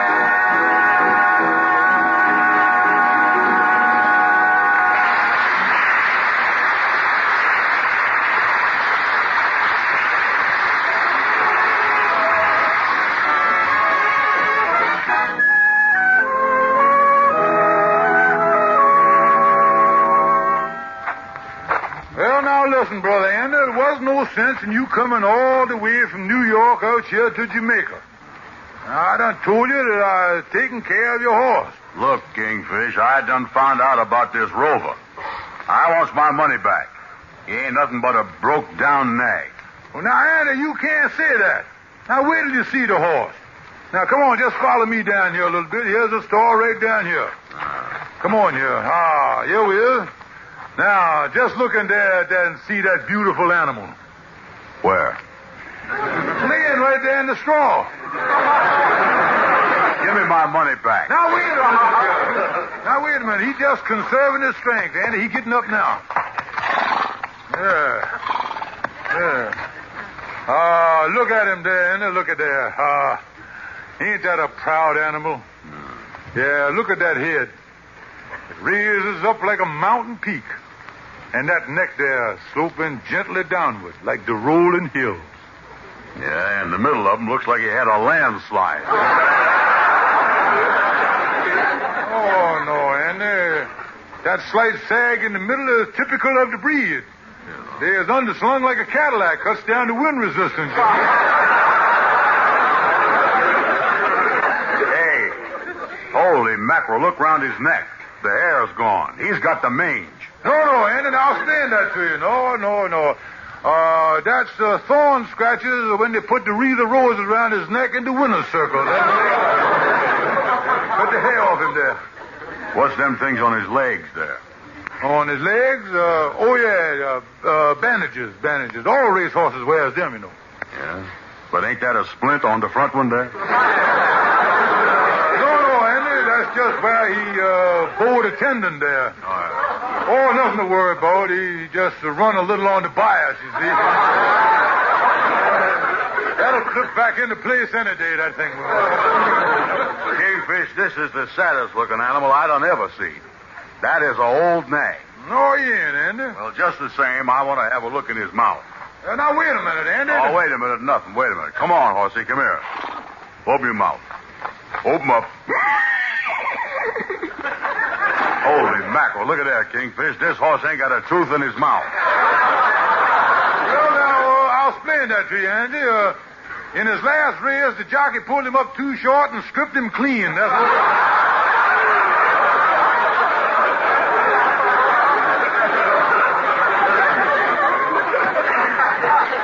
Listen here.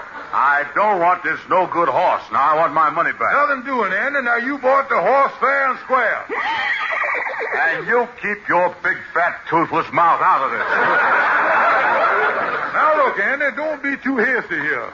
Now, I've been talking to some of the trainers around here, and they say that maybe in just the right spot, this horse might win. Oh, listen, that horse couldn't win nothing.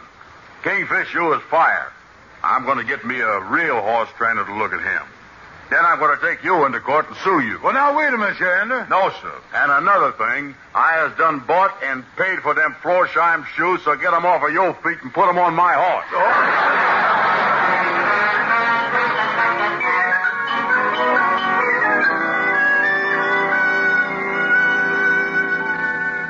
What is this, Calhoun? You say that Andy has done entered that broken-down horse in a race?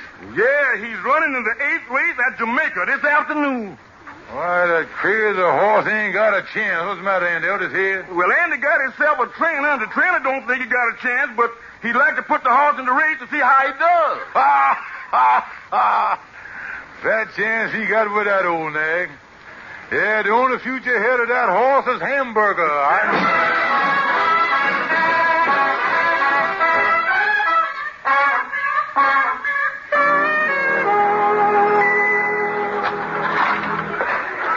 Well, come in, Kingfish, come in. Well, Amos, it sure was nice of you and Ruby to ask me over this afternoon for early supper. Sapphire and her brother went over to their mama's tonight. Well, we glad to have you over, Kingfish. You got some new furniture here, ain't you, Amos? Oh, yeah, we got a new sofa and that combination radio. The rug is new, too. Oh, by the way, Kingfish, I done asked Andy up for supper, too. Uh-oh. I don't think he's speaking to me on account of that racehorse deal. Oh, well, you two is always squabbling. Andy ought to be here, though. He was too excited to go out to the track. He was going to listen to the horse race up here on the radio. Say, I'll tune it in now and be all set when he gets here. Just sit down there on the sofa, Kingfish. I'll tune it in. Yeah, let me sit down here. That rover ain't got a chance, Amos. He ain't got a chance. Well, here's the station. The race is on. At the half-mile, it's Cupid Doll in front by 3 lengths, Rose Petal second, and between horses Au Revoir third. Moving into contention is Dewdrop and Rover. Well, the race is already on, and Rover's fifth. Poor Andy done missed it. Oh, the horse will never last, Amos. Never hold up. Going into the far turn is Cupid Doll still in front by 2 lengths, Rose Petal by a length, and now Rover is moving up fast on the outside. Holy mackerel, listen to that horse go. Turning for home is Cupid Doll and Rose Petal, and here comes Rover. Come on, Rover. In the stretch is Cupid Doll by a head and Rover. Cupid Doll and Rover is Rover and Cupid Doll. Rover is driving fast. Is Rover by half a length, and at the line of finish is Rover getting up and winning it by a length and a half. Yes, ladies and gentlemen, Rover wins the $1,500 pace, Cupid Doll second, and Au Revoir third. Cut that off, Amos. Rover is owned by Mr. Andrew H. Holy smokes, Amos. And this horse won. Yeah. I'm so excited I'm shaking all over. It's too bad that Andy missed it, too.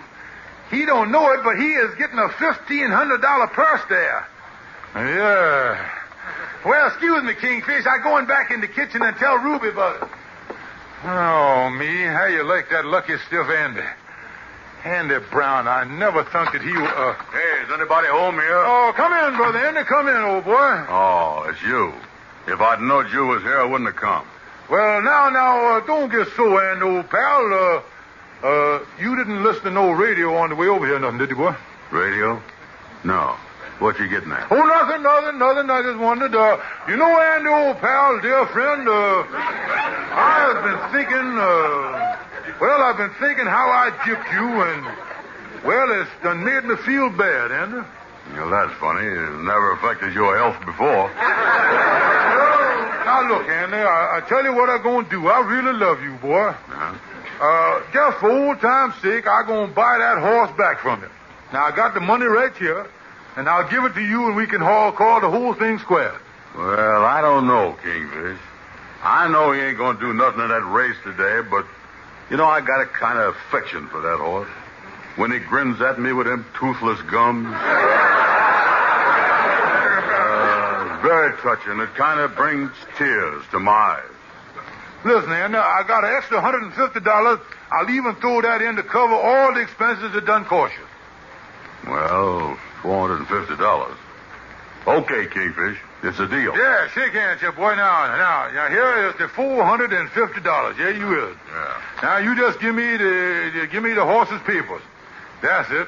Yep. Yeah, get him out there. Okay. There you is. All right, now, Andy, in other words, the horse is mine, and you never owned it. Well, that suits me fine. Fine. All right, the deal is over. And now, Andy, I'd like to inform you that the race has already been won. my horse, Rover, won a $1,500 purse. Really a smart businessman, boy. How did you know that horse won? I just heard it over the radio before you come in. That was no radio, Kingfish. That was a record I had made, and Amos played it just for your benefit. Oh, no.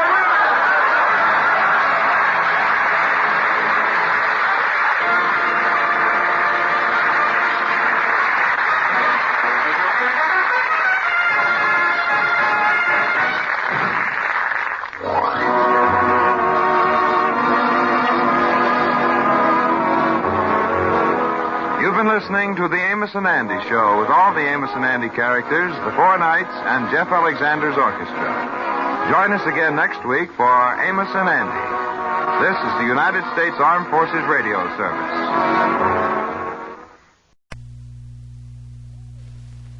Andy, listen to the man. He's about to say it. Yeah, let's everybody listen. Rinso, the new Rinso with Solium, brings you the Amos and Andy Show.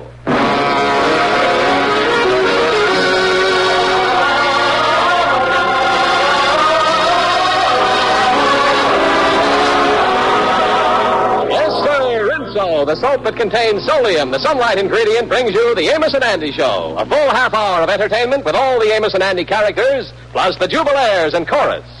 Sing hallelujah, hallelujah. Jeff Alexander and his orchestra.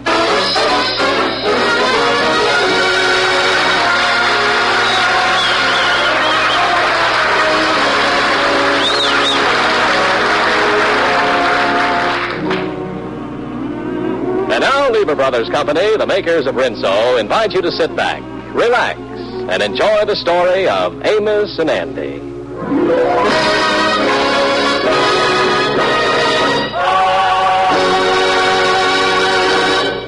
A week ago, the Kingfish's brother-in-law dropped over for dinner and has remained with him ever since. Ordinarily, the Kingfish's attitude would change for having a trick like that played on him, but it hasn't. And now he has the same friendly feeling towards his brother-in-law that he has always had. Sapphire, if you don't get that goofy brother of yours out of here, I'm going to kick him out myself. Oh, quit complaining about Leroy. Why can't he stay here a while? Of course, this is our home. When the preacher said you take this woman to be your lawful wedded wife, he didn't ask me to take your brother-in-law too, did he? Listen, George, Leroy and me has always been specially close to each other. Why, he's part of me. Well, when I take Leroy out the house, I hope your part don't get hurt. That's all I George, you shut up. Now, listen, Sapphire, how would you like to come home every day and find a no-good bum laying around the house? Well, what you think I've been doing for 22 years? And I want to tell you, my brother is going to stay here. And I say he's going to get out. Now, wait a minute. I'll tell you what we'll do. What? George, let's write a letter to Lena Dixon, the woman that's running the new column in the daily paper, giving advice on family trouble. Nothing doing. We wrote her a letter when she first started that column last week, and she answered the thing in your favor. She's all for the women's side of the argument. I want you to know that Lena Dixon is unbiased. I don't care what her nationality is. I ain't going to write to the women. You're afraid to write to Lena Dixon because you know she'd tell you you're wrong about my brother. Now, listen, Sapphire, forget Lena Dixon and her advice to married couples. I'm going down to my office now and take a nap for a couple hours. Then I'm going over to the pool hall and shoot some pool this afternoon. When I come home tonight, I don't want to find no bum in the house.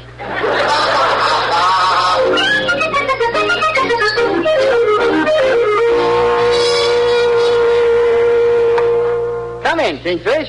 Oh, hello, Henry. That lazy no-good brother-in-law of mine is staying at my house, and I can't stand him. Nobody likes him. Yes, I admit he is quite abdominal.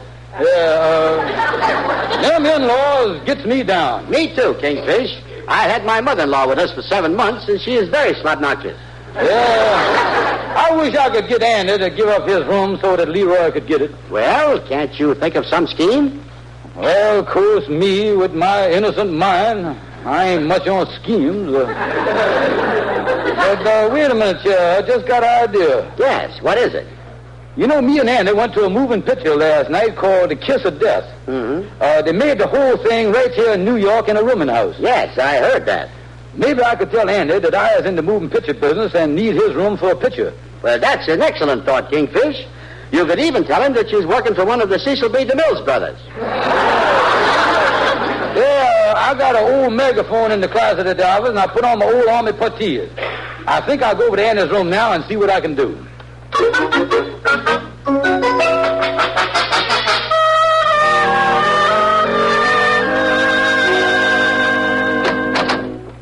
Come in, Kingfish. Yeah, well, don't bother about getting out of bed, Andy. I just want to look over your room here. Let me put my cap on backwards here. Now, let me look through my megaphone here and kind of size up the place. What are you looking through that megaphone for? Well, just working out a few camera angles here, Andy.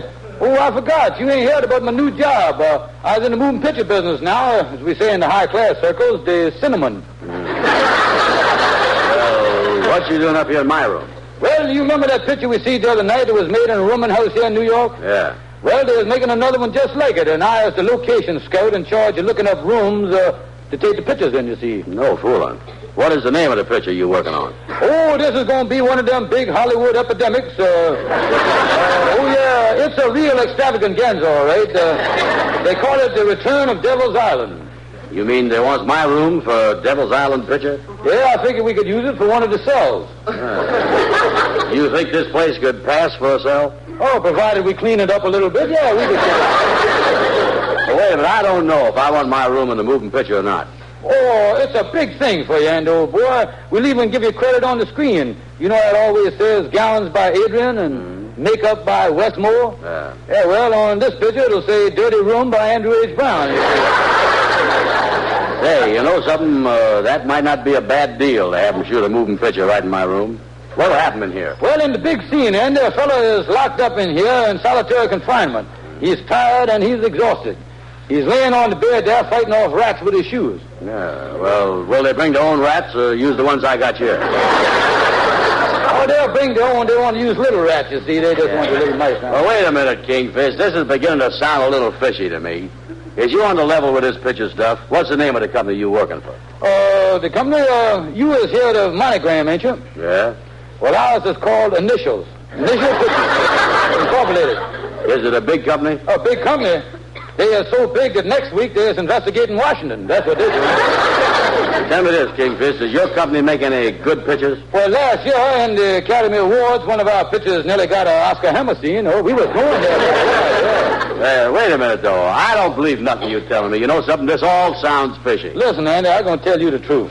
It sounds fishy to me, too. Yeah, Andy, I is desperate. I'm going to lay my cards right on the table here now and then turn them face up for you. Yeah, do that. I'm trying to get a room for that no-good brother of Sapphire to staying with us. Well, I figured you wasn't no movie man when I seen you looking through that megaphone. The thing didn't even have no lens in it. Well, I got to do something to find a room for that brother-in-law of mine. Yeah, well, it's tough to find a place. I has walked from one end of New York to the other.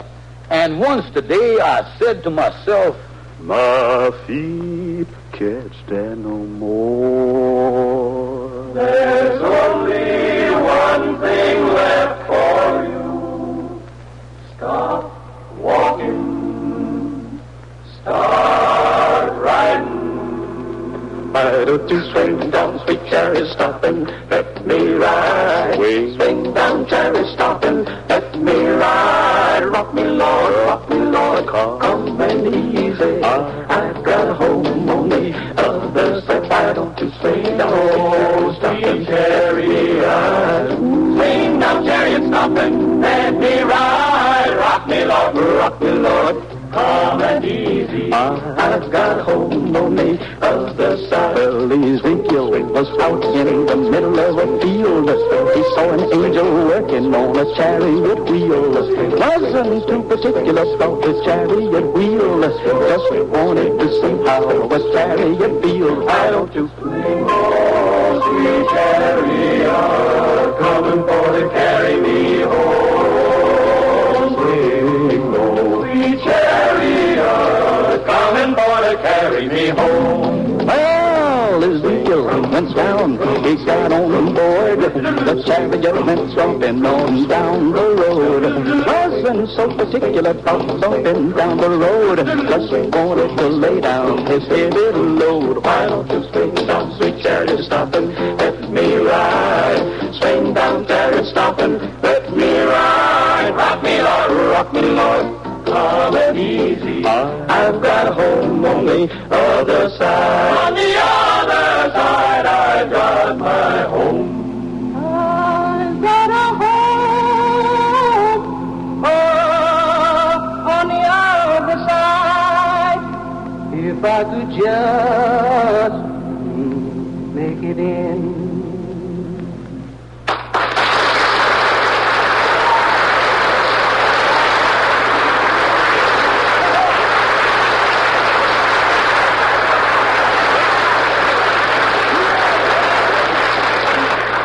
Amos and Andy will be back in just a moment. But now a word from our good friend, Bert Wheeler.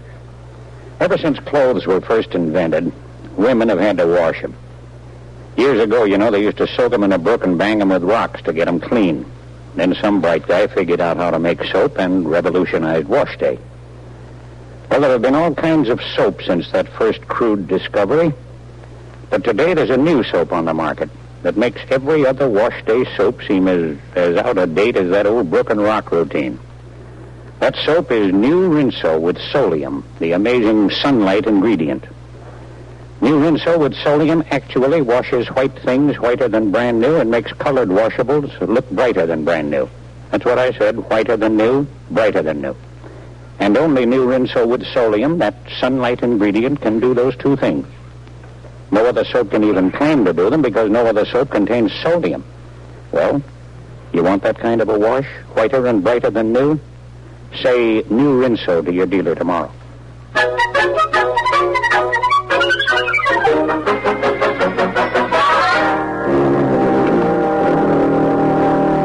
Sapphire, what's the idea of coming down to my office and bothering me? Well, George, I done made up my mind. I'm going to write a letter to this newspaper columnist, Lena Dixon, and ask her opinion about whether Leroy ought to stay or not. Well, now, you wait a minute. Don't write to Lena Dixon. Just give me a little more time. I was out all morning trying to find a room for that no-good bum Leroy. He got to get out of our house. Well, he may be a bum, but he ain't as big a bum as you is. And I think he ought to stay. Yeah, well, I think the bum ought to get out. Well, if you feel that way, why don't you put it up to him? All right, I will. What did you think of it, Leroy? Well, you both got your points, but I think I'll stay.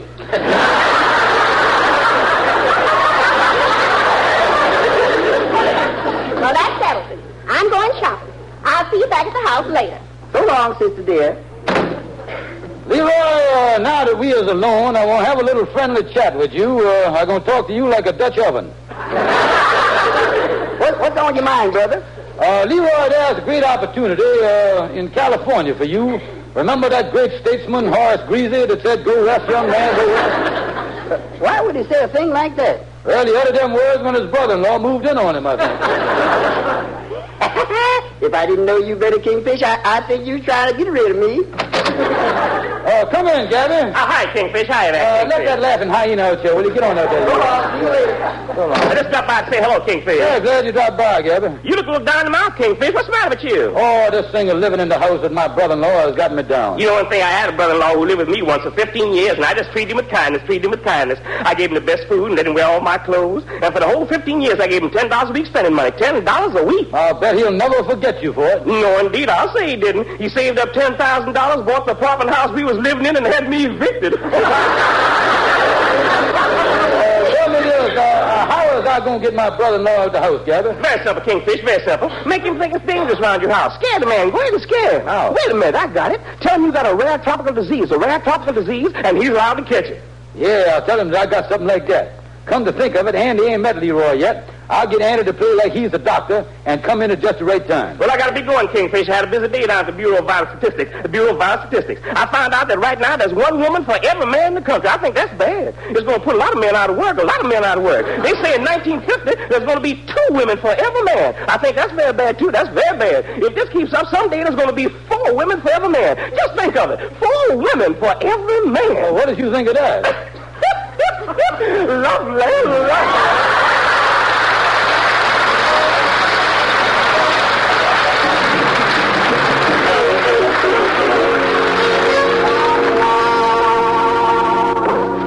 Come in, Leroy. Hi, Kingfish. Sapphire said she wouldn't be home in time to cook supper. She said you'd fix it for me. Yeah. Well, let's sit down here a minute and read the paper. You see, Leroy, does you feel sort of a hot wind blowing through here like you got in the tropics? No, I don't. Matter of fact, I think it's a little chilly. Well, I guess it's just like I thought, then. My old trouble is coming back on me. What's that, Kingfish? Oh, nothing. Just a slight touch of the bubonic plague. Bubonic plague? Yes, you know, it's one of them rare tropical diseases that scares people so much. Kingfish, that sounds serious to me. Yeah, I got it all right. I is what medical science calls a common carrier. You know how people get them tropical diseases from mosquitoes biting them? Yeah. Well, I is the one that gives it to the mosquitoes. You see, I contracted the stuff when I was helping Teddy Roosevelt dig the Panama Canal. Is this thing you got contagious? Yeah, oh, me. What I need is a doctor. I say what I need is a doctor.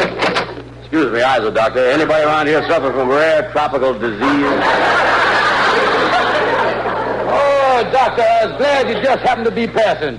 I was having one of my spells, doctor. Yeah, well, maybe I can help you. I only specializes in tropical diseases.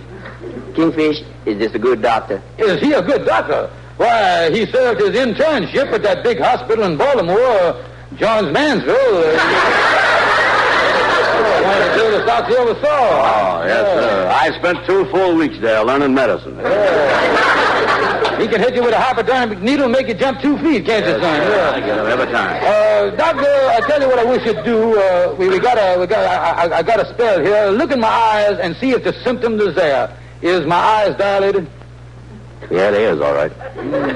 Tell me, is this thing you got contagious, Kingfish? Yes, that's the bad part of it, doctor. Maybe you better look at his eyes, too, while you're doing it. Look over there. Okay. Yeah, his is annihilated, too. Well, I tell you what, I know a lot about this disease. Maybe I can help you there, Leroy. I'll tell you what you do. I can tell by your tongue. Stick out your tongue once. Ah. Looks pretty bad, all right, now. Now turn it over, will you? Kingfish, I can't turn it over. Yeah, well, what do you think, doctor? It sounds like rigor mortis of the tongue to me. Yeah, this is a clear case of the bluebonnet plague. Yeah, that's the bluebonnet. Oh, me? This is terrible. I wonder why Sapphire never caught the disease from you all these years. Well, now, I'm going to explain that to you, Leroy. Your sister is very lucky. She can't catch it. Sapphire is what is known in medical circles as an antiseptic. She's got mercurochrome in the blood. That's what she got. Oh, yeah. The germs jumped on her once, and they jumped right back off again. Ain't that right, doctor? You as the doctor, yeah. I guess I was talking to myself there, yeah. Oh, me. I'm worried about myself, doctor. What you think I ought to do? Well, I think you ought to get out this house as quick as you can. That's right. Leroy, you ought to go down to the Board of Health and get them to throw some lime on you. Yeah. I'm getting out of here. Goodbye. And they put it there at work, boy. Oh, yeah. He really got out of here fast. Oh, that goofy brother-in-law of mine won't stop running till he hits the freight yards.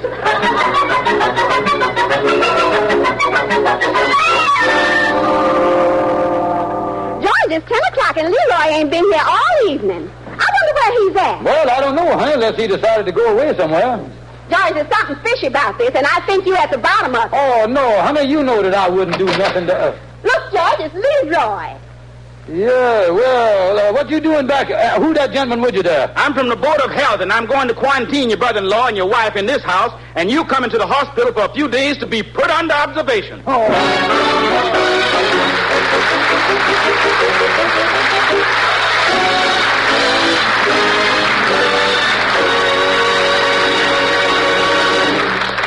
Miracles do happen occasionally, I guess. Maybe the Kingfisher scheme will work out this time. But before we return to Amos and Andy, here is Bert Wheeler. I have to believe in miracles because so many of you ladies say you see them come to pass on wash day, the first time you try new Rinso with Solium. You see clothes that are dulled and yellowed by repeated washings with ordinary soap come out white and bright and beautiful the first time the new Rinso suds hit them. And each time they're washed, you see them get progressively whiter and brighter. Then you see them get to that peak of washing perfection which only new Rinso can give. Only new Rinso with Solium, that sunlight ingredient, can do these two things. Wash white clothes whiter than brand new and make washable colors look brighter than brand new. No other soap can even claim to do them because no other soap contains Solium. So tell your dealer, new Rinso.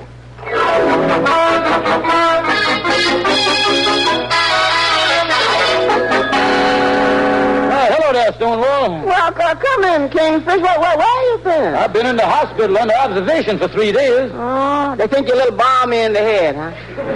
No, this is a long story. I really got a problem, boy. I got a problem, too, you know. I've been working on a big case myself, Kingfish. See, about 6 months ago, the railroad notified one of my clients that they was going to lay some railroad tracks across his property. They did, huh? Yeah, but I advised my client to ignore the railroad because they couldn't do it. So today I brought a doctor into the case. Oh, why? Well, this morning the freight train hit my client while he was walking to the bathroom. Stonewall, my problem is that my brother-in-law, Leroy, is staying with me, and I can't stand him around the house no more. Yeah, I'd hate to have a brother-in-law in with me and my wife. You know, the best way to get rid of him is to trick him. Tell Leroy that some important business just come up in Georgia and ask him if he is able to fly south immediately. Yeah, well, what does that do if he say he is able to fly south? Push him out the window and let him try it. Oh, no, Sapphire would never let me do that to a brother. Well, you always got to remember, Kingfish, blood is thicker than water. Yeah, well, what's that got to do with it? I don't know, but in case you ever get a transfusion, don't let them give you no water. Stonewall, my wife wants to get advice from Lena Dixon. I got an idea, Kingfish. What's that? Let Sapphire write Lena Dixon. You take the letter to mail and replace her letter with one from yourself, see? Saying that your brother-in-law, Leroy, is a psychopathic case. Non-compos menace in order to get out. Say, that's a great idea, Stonewall. I'll switch letters on the way. Oh, you certainly know how to give advice. Oh, yeah. You know, Kingfish, once a woman said to me that her husband was a big bum and neglected her all the time. Yeah, did you advise her? Yeah. I told her that she ought to go out dancing with other men for 3 weeks in a row. Yeah, how'd it turn out? Not so good. See, it gets pretty lonesome sitting around the house by myself every night.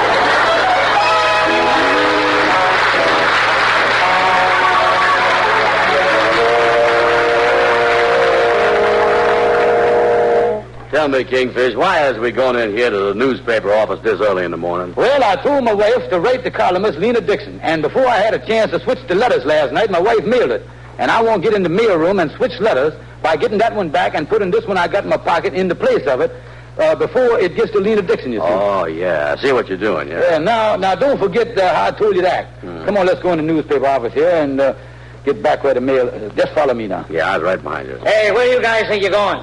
Only newspaper men are allowed back there. You'll either get in trouble. Trouble? Mister, we is newspaper men. I am Scoop Stevens, and this is Flash Brown. Say something, Flash.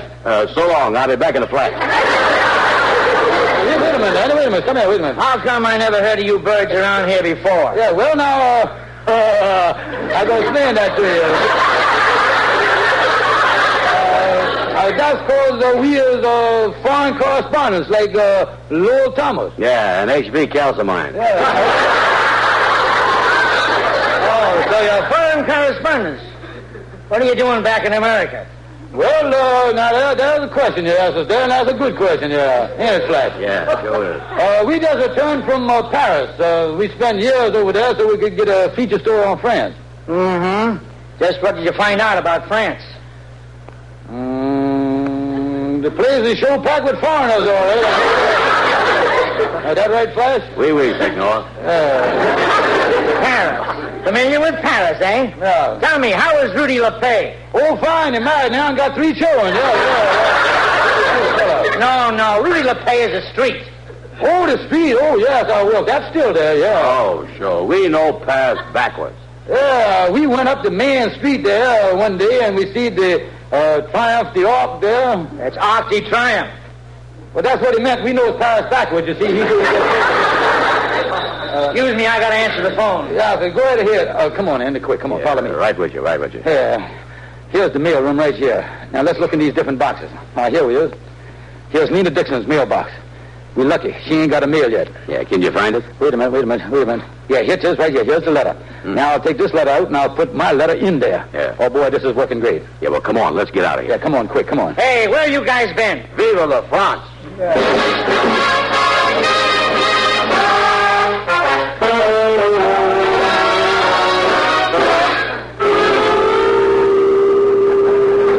Kingfish, you mean to say that you tore up the letter that Sapphire done writ to Lena Dixon and you wrote one yourself, huh? Yeah, that's exactly what I done, Amos, and my friend here, Andy, helped me out in the deal. Yeah, and in the Kingfish's letter, he said that Leroy was a psychopathic, and on top of that, he didn't have no menace in his compass. Well, you know, that's kind of a mean trick, Kingfish. Well, you got to pull them tricks on to get your brother-in-law out the house. I got to put something over on my wife now and then. Yeah, well, when is you expecting Lena Dixon to have your answer in the column? Well, this all happened about 2 days ago. Ought to be in the end of the day now. Well, I'll get on in the house here now. You boys like to come in? No, thank you. I think me and Andy will just keep going. Yeah, Kingfish. Now you're going to have peace in the house from now on. Well, thank you, Andy. So long, boys. Food train down you. Well, hello there, Sapphire. Hi, Leroy. Hiya, Kingfish. Come in, George. Me and Leroy was looking in the paper for Lena Dixon's column to see if she had our answer in. Yeah. Oh, yeah. Here she is, right here. Oh, that's great. In the paper today, huh? Read me the good news, honey. I hope it's good for me, too. Here it is.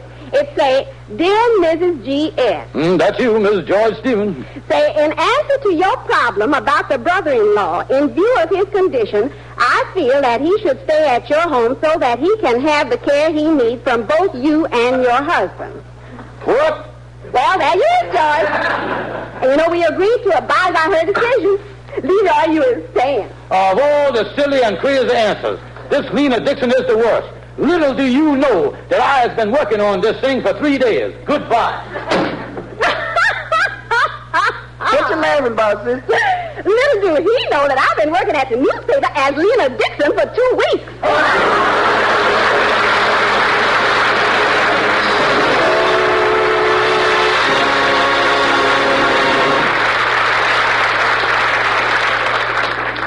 Andy the Kingfish sure talks mighty big and mighty loud. But that kind of talk don't always pay off. No, you're right, Amos. Now take Bert Wheeler there. He talks soft, but he makes folks listen. Well, that's because I have news that people want to hear. News about New Rinso, the only soap in the world that contains solium, that sunlight ingredient. The only soap in the world that can wash white clothes whiter than brand new and make washable colors look brighter than brand new. I'm not asking you to take my word for it. Let your own eyes be the judge. Just be sure you use New Rinso with solium. Your dealer has it for you now. Good night, folks. See you next Tuesday.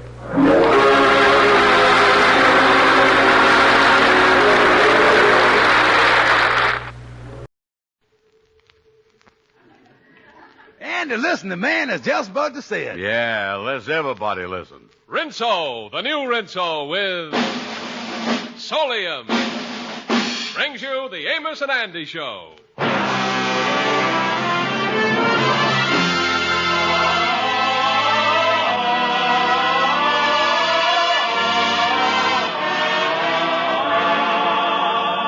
Yes, sir, Rinso, the soap that contains solium, the sunlight ingredient, brings you a full half hour of entertainment with the Jubilaires, Jeff Alexander's orchestra and chorus, and radio's all-time favorites, Amos and Andy.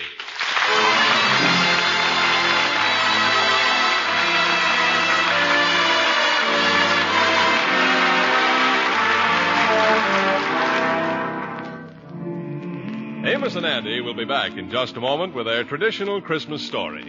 In the meantime, a short word from Bert Wheeler.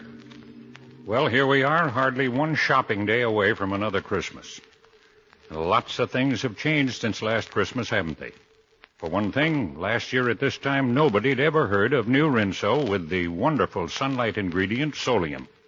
And this year, thousands of women all over the country are using New Rinso with solium because they know it washes white clothes whiter than St. Nick's beard, whiter even than brand new.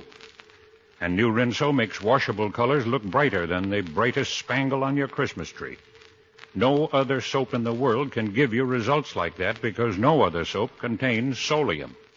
So it's no wonder at all that New Rinso caught on so fast that it became a success almost overnight.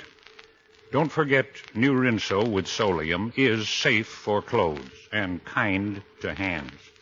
So if you're not yet a member of the New Rinso Club, make it a point to ask for New Rinso with solium next time you go to the store.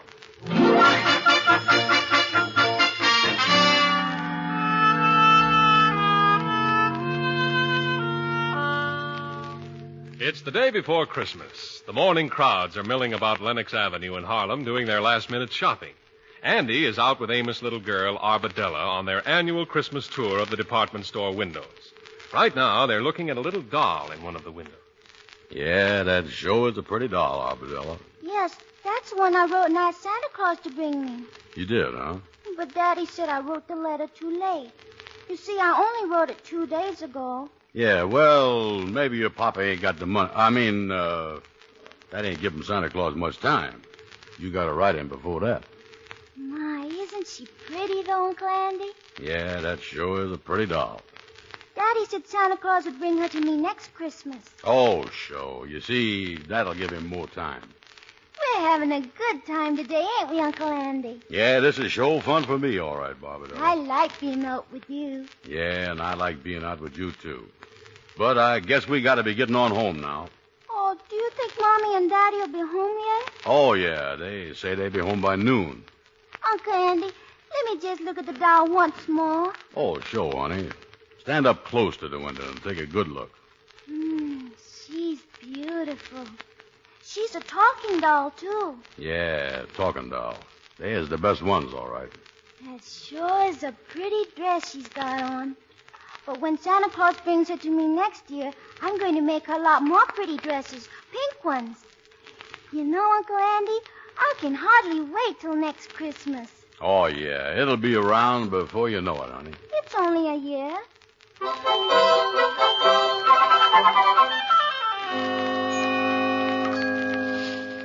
Miss Andy, you sure got a lot of Christmas presents here. Yeah, Lightning, I wants to get them all wrapped up now, too, so I ain't got to do it this afternoon or tonight. Now, what you got in this package here, Miss Andy? Oh, that's some handkerchiefs that I'm going to give that gal friend of mine, Evelyn Bennett. Evelyn Bennett? Yeah. Wait a minute, Miss Andy. These has got the letter C broidered in the corner. Yeah, well, last year I was going to give them to that gal Carmen that I was going with, but we done busted up. Well, with the letter C on there, I don't see how you can give them to Evelyn Bennett. Well, I thought of that, too. So for the last 3 days, I've been calling her Cookie.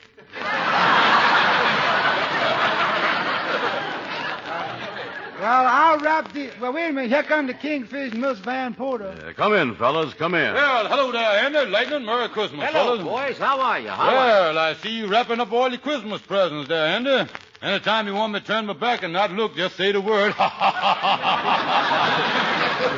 Well, I ain't bought you no present, Kingfish. Oh, you ain't got around to it yet, huh? Well, don't worry about it, Brother Andy. You got time. You know, me and my wife was talking about this thing just this morning. She said to me, George, do you think that any of your friends is going to give you that bathrobe that got over in the corner window at the Globe Department store?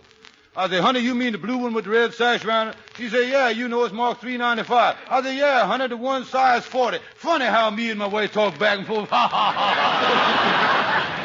I'll tell you, Kingfish, you could use a new bathrobe. That one you greeted me in yesterday was certainly a mess. Yeah, it was. Yes, you shook hands with me through the pocket. Yeah, by the way, Andy, I just thought of something. How big is that door at your boarding house? Why? Well, coming up to see you tomorrow morning with a pretty big package for you. Well, if I can't get it in there, we can always take the door off the hinges, though, can't we? Yeah.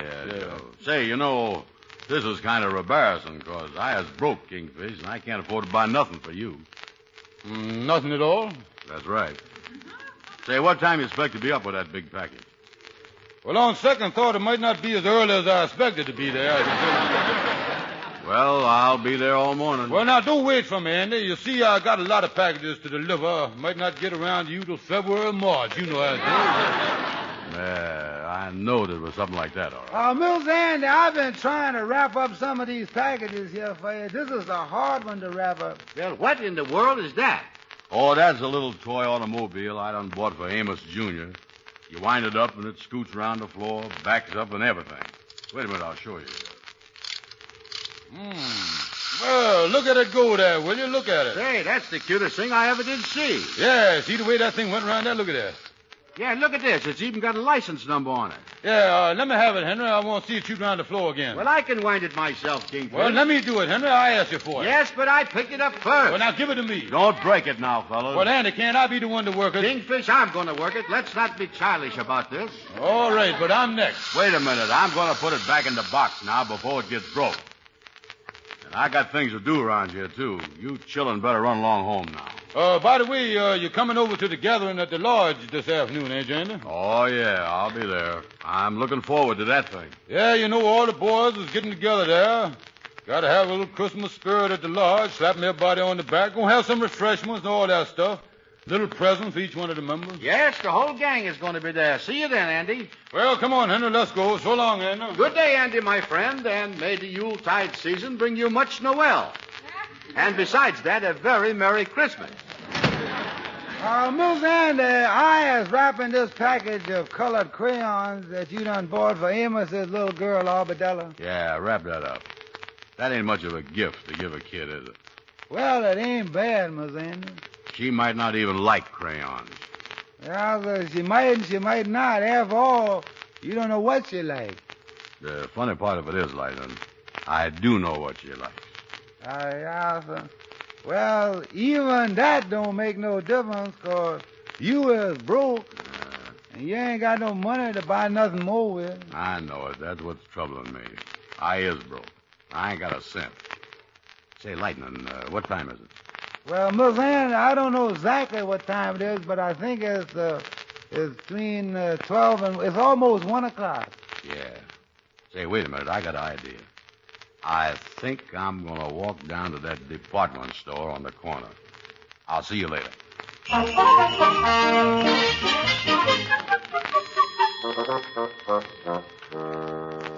Did you want to see me? Yes, I guess so. Is you the gentleman that does the hiring here for the department store? That's right. My name is Simmons. Well, I was wondering if you needed any extra sales help for this last-minute rush this afternoon. I would work hard. Well, we did need extra help up until this morning, but I think we can get through the rest of the day with the salespeople we have. Oh, well, thanks just the same, mister. Oh, wait, just a minute. Yes, sir. Maybe you can do it. Do it? Do what? What's that? Well, one of our Santa Claus helpers was called home. His wife was taken ill suddenly, and we could use somebody to take his place. You think you could do it? Be Santa Claus's helper? That's right. Well, I ain't never done it before, but Show, I can do it. Fine. Now, if you'll come down to the 4th floor, I'll give you your Santa Claus suit and whiskers and tell you just what you're supposed to do. Oh, thank you, sir. Thank you.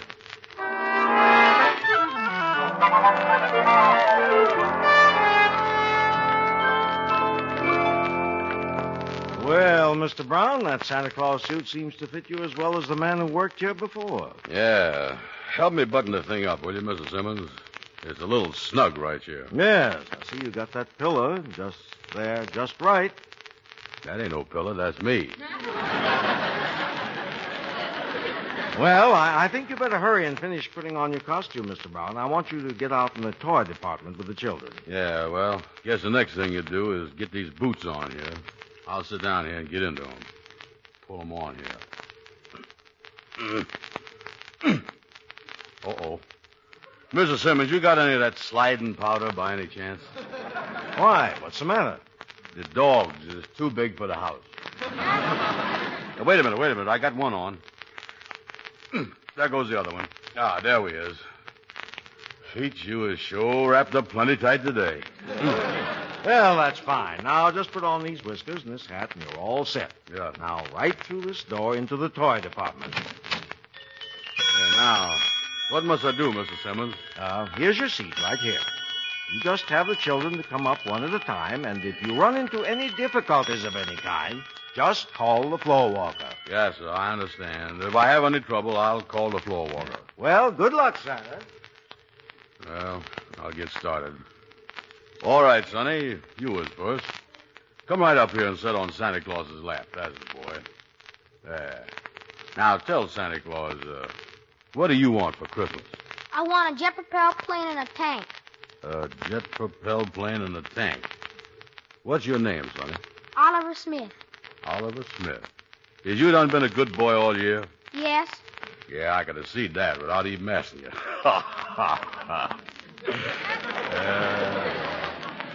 You is a nice little fella. I bet you drinks up all your milk at every meal, don't you? No, I don't. You don't? No. Well, you drink part of it, though, don't you? I don't drink none of it. None of it, huh? No, and I ain't never gonna drink none either. Oh, floor walker. Can you come over here, floor walker? If Santa Claus brings me the jet plane and the tank, I'll drink my milk. Never mind, floor walker. That's a good little boy, Oliver. You just hang up your stocking and everything's going to be all right. Okay, thank you, Santa Claus. Okay. Am I next? Yeah, you is next. My, what a nice little girl. Sit right here on my knee. Now tell me, what is your name? Henrietta Lewis. That's a pretty name, too. And that's a pretty little dress you got on there. My mother made it for me. See the ribbon? Yeah, that's good, all right. Henrietta, you was one of the sweetest little girls I done ever seen. Now tell me, what do you want for Christmas? A football. A football? Yes, and some boxing gloves and a drum. Well, what do a little girl like you want with them things?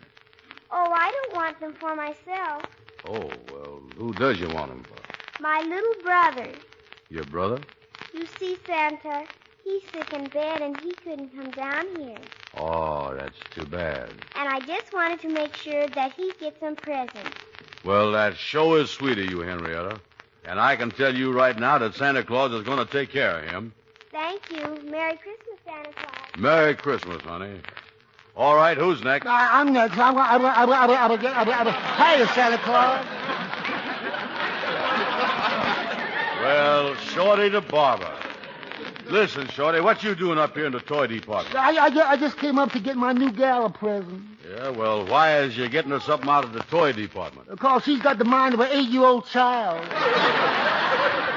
Oh, yeah, I see. You see, my real gal, though, for my real gal, I bought a beautiful 2-piece fur outfit. 2-piece fur outfit, huh? What'd you get her? Well, it's a combination sable and beaver. It's a matching 2-piece calico. It's a long mink with that is you don't with earmuffs. So long, Shorty. So long. Well, who's the next one now? Hey, quit shoving. I'm next. Hey, no fighting there, boys. No fighting. Hey, he tried to push in ahead of me. I'm next, ain't I, Santa Claus? Yes, sir. I mean, yeah, Sonny, sure. What's your name? Percy Carter. Percy, huh? And what do you want for Christmas? A machine gun. Do I get it? Well, yeah, I'll see what I can do about it and all that stuff. I want a billfold, too, with a picture of Humphrey Bogart in it. Yeah, well, I'll work on that, too. Who's next? Hey, wait a minute. I ain't through yet, Santa Claus. I gotta ask you something. What is it, Percy? Last year, I asked you for a pair of skates, and I didn't get them. What goes? Well, you got a lot of other stuff, though, didn't you, Percy? Yeah, I got a necktie, some socks, and a couple of handkerchiefs. Who wants that stuff? Yeah, well, better luck this year. All right, who's next? Hey, wait a minute. I got more stuff to ask you. In that workshop up north where Santa Claus makes all his toys. Yeah? What kind of country is that? Country? Well, it's just nothing but ice and snow and ice, all stuff like that. No trees or nothing? No, just ice and snow. Then where did Santa Claus get the apples and oranges and bananas that he puts in the stockings Christmas? Oh, floor walker! Hey, floor walker! Yeah, forget it. Oh, all right. Who's next? Thanks, I am Santa Claus. Oh, step right up, Sonny. Yes, sir. And what's your name? Jimmy Watson. And what a is baseball glove, a punching bag, a basketball, a watercolor set, a ring toss, a fountain pen, a Mickey Mouse wristwatch, a cowboy suit, a telegraph set, a bicycle bell, a flashlight, and a baby sister. You want a baby sister? Yes, how can I get one? Oh, floor walker!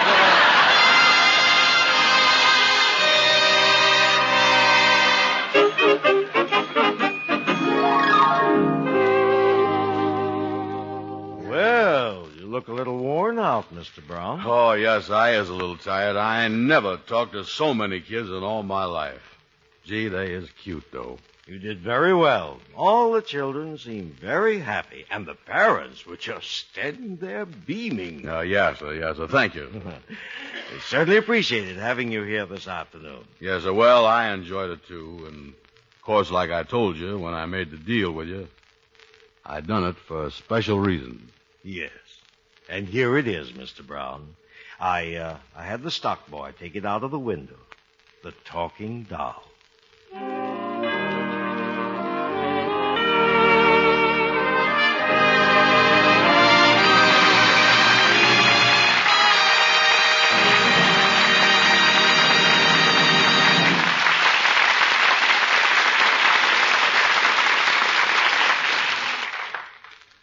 And won't Arbadella be an ecstatic youngster when she finds that doll in her stocking? You can't put good tidings into a Christmas stocking. But when you have access to a microphone the way I have, you can get right into people's homes and spread the good word. And, of course, the good word I'm referring to is Rinso. New Rinso with the amazing sunlight ingredient, Solium. New Rinso with Solium does such a remarkable job on wash day, I feel everybody should know about it. Imagine getting white clothes whiter than brand new, making washable colors look brighter than brand new. And if you want undeniable proof that New Rinso does just that, do one wash with New Rinso. And when your clothes are all washed and ironed and ready to put away, just stop a minute and compare them with the clothes you washed before with ordinary soap. Right before your eyes, you'll see absolute proof of New Rinso's superiority. Get a package of New Rinso with Solium and make that little test. Will you do that?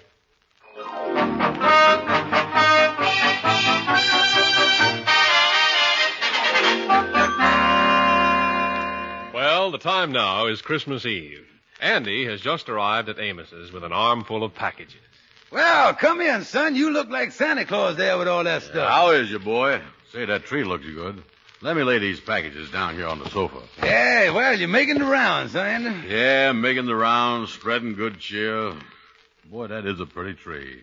Got a lot of lights on there, too. Yeah, well, we just decorated that tonight. Ruby and her mama has done gone out to take a few things to some poor people that she heard about in town. They'll be gone about an hour. Yeah.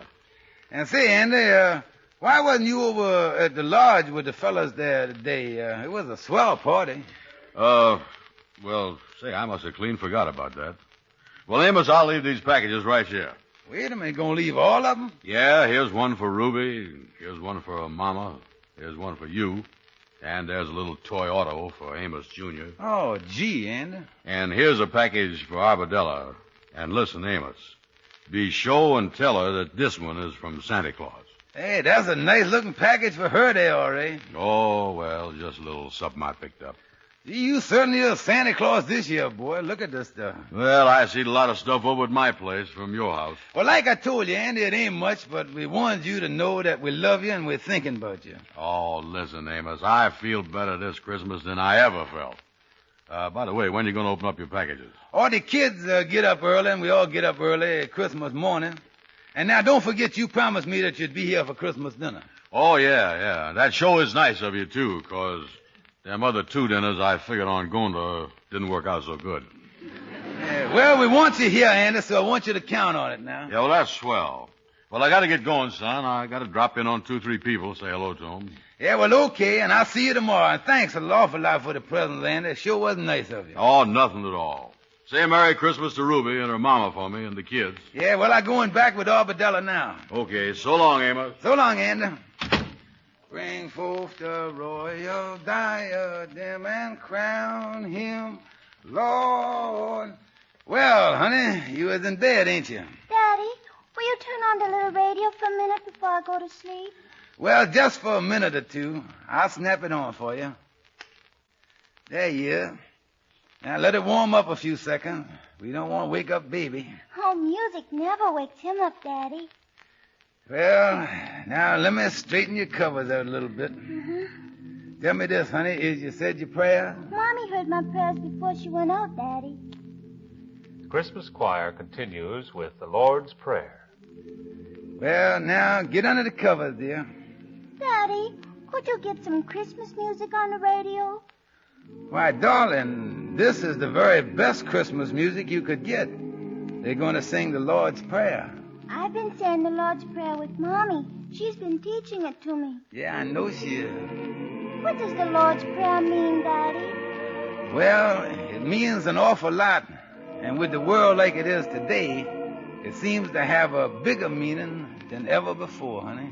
But what does the Lord's Prayer mean, Daddy? The Lord's Prayer? Well, darling, I'll explain it to you. Oh, will you, Daddy? Now, you lay down and you listen. All right. Now, the first line of the Lord's Prayer is this.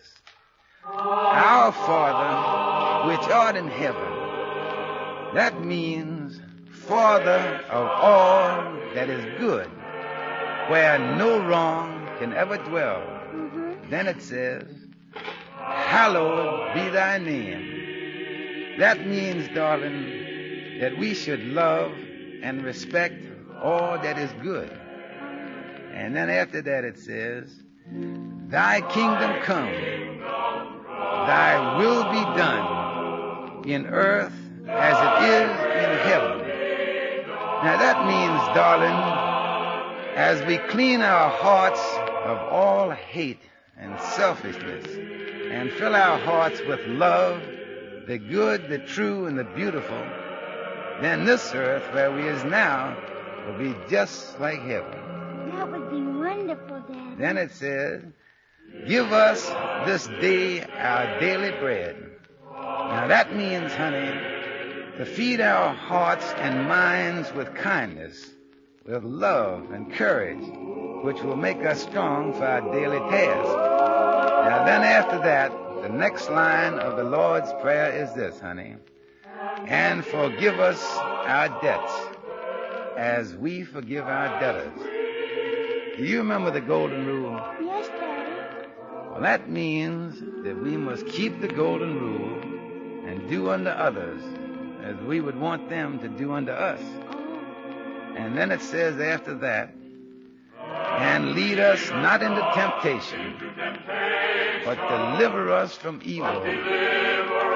So that means, my darling, to ask God to help us do and see and think right, so that we will neither be led or tempted by anything in the world that is bad. For thine is the kingdom, the power, and the glory forever. Amen. That means, my darling, that all the world and everything in it belongs to God's kingdom. Everything. Your mommy, your daddy, your little brother, your grandma, you and everybody. And as we know that and act as if we do know it, that, my dear daughter, is the real spirit of Christmas. That's good, Daddy. Well, now I guess I ought to cut off the radio and let you go to sleep. Good night, Daddy. Good night, sweetheart. Daddy, will you leave the radio on while I go to sleep? All right. I'll leave it on. You can listen to some Christmas music. Right.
taking him on their shoulder,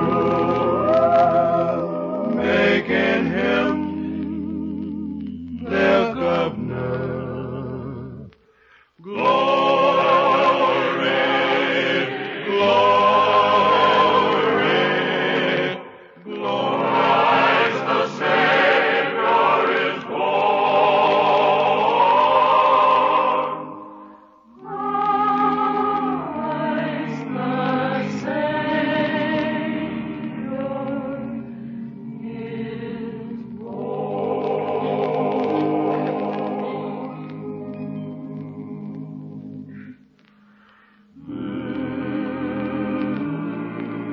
Well, she's asleep. Merry Christmas, my darling.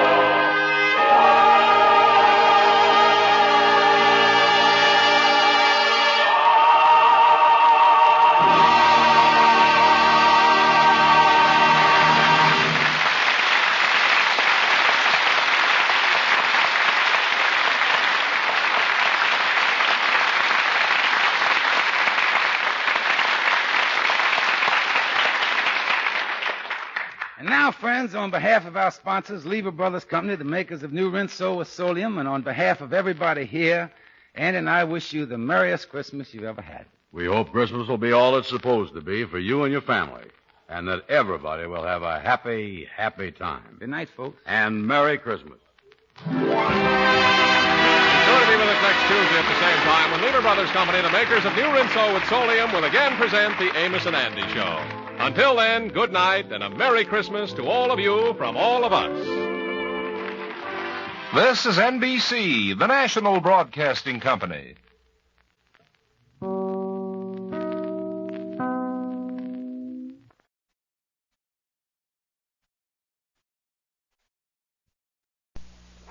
Andy, listen, the man is just about to say it. Yeah, let's everybody listen. Rinso, the new Rinso with Solium, brings you the Amos and Andy Show.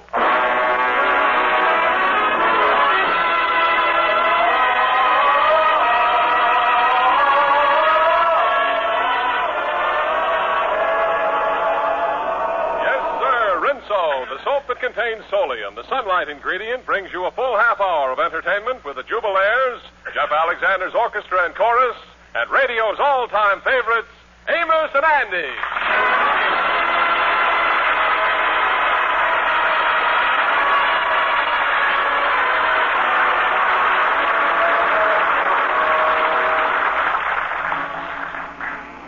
And now, Lever Brothers Company, the makers of Rinso, invite you to sit back, relax, and enjoy Amos and Andy.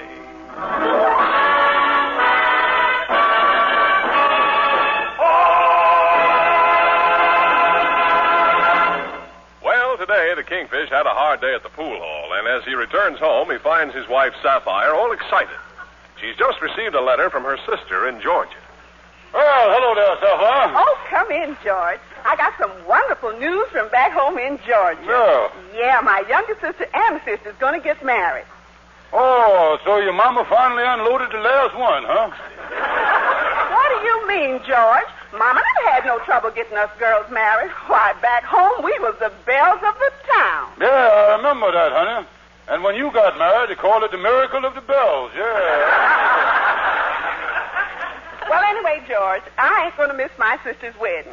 Me and you is going down to Georgia for 2 weeks. It'll be a wonderful vacation for us. What you mean? I can't take no vacation. I got to stay here for business reasons. Business reasons? Yeah, who going to pick up my unemployment check?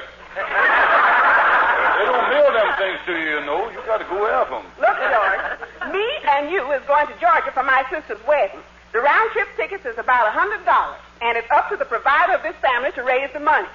Well, it's all right with me, honey, but do you think you can get a job on such short notice? George, this is your responsibility. The wedding is 1 week from today. We is going, and you has got to get that $100 for the railroad tickets, and I mean it. That old gal is getting more unreasonable by the minute. Next thing I know, she's going to ask me to start supporting her.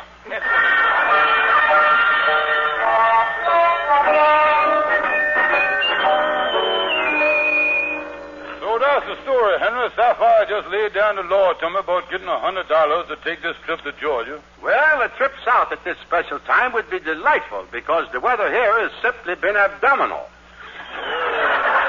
Seems like my wife was always making trouble for me one way or the other. Well, it's just like I've always said, Kingfish. Marriage would be a wonderful institution if a woman wasn't mixed up into things. Me go to Georgia to see Sapphire's sister get married. Yes, I don't blame you. My wife dragged me to a big society wedding last week. The social Mrs. Angela Smythe of New York and Miami Beach got herself hitched up to Mr. Fats Wilson of the Department of Sanitation. Oh, it did, huh? Yes, after the wedding, we all went up to the bride's home for a very formal receptacle. Tell me this, did they have a nice wedding? Yes, but they ran into a little difficulty. Due to the recent snows here in New York, there was no roses in bloom at the time of the ceremony. And you know, with these society functions, it's customary for the flower girls to scatter rose petals down the aisle at the very head of the nuptials procession. Well, without roses, what did they do? Well, they got the effect of the rose petals by painting some potato chips red. And the flower gal scattered the potato chips ahead of the procession, huh? Yes, it was quite a thing to hear the bride and groom come crunching down the aisle. Them potato chips must have made quite a mess. It was messy, but the groom picked up the debris the following day when he made his rounds on the sanitation truck. Well, I sure gonna have a tough time raising $100 between now and next Tuesday. I wonder if I could inveigle $100 over to Andy. It would have to be a very clever viggle. Because Andy told me that he was going to take the money he's got and buy himself an automobile. Oh, the boy gonna get himself a new car, huh? Yes, and the only thing that's holding it up is that the dealer can't promise him delivery for 4 or 5 months. Oh, yeah, that new car situation's still tough, all right. It sure is. I heard that the only cars that you can get quick delivery on is the foreign makes. You say that you hear that the quick deliveries is the foreign make car? That's right. And it wouldn't surprise me to see Andy buy one of those, neither. Well, now, foreign make cars, wait a minute, Henry. I just got a flicker of light. A flicker of light? If I plays my cards right, I might be able to flick Andy out of $100 and light right in Georgia.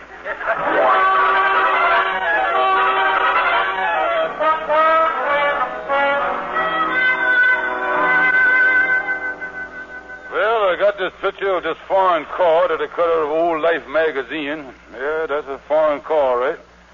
Now, if I can just convince Andy... here he come down the hall. Let me get on the telephone. Hello there, Kingfish.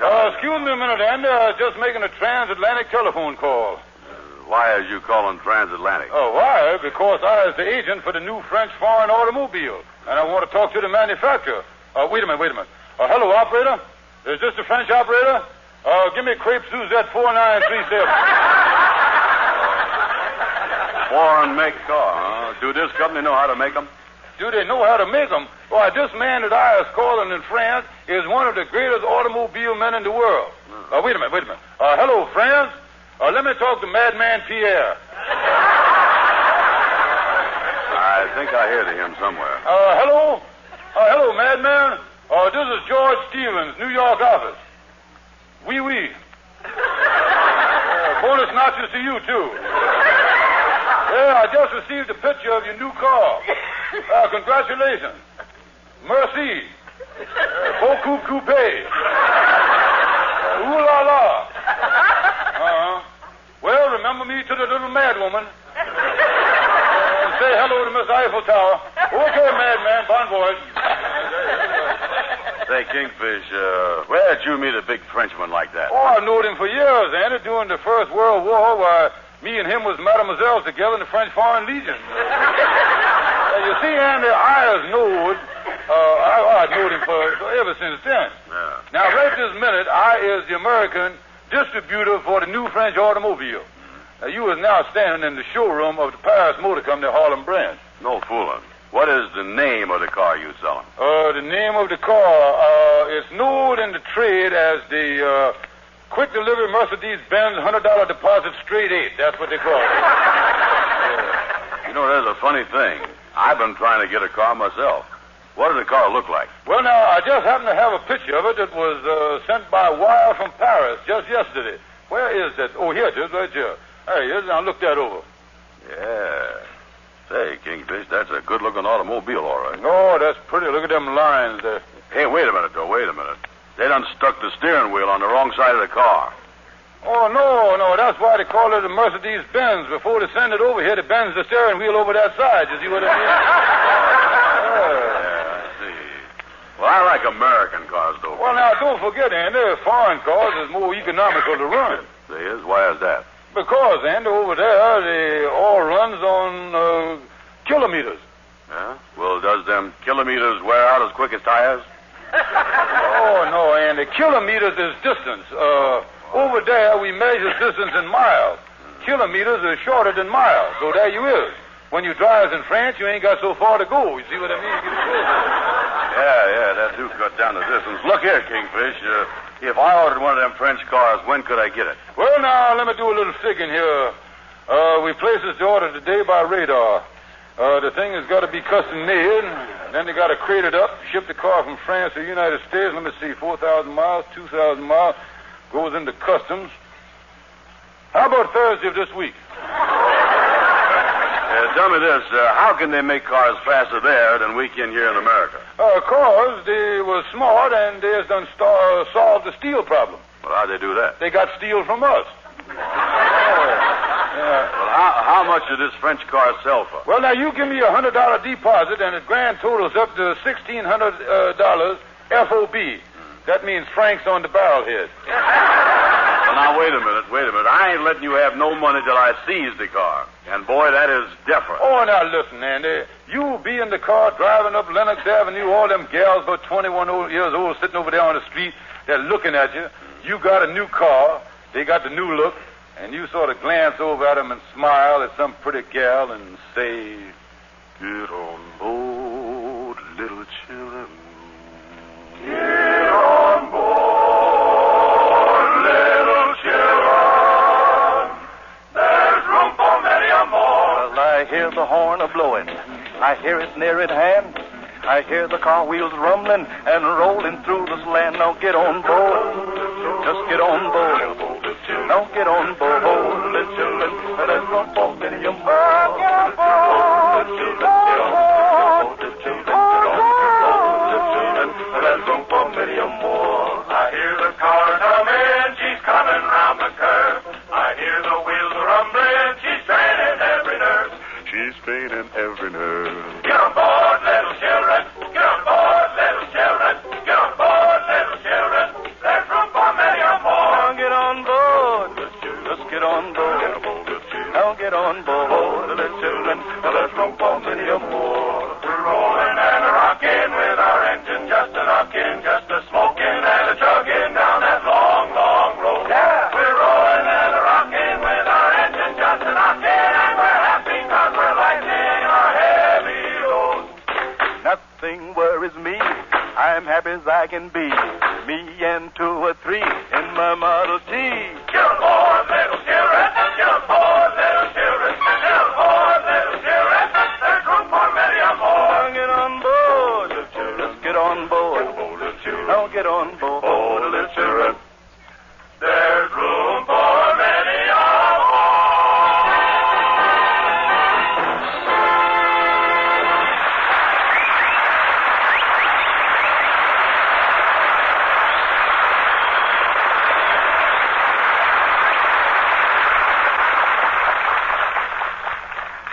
Well, no more holidays for a while, and I think the ladies are glad of that. Give them a chance to catch up on all the cleaning and darning. Yes, you'll have a bit to do in the next few weeks, but I hope you'll have time for a practical experiment. Now, I've been telling you that new Rinso, containing the wonderful sunlight ingredient Solium, will wash your white clothes whiter than brand new and make your washable colors look brighter than brand new. Well, new Rinso will do just that, but there's no proof like the proof you can see for yourself. So I want you to find out firsthand about Rinso's astounding results. Get a package of new Rinso with Solium before next wash day. Start using new Rinso right away. See it get your table linens, your sheets, actually whiter than brand new.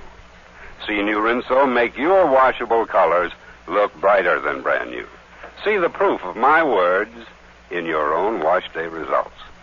Change to new Rinso with Solium. Will you do that?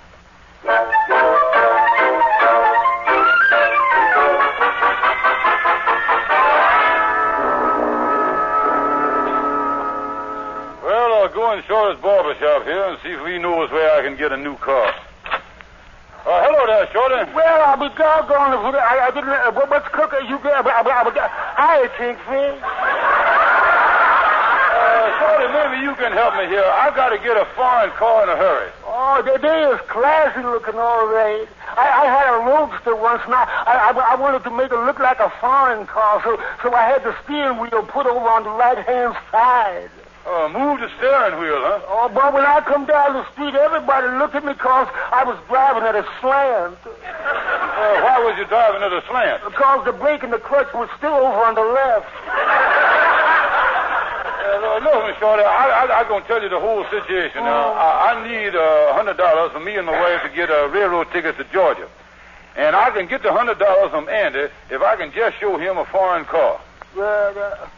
Say, wait a minute, Kingfish. I got it.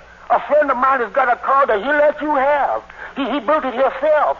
It could pass for a foreign car, too. It's in great shape, except for one little thing. Well, what's that? Well, you see, it ain't got...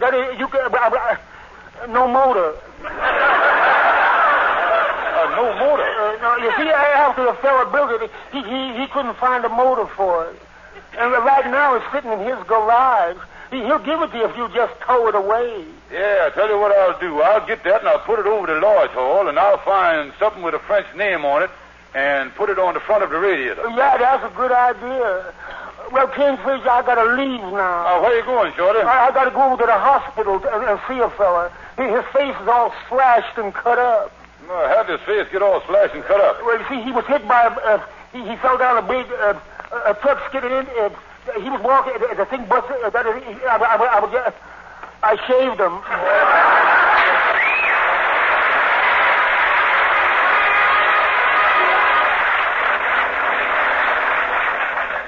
Come on in the office, Andy. I got some great news for you. Yeah, what is the news from France? What a lucky fellow you is. Yeah, I just talked to Madman Pierre again, and he told me that he was going to let you have a 1949 model, and it arrived this morning. Oh, that's great. Where is it? Oh, in the showroom, right out here in the Lodge Hall. Come on, follow me here. Oh, boy, I was crazy to see this new car. Yeah, right through this door here, Andy. Now, right over there. There she sits, Andy, between them two ferns. Pretty, ain't it?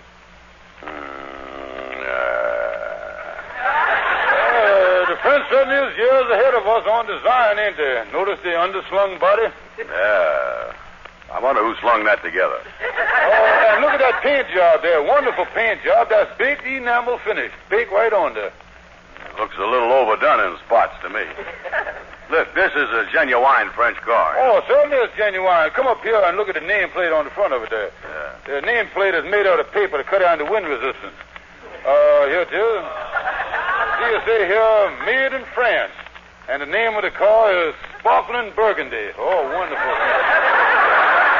Hey, wait a minute. Look here. It's a vintage of 1934. What did that vintage mean? French word means convertible. Oh, it's wonderful thing.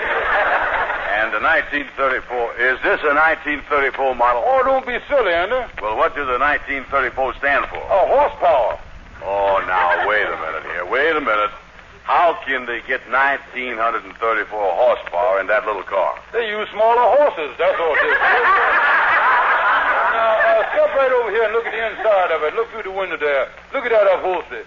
Genuine leather red oilcloth. Oh, you slide in and out there. Blue serge suit go right through there a mile a minute. Yeah.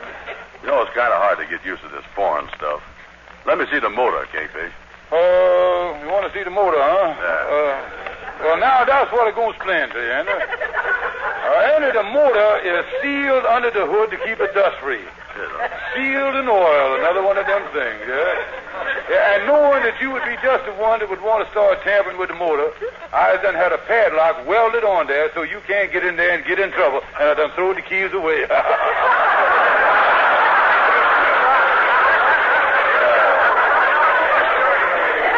Well, tell me this, Kingfish. How do you get to the motor in case something go wrong? Through the exhaust pipe. That's it. That is a little unhandy, ain't it? Look here, suppose something go wrong with that motor. Now, how can I get it fixed? Very simple, Andy. All you got to do is to find a mechanic with a long, thin arm. That's all you got to do. Yeah, well, maybe I ought to take it. Oh, yeah, you ought to take it and take it right away. Okay, here you is, Kingfish. Here's the $100 down payment. I'll buy it. Right, the deal is closed. Now, I'm going to take it out for a little spin right now. I hate to tell you this, Andy, but you're going to have to hold off a little on your spinning. You see, being a French car, this car don't run on gasoline. It runs on petrol. And there ain't a drop of petrol in this country at the moment. Well, why couldn't I use gas instead? Now I'm going to explain that to you, too, Andy. You see, the American gasoline has got a thing in it called octane. Now, these foreign cars has got a narrow gas line, and the octane just won't go through it. That's the whole trouble. Clog it up, huh? Yeah, clogs it right up every time. But I expect on the shipment of petrol, and naturally you'll be the first one on the list there. Yeah,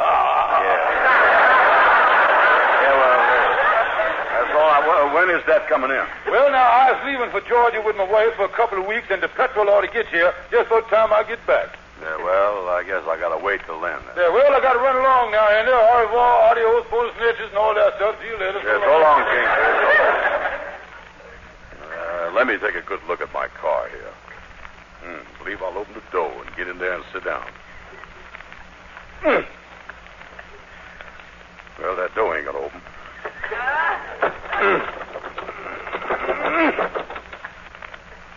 I guess when Pierre tried to get in one of these cars, that's when he started calling himself Madman. Well, hello there, Andy. What you doing here? Come over here, Amos. I want you to see my new car here. Oh, this is yours, huh? Sure is. You must be going into soapbox derby. Wait a minute. This is the latest French automobile. The mechanic with a long arm is sealed under the hood.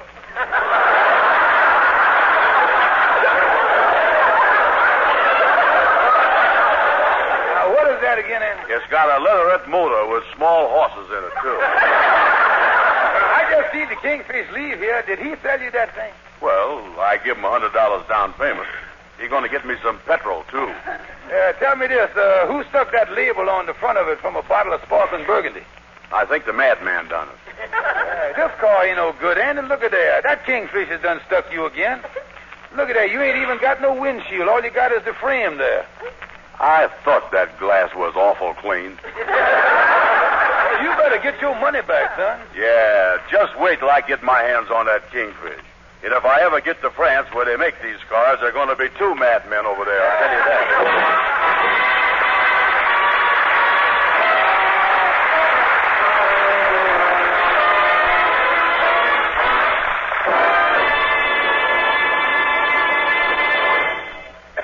You know, I think in most cases, success is a slow, hard process.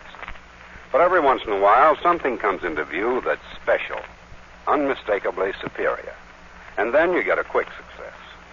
Now, that's what happened with New Rinso, the only soap in the world that contains solium, the marvelous sunlight ingredient. New Rinso washes white clothes whiter than brand new, makes washable colors look brighter than brand new. No other soap in the world can produce these results. Of course, I'll admit that New Rinso sounds almost too good to be true. But you can't ignore the proof when it's right before your eyes. And thousands of women have seen the proof on their own clothesline. Lots of them have written in to tell me they've learned from experience that New Rinso does wash their white clothes whiter than brand new, makes the washable colors look brighter than brand new. Well, thanks for your letters, and thanks for telling your friends about New Rinso, too. And say, if you're one of the ladies who hasn't tried New Rinso, get some right away. It's safe for clothes, kind to hands. New Rinso with solium.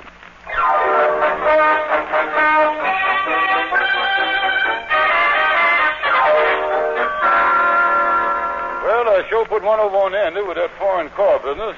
Now, I better lock up my office here and lay low till tomorrow when I get on the train for Georgia. Then I'll be safe. Hello, Andy. I just leaving. Well, you ain't leaving. Back up. I said back up. Yeah, well, how about backing?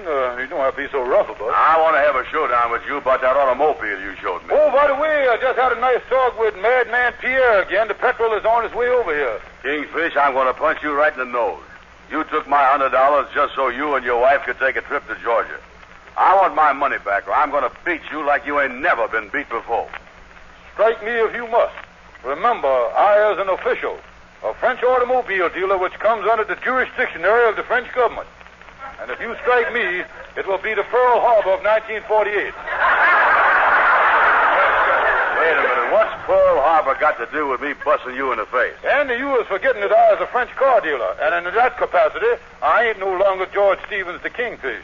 I is a symbol of France. All right, Symbol, put up your dukes. Oh, wait a minute, sir. Remember, my innocent friend, hitting me is just like slugging Joan of Arc. Before you know it, 50 million Frenchmen go swarm all over you. Oh, now, wait a minute. Go ahead, be ignorant. Even though us Frenchmen give you the Statue of Liberty you got in your harbor here.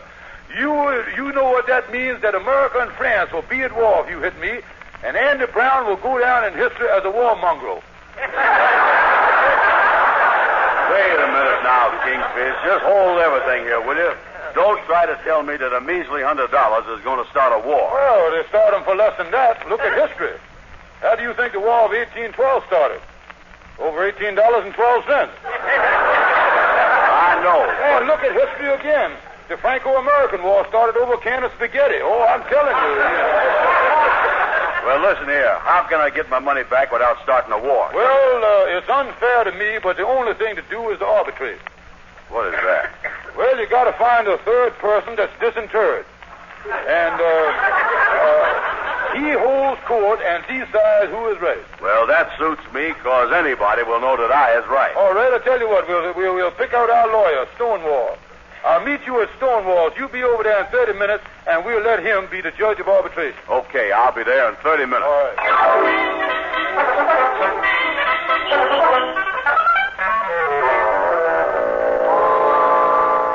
Now, Stonewall, Andy going to be here in your office any minute. Now, I done give you all the facts of the deal so you can arbitrate the thing honestly. Well, now, Kingfish, from what you done told me, I'm afraid that your case won't hold water. Well, will a $5 bill plug up the leak? Oh, not only plug it up, it'll waterproof it at the same time. Yeah. Well, now, here's the file. Oh, thank you. I just put this in my pocket. Yeah. Come in, Andy. Well, hello, Stonewall. Well, I just second walked in myself, Andy. I ain't had time to say hello to Stonewall. Hello, Stonewall. If it ain't the Kingfish. Hiya, Kingfish. How you do? Glad to see you. Stonewall, we want you to arbitrate a case between me and Andy. Let me get behind my arbitration desk here. Yeah, get up there. Sit up there high so you do this. Okay, now, the Court of Arbitration is now in session. Hereafter, in the legal terms of the arbitrator, we shall refer to the Kingfish as the Arby, and to you, Andy, as the traitor.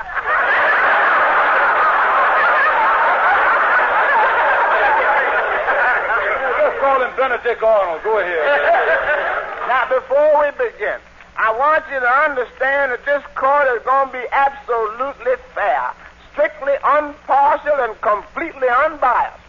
Now, Kingfish, you talk first, see, because you're going to give the true side of the case.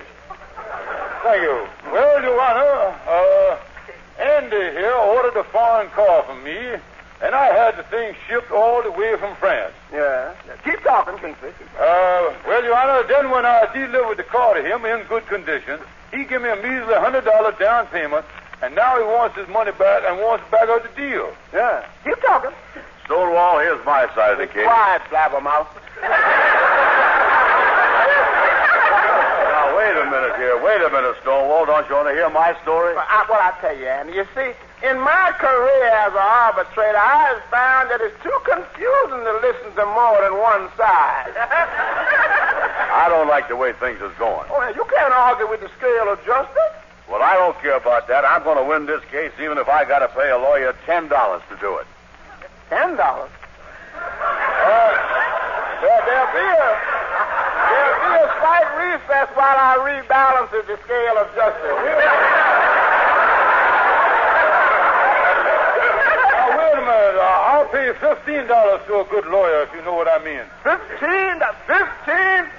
Can I add 20? Oh, wait a minute, George. Now, look, so let's quit this stuff here and get back to deciding the case fair and honest like you agreed to do for me. Well, after taking all the evidence presented and weighing it on the scale of justice, it looked to me like the scale is tipping in favor of the Kingfish. There you is, Andy. There's nothing left for you to do but to wait for the petrol to come from France and keep your big mouth shut and go on about your business.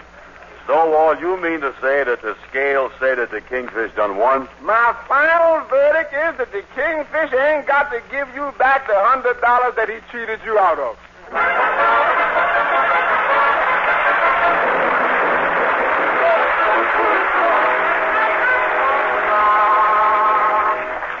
Well, Sapphire, honey, I've been down to the office all day straightening out my business affairs. I am now ready to get on a train for Georgia.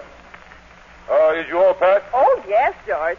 But I decided on a much cheaper way of going to Georgia. Oh, that's great. We can save money. How's we going? We're going by motor. I bought a car this afternoon, but we can't leave for a few days until the petrol gets here from France.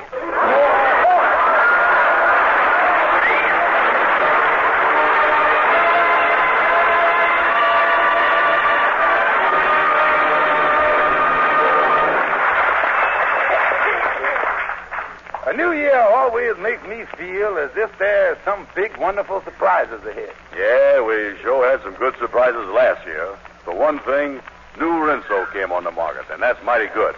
Ain't it, Mr. Lake? Yes, indeed. New Rinso with Solium is the only soap in the world that washes white clothes whiter than brand new, makes washable colors look brighter than brand new. No other soap can produce these results.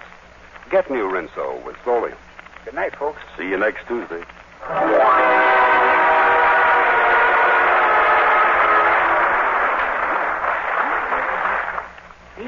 Oh. Escape embarrassment. Get the only soap especially made to stop BO. The soap used in the homes of 40 million Americans. The mild, refreshing soap with an exclusive Boy Health soap. Your daily Lifebuoy bath gives lasting all-over protection. Buy Lifebuoy right away.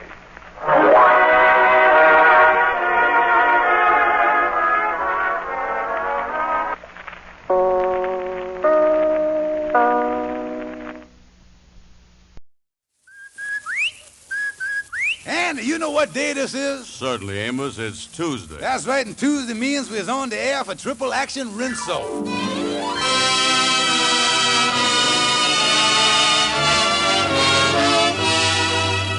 Yes, sir, Rinso, the soap that gets clothes Rinso white and Rinso bright, brings you the Amos and Andy Show. A full half hour of entertainment with all the Amos and Andy characters, plus Lud Gluskin and his orchestra, and those famous Delta Rhythm Boys.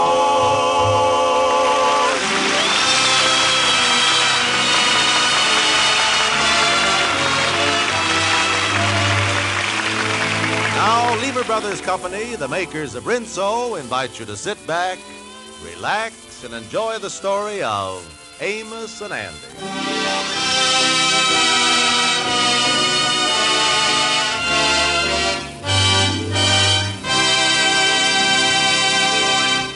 After the heavy snows of the past winter, the Kingfish and Andy are relaxing in the Kingfish's office, completely happy that spring has finally arrived. Well, Andy, spring is here, old boy. This is when the robins start gyrating back up here, you know. Yeah, this is the time of the year when the jockeys and the bookies is coming north from high live. Yeah. Spring, yeah, the tree trunks is giving out with the sap. Yeah. Speaking of sap, my brother-in-law's in town. Is that dumb ox here again? How'd he get here, on a freight car? No, come in town this time in a cattle car, Andy. They told me he'd been in there for 8 days with him. I sent him over to the doctor to get him examined for hoof and mouth disease. I think the doctor dipped him while he was there. That's the brother that your wife don't speak to, ain't it? Oh, yeah, he can't even come in the house. She won't even let him in there. Yeah, I give him a job cleaning up the lot next door to the lodge, yeah? Yeah, I noticed that all the rubbish was off of there. I thought somebody was going to use it for parking. No, that lot belongs to the lodge here. Can't nobody park, park. Hey, wait a minute. What's the matter? Why can't we use it for a parking lot and make some money on the thing? Yeah, that's something. How would we work the thing, Kingfish? Oh, it's easy. We're going together on strictly a 50-50 partnership basis. Now, how much money can you put up, Andy? Well, I could sell my building and loan, close out my checking account, cash in my Christmas Club savings account, and sell that investment stock that I bought. I could raise about $9.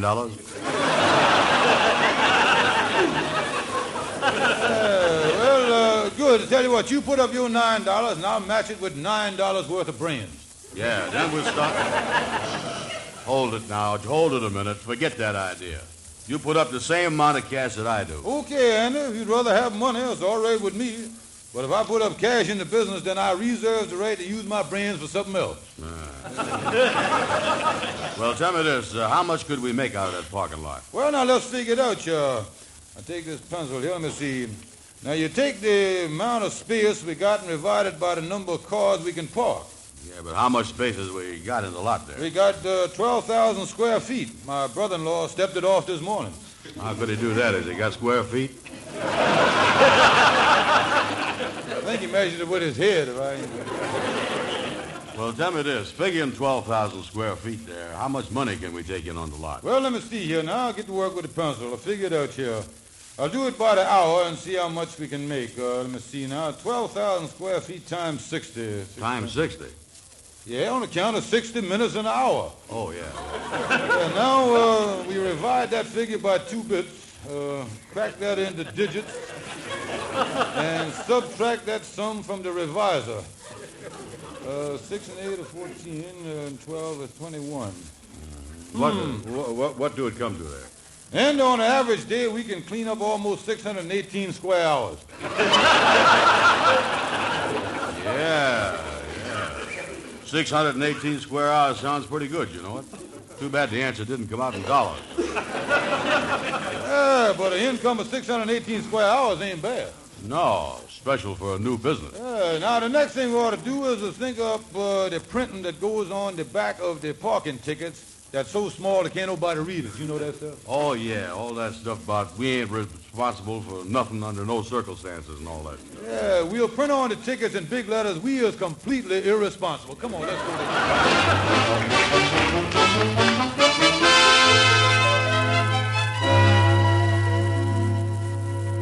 Kingfish, I think we're doing great business here on this parking lot for the first day. Oh, yeah, it's early, and we already got 16 cars on here already. Yeah. Hey, wait a minute. Here comes another customer.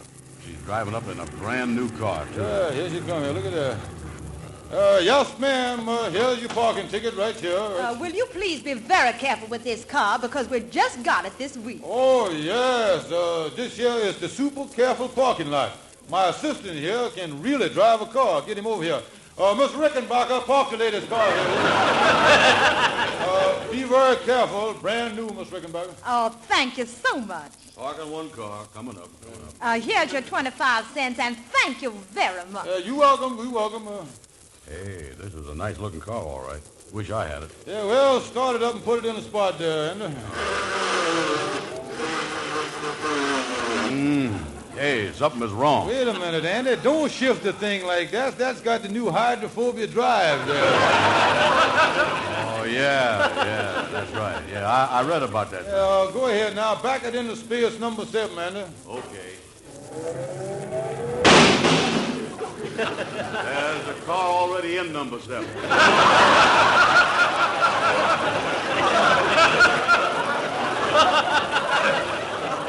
All right, Andy, then put it in number 9.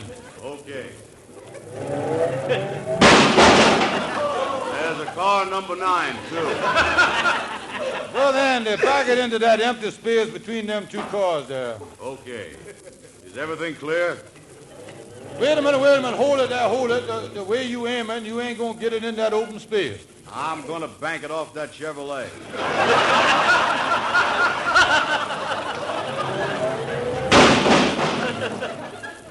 You see, it didn't bank. Wait a minute, Andy. Wait a minute. You ain't got to park it. Here she come back. Wait a minute. Here she come. Well, I'm back, and the store didn't have what I... Say, what have you done to my rear fender? Well, don't blame us. We ain't responsible. Get yourself a magnifying glass and read the back of that ticket there. Well, I'll never come in this parking lot again. Now I'll have to go to a fender shop and get my fenders all straightened out. And that gives me an idea. We ought to open up a fender shop right here on the lot, you know. You sure is right. Why must we lose that business? Yeah, we ought to charge more for parking, too. We ought to have a rule around here, charge as much as we can get. Yeah. Say, Kingfish, I'm going down to the corner and get myself something to eat. I'll be back in about an hour. All right, so long, Andy. I'll handle everything. Well, let me see how much money I done took in here today. No, ain't no use to monkey with that, though, because Andy knows what I done took. Oh, here come my brother-in-law. Well, hello there, brother. Hello, Leroy. Bless my soul. This morning there wasn't nothing on this lot when I cleaned it up. Now just look at the automobile. Yeah, doing great business here, too, Leroy. Say, by the way, I won't run home and get a bite to eat myself. I'll be gone about 20 or 30 minutes. Stay here, Leroy, will you? If any customers come in, we got a new rule. Charge them as much as you can. Okay, brother. Hurry back now, because I want to go down to the freight yards and see a buddy of mine that just got in town. I'll give you a break.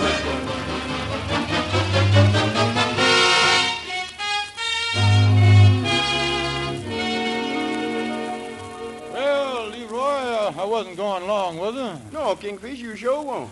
Tell me this, has Andy Brown been back around here yet? No, I ain't seen him nowhere. Yeah, how was business while I was gone? Oh, I think it done very good. Here's the money right here, $600. $600? Mm-hmm. I sold that Ford convertible that was sitting right out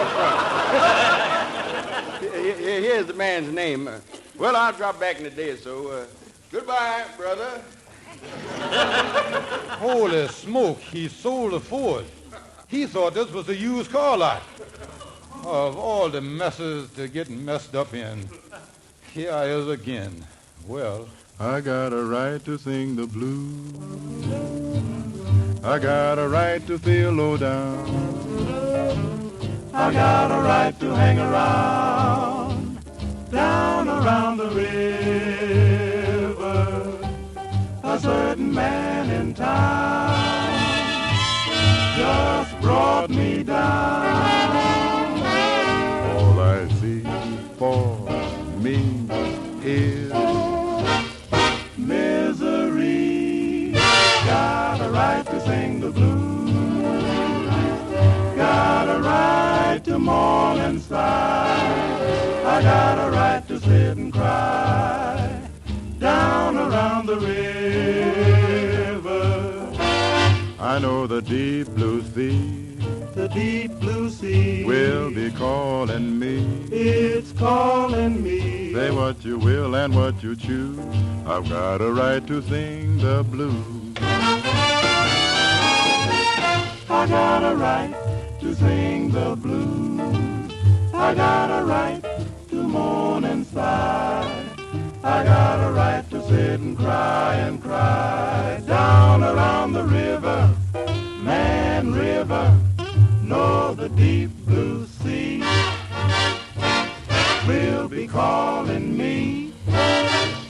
Say what you will and what you choose. I'll sing the blues. What can I lose? I've got to sing the blues.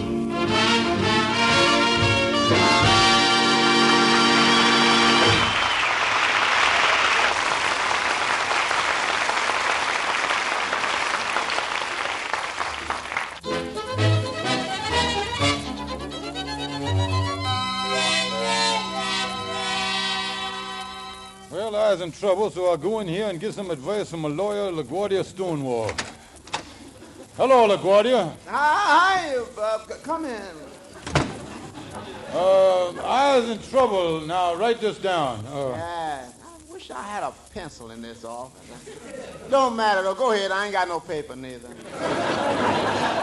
Now, here's my problem, LaGuardia. My brother-in-law was watching my parking lot for me, and he sold one of the automobiles for $600. Well, that ain't no problem. Just pay him 5% commission. Yeah, but the car didn't belong to me. It wasn't my car. Well, in that case, you can afford to pay him 10%. Oh, you don't understand. Well, maybe you better explain it to me again. See, sometime it helps if I know what my client is talking about. Well, today my brother-in-law watched my parking lot, and while I was gone, he sold a car for $600. Well, how much did you expect to get for it? Well, I didn't expect to get nothing for it. Well, why ain't you satisfied with $600?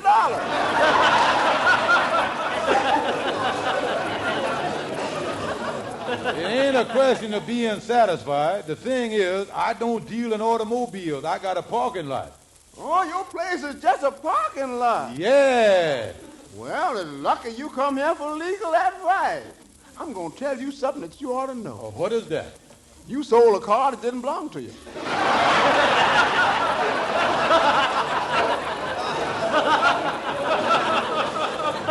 I just got through saying that. You did, huh? You know, it's the old saying, two great thoughts but with a single mind. You know, you can get 10 years for this. 10 years? One thing I forgot to tell you, though, I got a partner in this parking lot, Andy Brown, and I don't want Andy to know that brother-in-law of mine made that crazy mistake, you see. I see what you mean. Got to keep my kinfolks out. Now, look, Stonewall, you as my lawyer, think hard. I don't want to go to jail. No, I don't want you to go to jail neither. I've been losing too many clients that way. There must be some legal angle here. But the only thing I can think of is for you to sell your end of the partnership to Andy Brown and date the agreement as of yesterday before the car was sold. I see. Make it radioactive, huh? Yeah. Turn over the $600 to him and let him have the business. That's a good idea. I'll go over and give him the business good.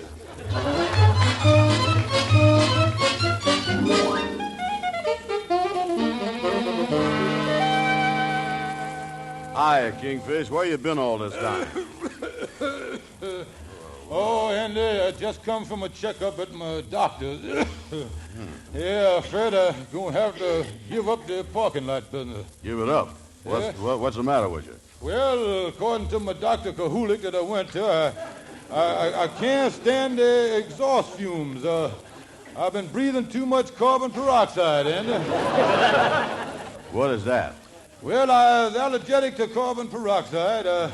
Yep, I went over there, and he gave me the allergic test. Good, huh? Yeah, I took off my shirt, and he scratched me with an exhaust pipe, you see. And I swole right up there. Good thing I had him already. You sure is in a mess, all right. Yeah. What you gonna do about it? Well, it's only one thing I can do, Andy. I guess I just got to take a finance licking and sell out to you. Here, Andy, here's $600. Well, why has you given me that? Oh, you got it coming to you. After figuring everything very close, I find that the business is worth $1,200. Mm-hmm. As long as you was buying me out, you was entitled to my share of it.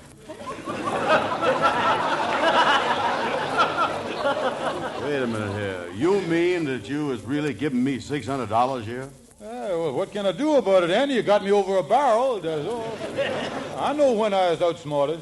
Well, what I can't figure out, Kingfish, is where you got this $600 that you just handed me. Well, I borrowed it on my unemployment insurance. No fooling. I didn't know they'd let you borrow on that. Oh, it ain't easy, I tell you that. You has got to prove to them that you ain't worked for a long time in the past and you ain't got no intention of working in the future.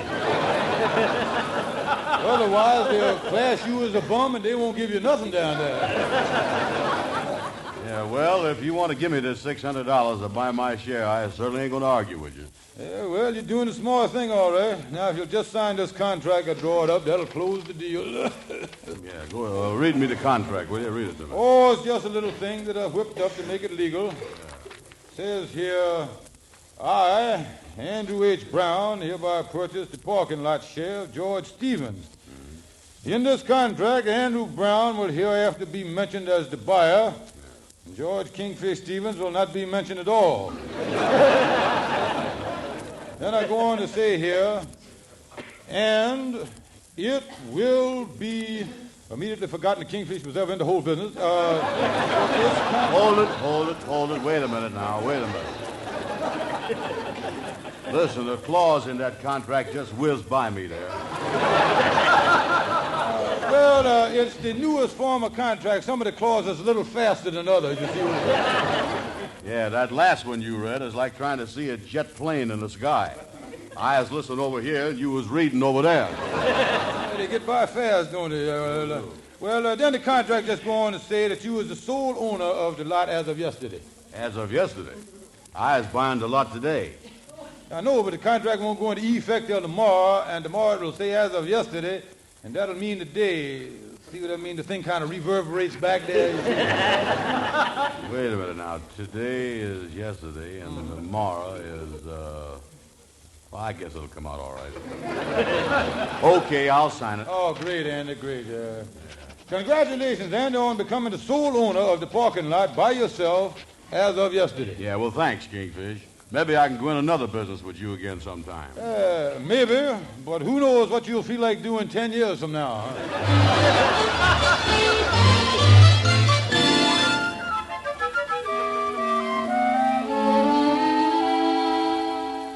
Yes, Amos owns this parking lot by myself. And the Kingfish give me $600 to boot when they got out of the deal. Well, I'm really happy for you, Andy, old pal. Looked like you blew yourself to a new East outfit there, too, didn't you? Yeah, sure did. Hey, look at that. Them pants. You really wearing high-waisted pants there, ain't you? Yeah, I think I'm going to drop them a little, though. They're cutting me under the arm.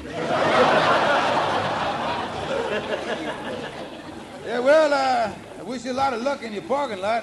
I still can't understand why the Kingfish done that deal the way he done. Well, he come over here, and you know what he done?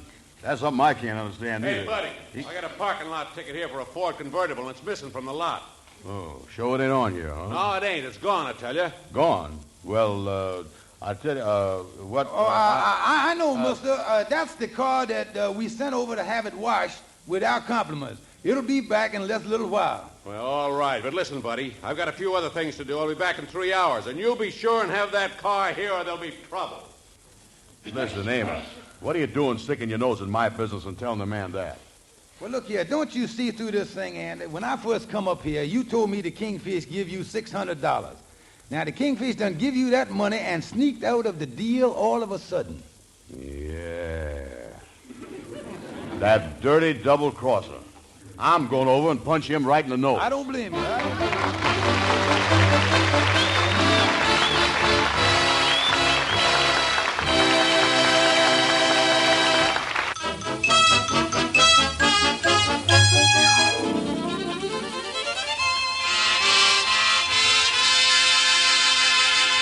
Oh, me, here come Andy down the hall. He got that knowing look on his face. What'll it do? I gotta protect my brother-in-law. Kingfish, I'm going to give you exactly 1 minute to tell me about that $600 and that missing automobile off that parking lot. Let me roll up my sleeves here. I'm going to beat you to an inch of your life. Wait a minute now. Don't hit me, Andy. I tell you, don't hit me now. All right, what is it? Come on. You see that fist there? Wait a minute. I'll tell you the truth. Look here. Don't hit me now. I had some crazy fella watch the parking lot for me. He thought it was a used car lot, and he sold the car. But I'm going to help you, Andy. Claire is. Help me how? Yeah, well, look here. I got the man's name that bought the car, and we'll go over and give him $600 back. Yeah, but it's only one trouble with that. I done spent $100 of it for an Easter outfit. Oh, me. Well, the man ain't going to sell us back the car for $500. We got to find some place where we can borrow $100. Yeah, Shorty the barber. Come in. Look who's here. I'm glad to see. What's cooking? When I get hired, fella. Shorty, look here. We is up against it. Do you know where we can get $100? Oh, that's as easy as rolling off a lot. I got a bank account that's got 1,000. There's a fellow over here on Lennox. Now look, you can now. I think you better. That is. There it is, right there. You see. Yeah, you know, Kingfish, he might have something there. Repeat that last thing again, will you, Shorty? Yeah, you see what I was saying? That all you have to do when you... Listen, forget that, Shorty. You know where there's a good loan company? Oh, yeah, there's a great loan company right around the corner on Lennox. I once borrowed some money from him to buy a brand new automobile. To buy a brand new automobile, huh? Yeah, but the loan company kept the car that I bought for security and held it till I paid for it. Did you get the car back? Well, I made the last payment today, and I just got the car, but who wants to be seen driving around a 1918 Essex?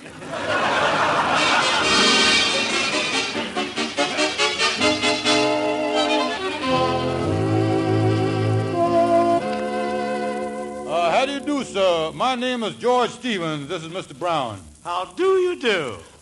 This is the Helping Hand Loan Company, ain't it? Yes, it is. May we serve you? Yes, what I want to do, mister, is to borrow $100. Now, Mr. Stevens, your references. There he is right there, Mr. Brown. I carry him right with me. He's my personal reference. Yeah, he's okay. Give him the 100.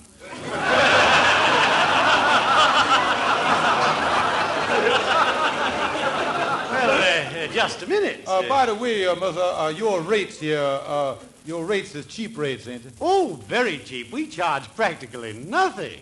We merely try to eke out a living. Yeah, well, that's good. How big is the eke? First, your name and address. So if you'll just fill out this card. Yes, give me the thing. Here you are. That'll be 15 cents. 15 cents for the card. Yes, that's to cover the cost of printing them. We use so many cards here. Our printing bill is fantastic. Yeah, so here are the 15 cents. Can I borrow your pen there, please? Certainly. Thank you. There's a 10-cent service charge for the pen. Yes, I got the dime ready here. Tell me this, do the ink go with it? The ink is compliments of the company. Yes, sir. Yes, sir. Well, right down here. There you is, name and address. The ink is still wet there. Well, I have a blotter. No, I can't afford that. I'll blow on that. Go ahead. Give him the $100, mister. Go ahead. Well, do you, Mr. Brown, feel qualified to be a reference for Mr. Stevens? Oh, yes, sir. You ain't talking to no bum, you know. Look here. There's $500 right there. See it? It's loaded. Well, do you think he's worth $100 security? Oh, show. Well, suppose you put up $100. Just as security, mind you. Well, all right, sir. There you is. There's 100. Fine. I'll take this 100 and give it to Mr. Stevens. There you are, Mr. Stevens, $100. And you come in and make your regular weekly payment.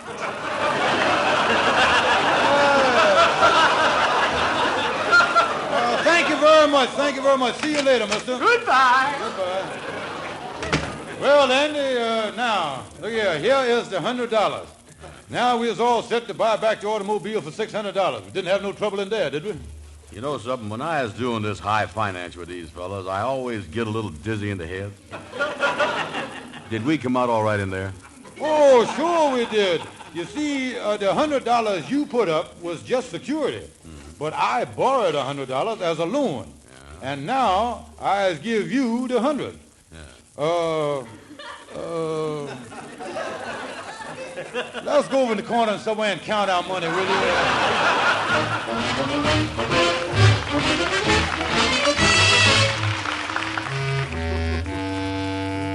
Kingfish, like I told you over the telephone, I raised the money, paid the man off for the Ford car, and that mess is over. Well, now, Brother Andy, since you phoned me, I know all that, and that's why I brung this contract over to you to sign, giving me back the parking lot. And I tell you why.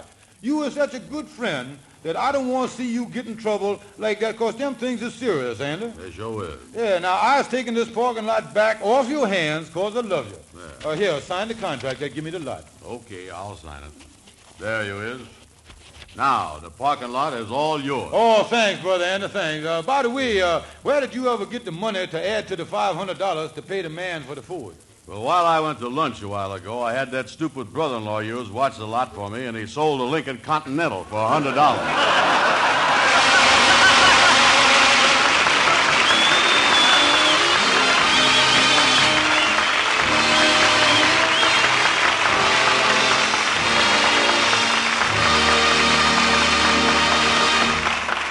Good night, folks. See you next Tuesday.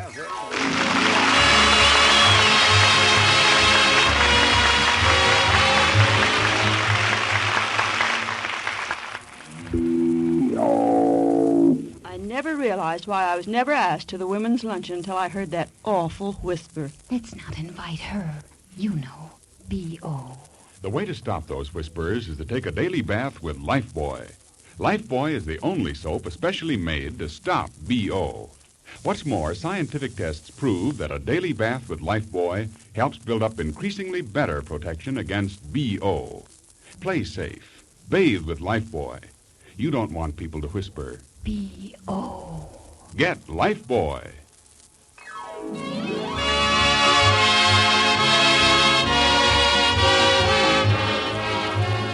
Be sure to be with us next Tuesday at the same time when Lever Brothers Company, the makers of Rinso, will again present the Amos and Andy Show. This is Carlton Cadell saying good night to all of you from all of us. The Amos and Andy program is rebroadcast to our armed forces all over the world through the facilities of the United States Armed Forces Radio Service. This is NBC, the national broadcasting company.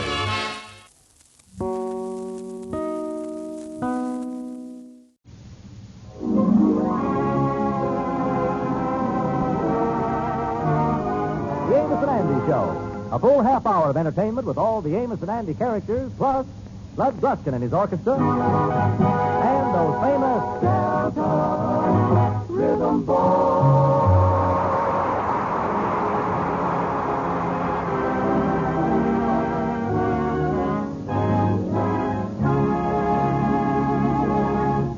There comes a time in every woman's life when she decides that her home needs improving.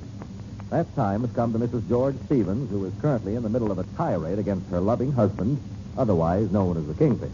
George, we've got to do something to improve the look of our home. Why, just look at that sofa. It needs reupholstering. Yeah, well, that's going to cost too much money. Why can't we just get a slipcover? It's got a slipcover on it now. Well, get a slipcover for the slipcover, then. And in our bedroom, George, we ought to have a carpet with an ozite cushion. That cushion underneath sure does help an awful lot. Yeah, well, what's the matter with the ozite cushion we're using now? Nothing. But I'd like to have a carpet over it. And look in our living room how bad and shabby these throw rugs look. Yeah, why you call them throw rugs? Because the people upstairs throw them away, and I went out the alley and picked them up. Yeah, well, you ought to drop out in the alley more often, honey, see what's coming down.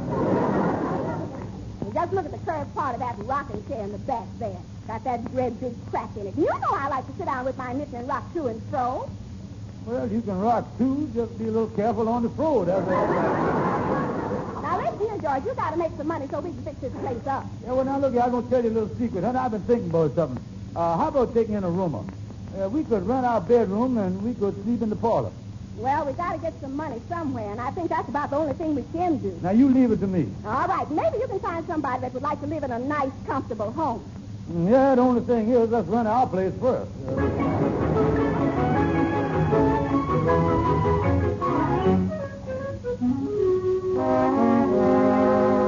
So, like I say, Henry, me and my wife has decided to take a roomer in the house. That's a charming idea, Kingfish. The Stuyvesant Peabody's done that very thing themselves. It was quite an experience. Oh, it was, huh? Oh, yes. A very handsome man rented the room on the first of the month. And mind you, 5 days later, he ran off with Mr. Peabody's wife. Yeah, well, did Mr. Peabody go to the police? Oh, no. The man was paid up for a month in advance. By the way, Henry, do you know anybody that wants to rent a room? Well, let me see. Yes, I could get you the DePeisters. There's the cream of high society, you know. Well, we don't want but one person in the house, though. Well, come to think of it, your location is over 6 blocks from Mr. DePeister's place of business. Yeah, well, 6 blocks ain't far. Yes, but it's pretty far for Mr. DePeister to walk after a hard night setting up them pins in the bowling alley. Well, now, I want to rent a room to somebody that won't give us no trouble. But how about your friend Andy? You could get him to give up his room over at Sadie Simpson's place and move over with you. Oh, no, Henry. He'd never give up that place. He got his gal's telephone numbers written all over the wall there and everything. Yes, I guess the only way you could get Andy out of his room is by having the building tore down. Yeah, I guess, hey, Henry, that give me an idea. I believe I'll go over and see Andy. I wonder if he would pay his room rent on time, though. Well, your wife would be right there. During the night, when she goes through your pants pockets, let her go through Andy's, too.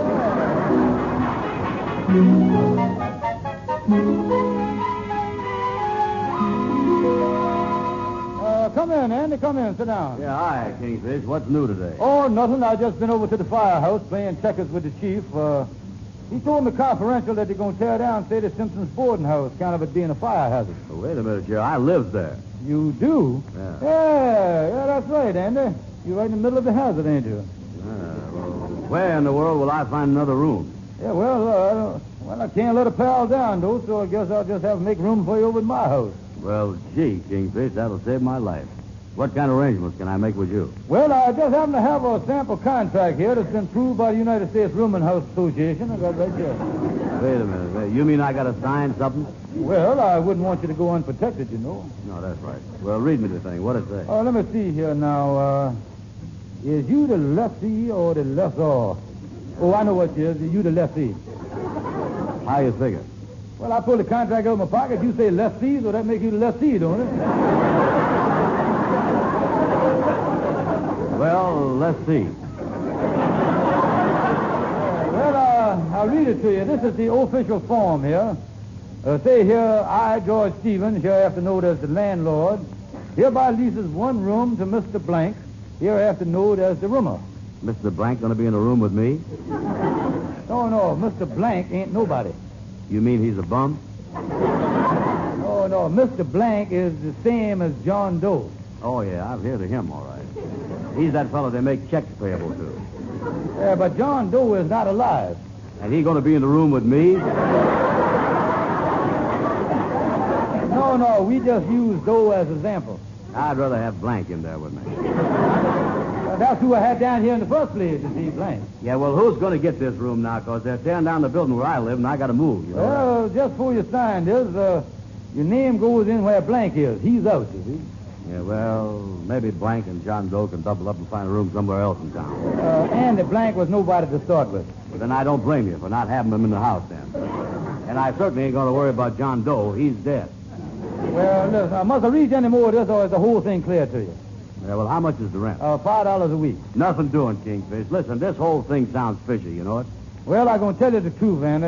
I'm trying to get a room at my house there to make some money to fix up the joint. I don't think nobody going to be dumb enough, though, to move into my place as bad as it looks over there. Yeah, that place is pretty bad, all right. Oh, I tell you, and nothing seems to work out for me no more. Every year about this time, I just get down in the dumps. Well, I know you do, Kingfish, but things usual comes out all right for you. Just remember. So April showers may come your way. They bring the flowers that bloom in May. So if it's raining, have no regret, because it isn't raining rain, you know. It's raining violets. And where you see clouds up on the hill, you soon will see crowds of daffodils. So keep on looking for a bluebird and listening for his song whenever April showers come along. I'm singing in the rain, just singing in the rain. What a glorious feeling, I'm happy again. I'm laughing at clouds so dark up above. The sun's in my heart and I'm ready for love. Let the stormy clouds chase everyone from the place. Come on with your rain, I've a smile on my face.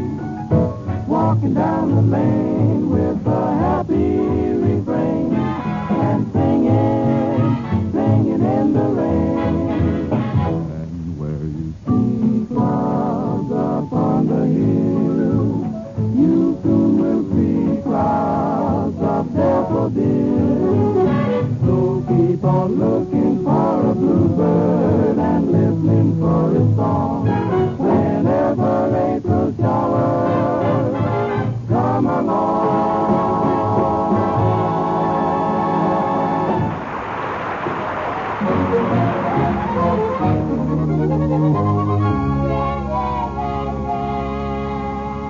Well, Andy, I see in the day's paper in the one-ad section there about the Kingfish renting a room. Yeah, he told me he was going to put it in there. I give him the idea of me and the fire chief. Yeah, hit this right here. Cut it out. Well, let's read the thing. Let's hear it. Well, see here on the first line, room for rent in lovely home. Lovely home. You show that to Kingfish's ad? Yeah, well, his place do need a little fixing up, I admit that. Fixing up. Some of them rugs he got laying around the living room is so thin that every time the Kingfish's wife runs the vacuum over them, it sucks them up, and she's got to dig them out of the bag. Oh, them rugs are pretty well shot, all right. I'll say they is. They got more fringe in the middle than they got around the edge. Read some more of that ad. Yeah, well, see here, room for rent, lovely home, someone who will fit in with congenial couple. The only one that would fit in with them would be a referee. Dinner say here apply between 3 and 4 p.m. Yeah. Come in, Kingfish. Yeah, we're just reading your ad here. Yeah, well, boys, me and Sapphire want to rent a room. Tell me, what kind of a roomer you want to get a hold of? Oh, one that's quiet, clean, neat, don't move around much, don't play the radio, and don't snore. Yeah, well, that dead man, John Doe, sounds like your best bet. Tell me this, ain't time for you to go home and interview these people at 3 o'clock now. Holy smoke, I was almost late.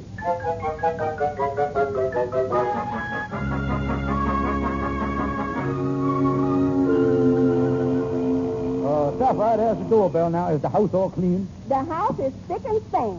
Now let's pick a good roomer so we'll all be happy here. Well, you lucky folks, look me over. Your new roomer is here. Folks, the only thing I gotta have is a stall shower. And when it comes to paying the rent, I use the stall Well, you see, Mr. Me and my pal will be very quiet in here, won't we, pal?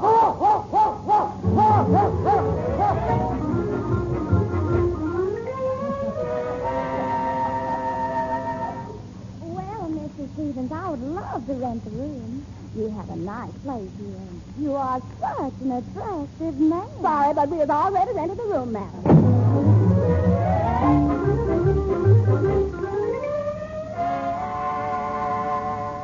Oh, Sapphire, this man's got a badge on, didn't he?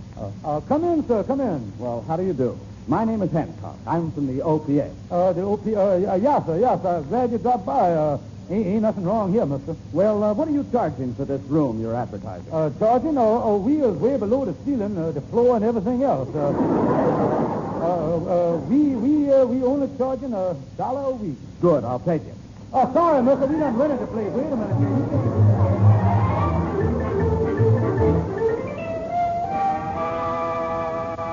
Well, Sapphire, I think that this girl here can have the room, can't she? It's all right with me. Oh, well, now, how about kitchen privileges? Kitchen? Yes, my sister tells me that I ought to have them. She has kitchen privileges where she lives over on Lennox Avenue, and she says I ought to have everything I want. Well, we'll work out something. My sister told me she's moving here. Yeah, well, if you want to sign a year's lease, you better do it pretty quick, because we're going to rent this place right away. Well, all right, Mr. Stevens, I'll sign the lease. Do you have a pen? Oh, yeah, there you are, right there. Oh, that must be sister at the door now. I'll get it. How do you do? Out of the way, please. I want to see my sister. Well, honey, how does the joint look? Oh, hello. This is Mr. Stevens. How do you do? Well, I am pleased to make your... what goes, honey? Is the setup okay? Your sister here wants kitchen privileges. And she's going to get them, too, because where I live, I get them, and she ought to be able to do the same thing here that I'm doing where I am. And what'd you say, honey? I would like to know what is that. May I ask? You may, and I'll tell you. I got the privilege of hanging up my stockings in the bathroom, my unders in the kitchen, and my cottons in the living room, and I want my sister to be able to do the same thing. Yeah, your sister signed a lease with us, and I don't think that stuff is in the lease. We got OPA that'll take care of people like you. I've already signed the lease for a year. Then we got them just where we want them. Come on, honey, let's go get your stuff.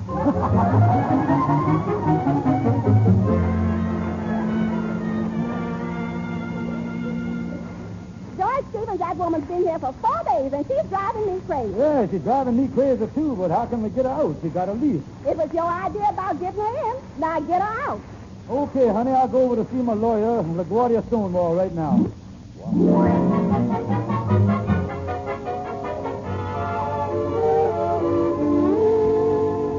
Well, let's see. This is LaGuardia's office right here. Yeah, but listen, sweetheart, I told you everything I can think of to tell you. Hi, LaGuardia. Hi, Bob. Excuse me, man. Now, listen, honey, now just lay the phone down. I'll talk to you in a few minutes. I'm exhausted. Yeah, you look all tuckered out there. What's the matter? I've been talking to my girl in California for the past 36 hours. Listen here, LaGuardia. I got a woman in my house that's mean, the woman is irritating, and the woman is making life miserable. Yeah, I know, Bob. I've met your wife. No. Look, Warrior. This is another woman in my house that's making my life miserable. Oh, now I get you. Yeah, a bigamy case, huh? No, listen to me now. Now, open up your ear there. Look out. One of the women is rooming. The one woman is rooming there, you see. Now, just tell me how I can get rid of the roomer. Well, my landlord had a case just like that. Yeah, well, what'd he do? Might give me an idea. He handled it very smart. Mm-hmm. Yeah, he asked me as a personal favor if I would write him out a legal eviction notice, and I read him up one that was really foolproof. Yeah, did he serve it all right? Did he? I had to sleep on a park bench for 3 nights. Look here, this gal that I'm talking about that's rooming there has got a sister that comes over and keeps telling her what to do. And she does everything that crazy sister tells her to do. Take advantage of the household, huh? Oh, yeah. Yeah, hangs up a washing around the place. Every time I walk through the living room, I end up with a couple of wet stockings around my neck and a wet slip in my face. And I got a year's lease with her. You'd be drowned by that time.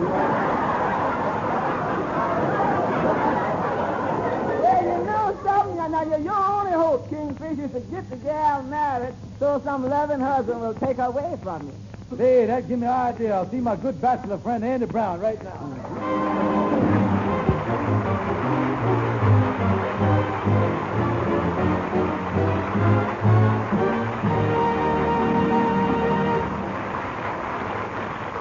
Necessity, that most unnecessary thing, necessity. What throws the monkey wrenching? A fellow's good intention. That nasty old invention, necessity. My feet wanna dance in the sun. My head wants to rest in the shade. The Lord says go out and have fun. But the landlord says your rent ain't paid. Necessity. It's plain to see what a lovely old world this silly old world could be. But man, it's all in a mess, account of necessity.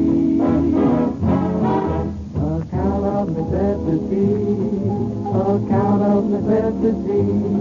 The jail would never been there, except for folks who sin there.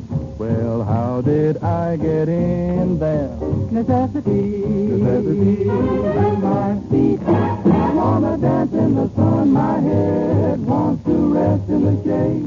The Lord says go out and have fun. But the landlord says your rent ain't paid. Necessity, that's the maximum that a minimum thing could be. But man, it's all in a mess, I must confess. There's nothing more than less unless. Brother Andy, it's that one word I've been telling you about, and that is necessity.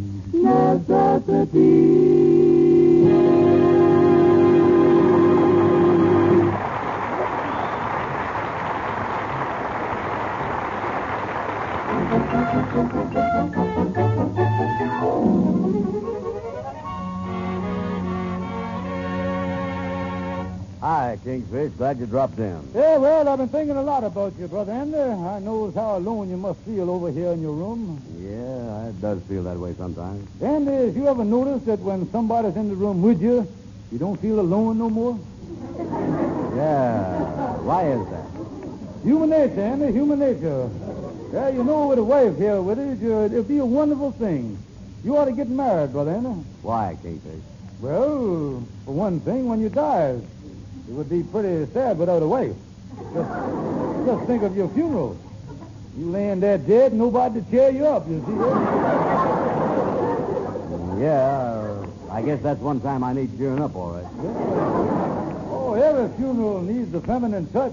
Nice wife around throwing flowers on your grave, something to add life to the thing, you know what I mean? Yeah, I don't want my funeral to be no flop. Oh, no.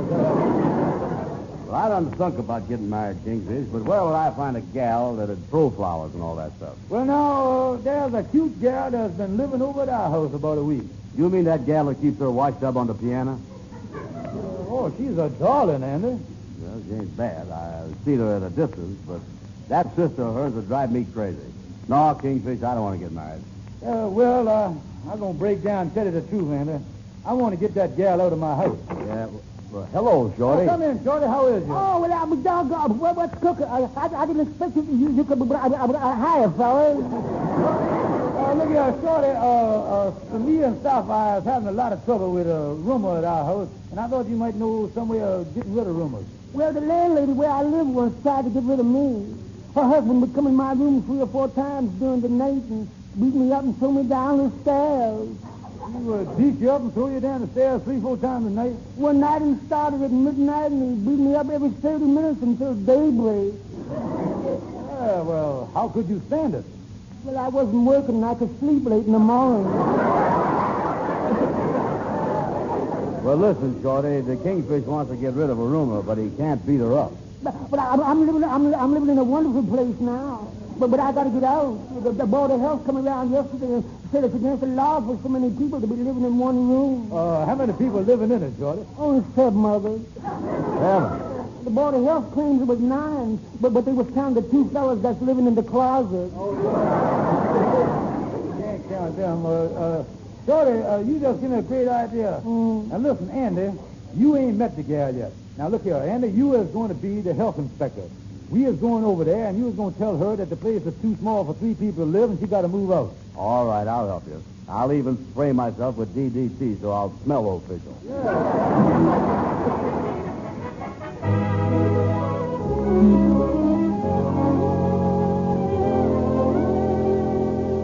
Miss Martin, shake hands with Inspector Brown of the Board of Health. Oh, how do you do? Pardon my white sterilized gloves. Yeah, you see, the health department insists on sanitary introduction. That's right. They don't want the taxpayers shaking hands with a germ. The Board of Health sent Inspector Brown up here to look over the apartment. Oh, is that so? Tell me, Inspector, what do you think of the apartment? Well, it's a very nice place, Mr. Stevens. Just the right size for a small couple. A small couple, but there are 3 of us here, Inspector, counting her. Oh, do you live here too, Miss Martin? Yes, I'm rooming with Mr. and Mrs. Stevens. Rooming here, huh? Mm-hmm. Miss Martin, that ain't good. Why not? You see, Miss Martin, an extra person breathing in a small apartment cuts down the oxygen in the room. Oh. And you being here all day uses most of it up, so there ain't none left for Mr. Stevens to breathe when he gets home. But I always leave the window open. That's even worse. That lets all the oxygen out, and they can't nobody breathe. I'm sorry about the whole thing, Miss Martin, but we can't fight the Board of Health. They're the ones that pass the sanity laws. That's right. I ain't got nothing to do with that sanity stuff. Us inspectors has got to protect the people's health and try to keep them alive till we can overcome the crowded conditions in the cemeteries. Excuse me, Inspector. You mean the cemeteries is overcrowded, too? Oh, yeah. Living conditions there is even worse than they is in the city. Really jammed up, huh? Oh, sure. I understand that Woodlawn Park ain't got nothing left but standing room. Is that bad situation all right? That's bad, ain't it? Oh, yeah. I hear if things get any worse, they're going to do what the hotels is doing. Only let people stay there 5 days. Well, my sister said... Well, now, listen, I was sick and tired of hearing about that sister of yours. It's too bad, Miss Martin, but this matter comes under the laws of the Board of Health, and I'll have to order you to move. To move? Yeah, I'm sorry, but there ain't nothing I can do about it. I is only an inspector. I'm not going to do anything until I talk to my sister. Yeah, well, this is an official order from the Board of Health. And for once, that big-mouth sister of yours ain't going to be able to help you. Well, I don't know why not. She goes with the chief inspector of the Harlem branch. Chief Inspector of the Harlem branch. Ha, ha, ha. So long, Kingfish.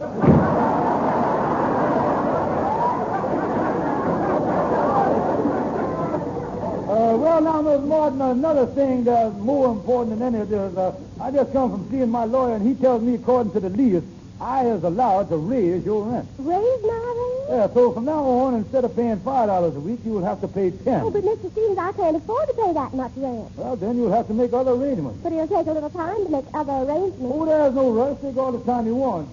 Take till 6 o'clock tonight. Go ahead and hear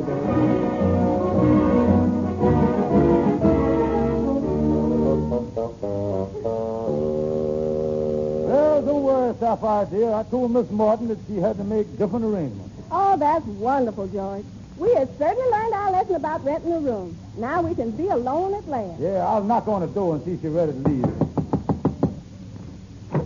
Pardon me for protruding here, but if you done made arrangements about getting out... Well, Mr. Stevens, my sister went out to find me a room. I'm waiting for her to come back right this minute because I just can't afford to pay $10 a week. Yeah, well, she can find a lot of rooms in town that...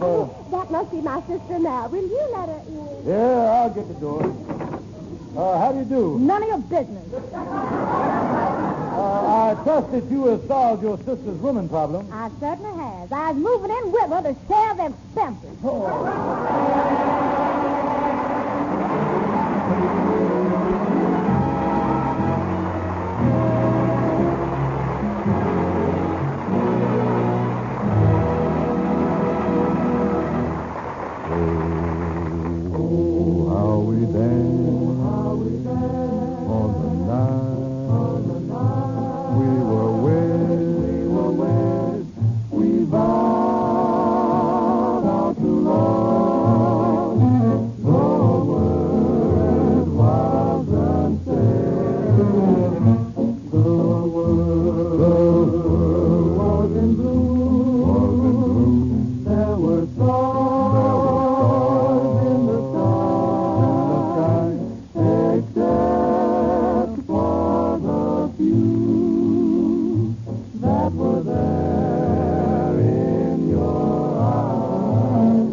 Angels were singing a hymn to your charms. Two hearts gently beating were murmuring low.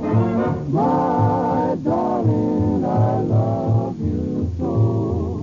Night seemed to fade into blossoming dawn. The sun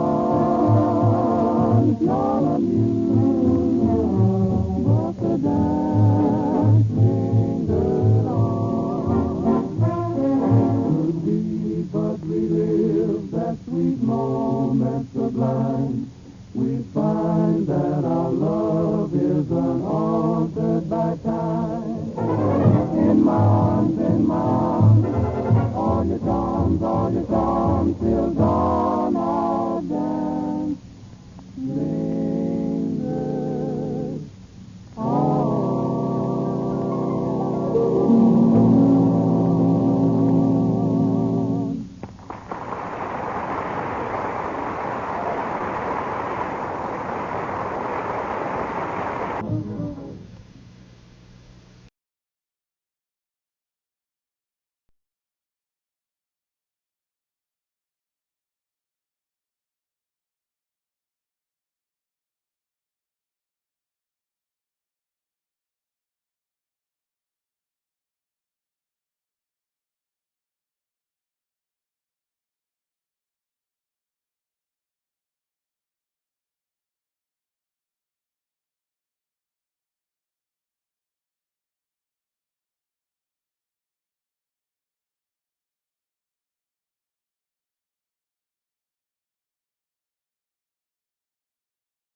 get you to sit back, relax, and enjoy the story of Amos and Andy.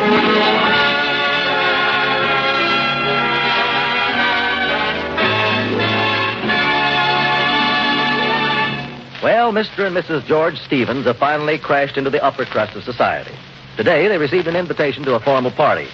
The Kingfish is able to squeeze into his old full dress suit, but Sapphire is now in the act of demanding a new formal dress from her husband. But, George, men is different. They just wears the same full dress suit. But a woman's got to have a new dress now and then. Yeah, well, you got an evening dress. You ain't got to have a new dress every time you turn around. With the one I got, I don't dare turn around. Well, how about that dress that you had once, the white one with the long train? The chain was so off of that dress when the flower girl stepped on it that I wear it. Well, maybe we better forget about this formal affair. Well, I don't get out of this house much, and I wants to go. Now, what am I going to do about a formal dress? I'd like to get a new taffeta so I'll rustle when I walk in. Well, if rustling is all you're worrying about, wear one of your old dresses and tie some paper bags underneath it. I got one dress that I done wore everywhere, but everybody I know has done seen it. Which one is that? My formal dress with the low-cut back that I bought $5. Dress with the low-cut back? Why don't you just turn it around? No, you can't do that. Listen, George, I've been keeping $50 of your money that you was to use this summer on your fishing trip. Now, I'm going to take that $50 and buy me a... Now, wait just a minute, Joe. Wait just a minute, honey. Don't spend that $50 of mine. Leave it to me, honey. I'll do something about getting you a dress.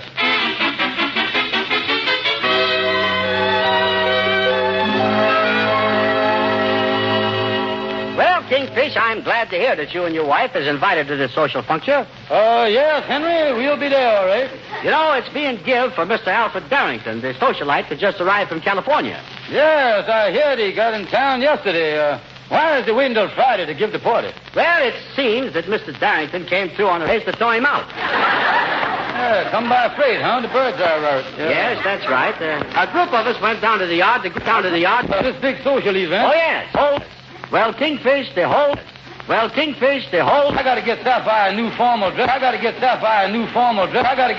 Oh, yes. You want to put her strapless evening gown. Has a few spots on it. But mind you, the spots is champagne and caviar. Oh, yeah, high class. I see that strapless dress on your wife. Tell me this. How does that thing stay up on her without straps over her shoulder holding it up? Well, around the top of the dress on the inside, there's a strip of adhesive tape that encircles her entire body.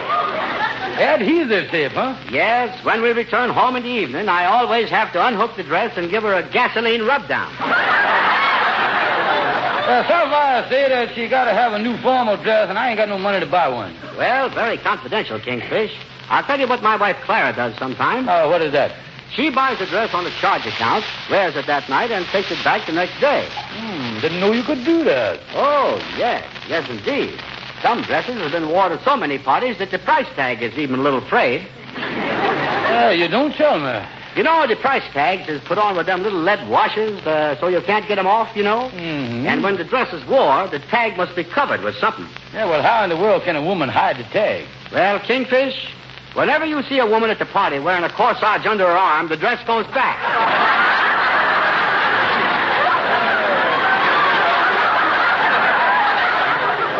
Henry, this is a good idea you done give me. I wonder if my good friend Andy Brown has got a charge account that's in working condition.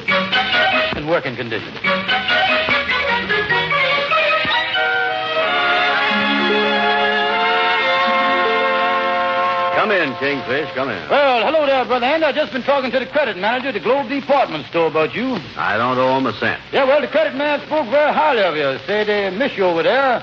He wonders why you don't take advantage of his credit system in this country. What do you mean, what credit system? Them charge accounts don't give a man nothing but trouble. Well, now, don't say that, Andy. Charge accounts are the important thing. They're established credit. Credit is the whole basis of economics. Economics? What is them? I'm surprised to see how ignorant you is, Andy. Ain't you ever heard of economics? Well, I done heard of them, but I never seen one. What is it? Economics, my friend, is the science of why everybody is broke. Yeah. Oh, they got a bureau down in Washington to help people on that stuff. It's called the Bureau of Supply and Demand. Well, how do the Bureau of Supply and Demand work? Well, these high-paid politicians down there, you see, they're paid so that when somebody builds up a supply, they can figure out some way the government can demand it. That's right. Well, what has that got to do with me charging stuff at the Globe department store? Oh, world trade, Andy. It keeps everybody going. All over the world, the different countries is trading on credit. Grownups? Oh, yeah. The United States does it. France does it. Russia, Tasmania, Armenia, Romania, all the manias do it. They do, huh? Oh, yeah. And the Slavias, too. Checo and Jugo, they do it. Yeah. They all trade on credit. Well, that ain't got nothing to me. I don't want to do it. Yeah, well, now listen, Andy. Even a little country like Bulgaria uses credit. Sure. And you don't mean to sit there and tell me that you're any better than Bulgaria. No, but how can these big countries deal on credit? Lend-lease. Oh, yeah, I heard about that. What is this lend-lease? Well, lend-lease is when some country wants us to lend them something, and the least we can do is let them have it.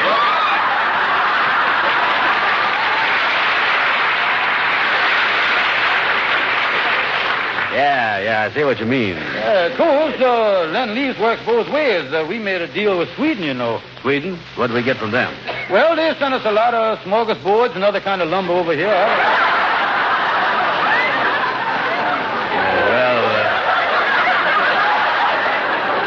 Tell me this, Kingfish. When countries is dealing with others, how come they charge us everything instead of paying cash? Well, the economic world trade of the lend-lease of the credit structure will fall to pieces if credit ain't used. And that's why you ought to go over to the Globe department store and charge something. Yeah, you're right, you know. I wonder what I could charge over there. Well, now, let me think. Sapphire could use a new evening gown. I could charge it to your account. Now, there's a lucky break for you right there, you see. Yeah, that's right. We could... Hey, wait a minute. I'd have to pay for that. No, I'll tell you how it work it, though, see? We'll go over there, get the dress, charge it to you. She'll wear it Friday night. We'll take it back to the store on Saturday, and that way it won't cost you nothing. We can keep the world credit system going all the time, you see? Yeah, well, if Bulgaria can do it, I can do it. It's a deal. Oh, that's the stuff. Oh, now everything running smooth, and I feel a lot better. I ain't worried no more. Now, wait a minute. Tell me this, Kingfish. Why is you always in such a jam? 1 week you got to get yourself a place to live. Next week you're in trouble with the grocery man, the butcher. Next time you got to get a dress. Why is you always in a jam? Well, one word will explain the whole thing to you, Andy. And that word is... Necessity. Necessity. Necessity. Necessity. That most unnecessary thing. Necessity. What throws a monkey wrenching?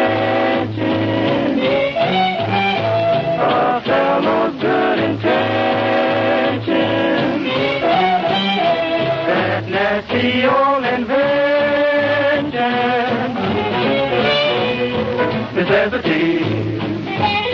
My feet wanna dance in the sun. My head wants to rest in the shade. The Lord said go out and have fun. But the landlord said your rent ain't paid. Necessity. It's plain to see what a lovely old world this silly old world could be. But man, it's all in a mess. Account of necessity. Account of necessity. Account of necessity. The jail would never been there except for folks who send there. Well, how did I get in there? Necessity. Necessity.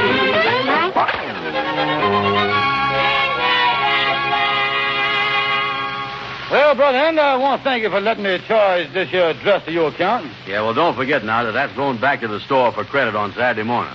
And be careful and tell your wife not to spill nothing on there, because that's pink, and it's going to show spots. Yeah, well, I'll see that she eats nothing but salmon and drinks nothing but pink lemonade. So in case she dribbles, it will match, you see. Well, if anything happens to that dress, you is going to pay $39.50. Hey, wait a minute, Andy. That give me an idea. $39.50. Believe I'll take the dress out of the box here and change the price tag a little bit so I won't think it's too cheap. Yeah, that might be a good idea. What you going to change the $39.50 to? Well, I'll make an 8 out of that 3. That'll make it $89.50. Yeah, that's the stuff. The more a woman figures a dress costs, the more thrills you get out of it. Oh, yeah, that's right, Brother Andy. I don't know it sounds silly, but that's the female styrology. Yeah. 89.50 thrill is more than a 39.50 thrill. There's a difference there, 50 thrills, you see. Yeah, well, go ahead. Change that price. Give me a fountain pen there. Hey, this is a cheap pen. I don't know if the thing will work. Yeah, well, here I go now. I'll make an 8 out of that 3. Hey, man, ain't no ink in this thing, is it? Well, there must be ink in there. I just filled it this morning over at the bank while the policeman wasn't looking. Is you sure you got ink in here? It sucked the bottle dry and started gurgling for more. Maybe the ink is jammed up in there. Yeah, well, I'll shake the thing, see if it's... Kingfish, look what you done. You got ink all over the bottom of that dress. Oh, why didn't you tell me this was a bad pen? The bottom of that dress is ruined. If that store don't take this dress back, you're going to pay for it. Bulgaria or no Bulgaria. Now, you wait a minute here. This was your pen, and the ink spots on that dress is all your fault. All my fault? I'm glad you agrees with me. See, I got you there. Wait a minute. You was the one that got the ink on that dress. Yeah, but in the eyes of the law, I inked the dress. But it was your pen, and that automatic make you the inkee. That's what it is. I is the inkee? Yeah, I is the inker. And since you owned the fountain pen, you done the damage. You was guilty under the fountain pen law. What fountain pen law? You handed the pen to me. You committed the capillary action that caused the whole thing.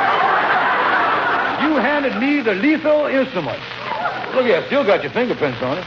I ought to have on gloves, you know that? Yeah, it's all your fault, too. I took it for granted that this was a perfectly illegitimate fountain pen. I am sorry that Bulgaria ever started this thing. What is I going to do about it now? Well, you was responsible for the whole thing. Now, listen here, Kingfish. I done took all for you. I'm going to took. Well, say, don't you get tough with me, you know. I got a good notion to pop you right in the nose. Hey, you hit me, and you going to think a trip hammer jumped on you. You good-for-nothing bum. You getting me in trouble. Don't you call me no bum, you big tramp. That's all. Take off your coat. All right, let's take off our coat. And put on your do. All right, let's go to it. Out here, Amos. You're just in time to see a good fight. Yeah, glad you come in time. Yeah, well, I ain't going to stop it, but I think you both ought to be ashamed of yourself. A couple of good men. Can you handle him by yourself? You don't need me. All right, Amos, if that's the way you feel about it, let's start something. Smack me in the face once. Just smack me in the face just once. Okay, Andy. I said once. Andy, look here. If you're going to let Amos get away with that, hit him back. Well... Oh, now listen, Andy. I don't want to start no fight with you. Well, come to think about it, I don't want to fight with you neither, Amos. Well, okay then, Andy. Let's settle this thing some other way. Well, I'm getting out of here and letting you two cowards alone. So long, fellas.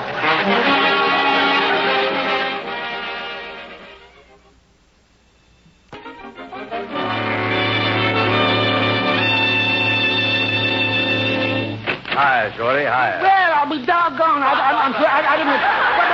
That's crooked. I didn't. Hi, Andy.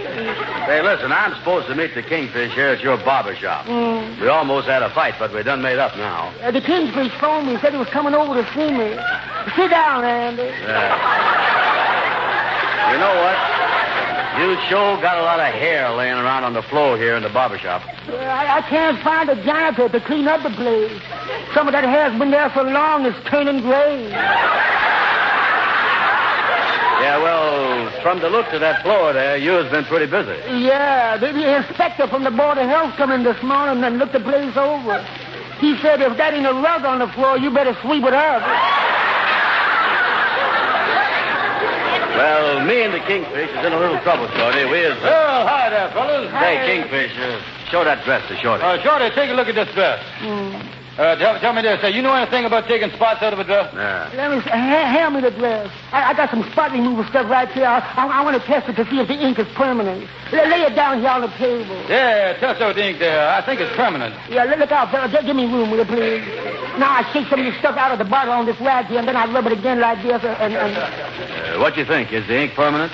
I don't know, but the material ain't. Shorty, look what you done to the dress there. You done put a hole in the thing. That's nothing. Look what it done to my table. Now he is in a mess. Oh, Andy, look here. I got an idea. Ain't but one thing to do. Lend me a pair of scissors, Shorty. Me and Andy will go in the back room here and cut off the bottom of the dress in front where the damage is done. Give me the dress. Here you are. Good luck. Yeah. Come on, Kingfish. Lay it down right there. Yeah, now we'll cut off the bottom of the dress right here in front. Yeah, now how's that, Andy? Well, now the dress is too long in back. You better cut off some of the back, too. How is it now? Now the back is too short. You better go back to the front and cut a little more off to even that up. As we snip past the ink stains and the hole. Yeah, you passed that 2 snips ago. But the back is too long now. Yeah, I'll even the back up a little bit. I'll turn around here. Oh, the scissors done slipped there, and I done cut a V in the thing. Look at that. Well, we'll tell them it's a new style. The only dress they ever seen with a V-neck in the bottom. Yeah. Wait a minute, I better cut straight across and take that V out, yeah. Yeah. This is still a good evening dress, though. The only thing is they're going to have to wear it in the afternoon. That's the only difference, yeah. You think that the store is going to take this back now? Pick up the pieces and let's take the dress over to our lawyer, Stonewall LaGuardia. Maybe he can help us out of this mess.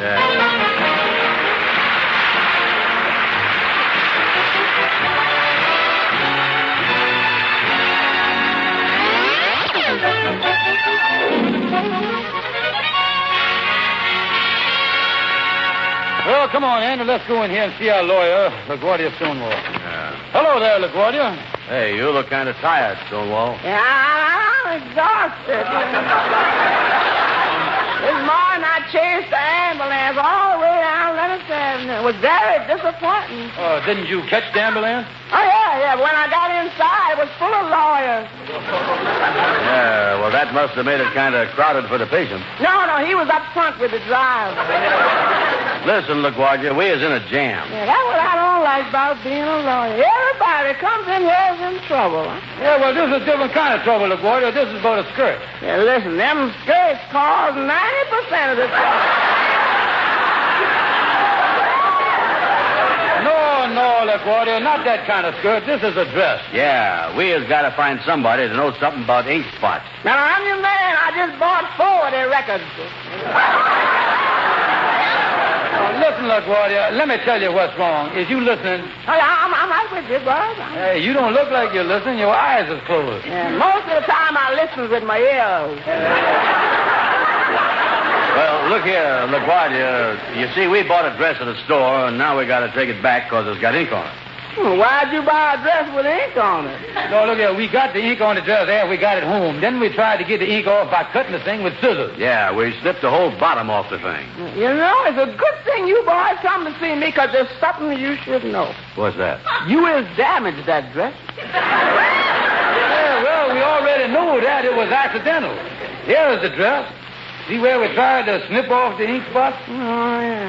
You started to snip, but you snuck past the place where you should have stopped snapping. But, boy, look here, we got to do something about returning this dress, and it's going to cost us $39.50 there. What is the legal angle on that? Well, just walk up to the department store and try to argue them into taking it back. Yeah, but what if that don't work? Then you have to take all the pieces, wrap them up, then send it back. But the wrapping is very important. There's only one thing to wrap it in. What's that? $59.50.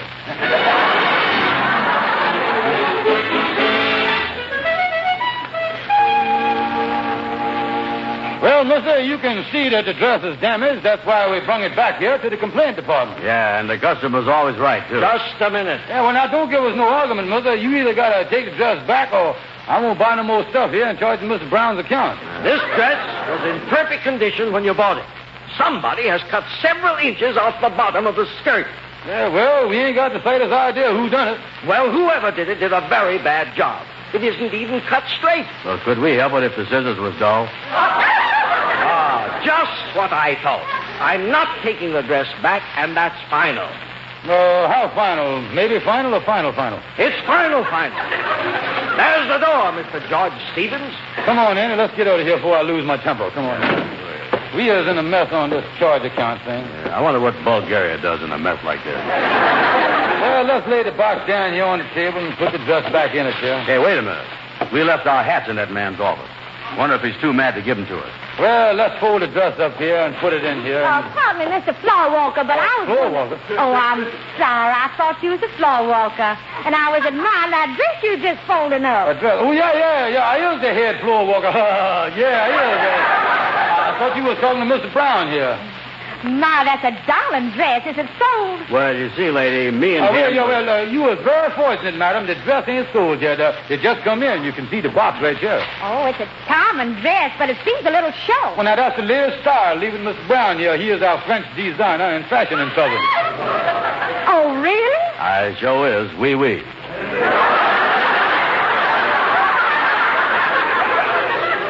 Tell me, Mr. Brown, what is your frank opinion? Well, frankly, my frank opinion is that I'd like to see you buy that dress. It's a very peculiar gown. The top part of it gives the impression of an evening dress, and the length of it looks like an afternoon dress. Well, we designed it special that way. That's what we call our early-late model. That's what it is. Early late model. How fascinating. I love the shade. It's real salmon pink, isn't it? Oh, yeah, I copied it right off of salmon. Miss Brown is telling you the truth, madam. Yeah, that's right. Too bad I didn't save the can to prove it to you.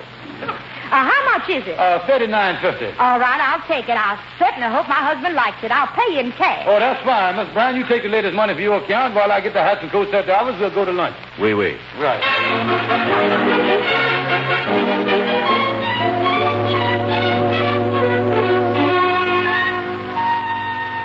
Your sales girl out there refuses to give me my money back on that salmon pink dress I returned. Yes, and rightly so. I've been out there and looked at that dress, and it's damaged. It's been cut to pieces. But I bought it here yesterday from your floor worker and your designer. We have no floor walker or designer on this floor, and we will not take the dress back. I'll ask you to please leave my office. Very well, good day. Never had a store to treat me like this before. Say, miss, where's that pink dress that I brought back a minute ago? I've got some good news for you. I just sold it to a customer here. Oh, you did? Who bought it? I did. Mrs. Joyce Stevens.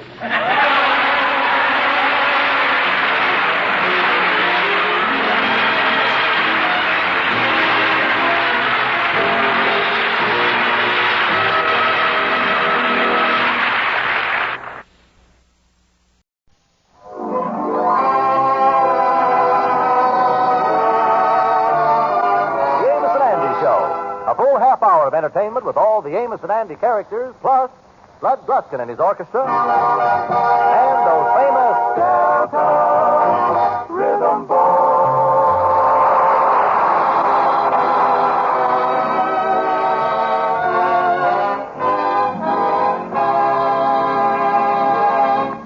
The Kingfish's wife, Sapphire, has come to the conclusion that her husband's association with Andy Brown is the main cause of him being such a shiftless loafer. And right now, she's telling the Kingfish about it. George Stevens, I done made up my mind that I'm going to have a husband that dresses good, knows nice people, and has got a steady job. Sapphire, you mean to say that you was going to leave me? George, I know why you are no good bum. It's on account of your association with Andy Brown. Why don't you try to meet a nicer class of men? Well, I ain't got the opportunity to meet them. They're all working. How going to do that? Well, that Andy Brown is the cause of it all. What has he ever accomplished? Well, yesterday he had a run of 13 balls in the side pocket without leaning on the table. Now, that's exactly what I mean. Andy hanging around a pool table all day. Why don't he go to a cultured place like the public library? They ain't got no pool table there. What? All Andy thinks about is pool tables. He ain't got no background. Well, he got a rich uncle, honey, by the name of Sylvester, that's got a rubber plantation down in Brazil. He wrote a letter to his Uncle Sylvester last week. Listen, George Stevens, we ain't going to let Andy Brown ruin our married life. And I want you to do something about it.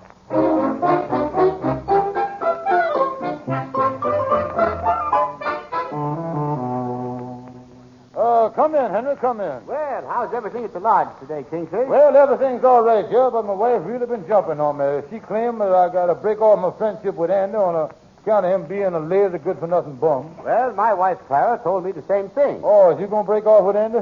No. Clara was talking about you, Kingfish. My wife wants me to pick out better people to associate with. Well, yes, it would be nice if you could pick out a man like, say our society leader, Mr. Torrance Washburn III. Torrance Washburn III, yeah. Say, tell me this, why does they call him the third? His mother was married twice before. Yeah. Is he a successful man? Oh, yes, indeed. And he's opened up a fix-it shop. But the last thing he fixed got him in a little trouble. What was that? A football game. Yeah, he was. Well, Andy's a bum, all right.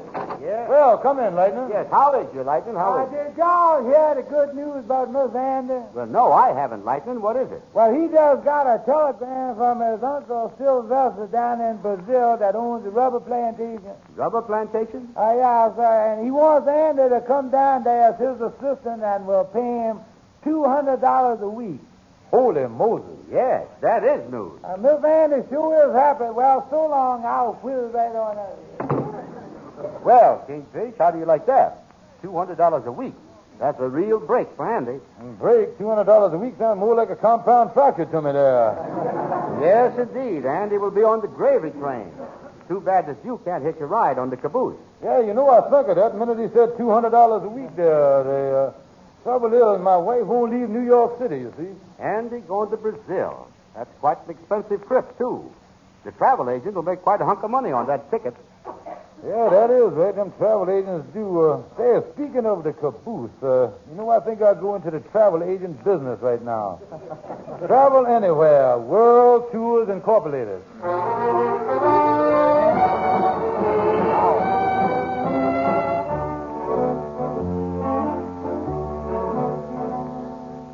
Hello there, Kingfish. Well, Andy, the only reason I dropped by is to tell you that I'm too busy to drop by today.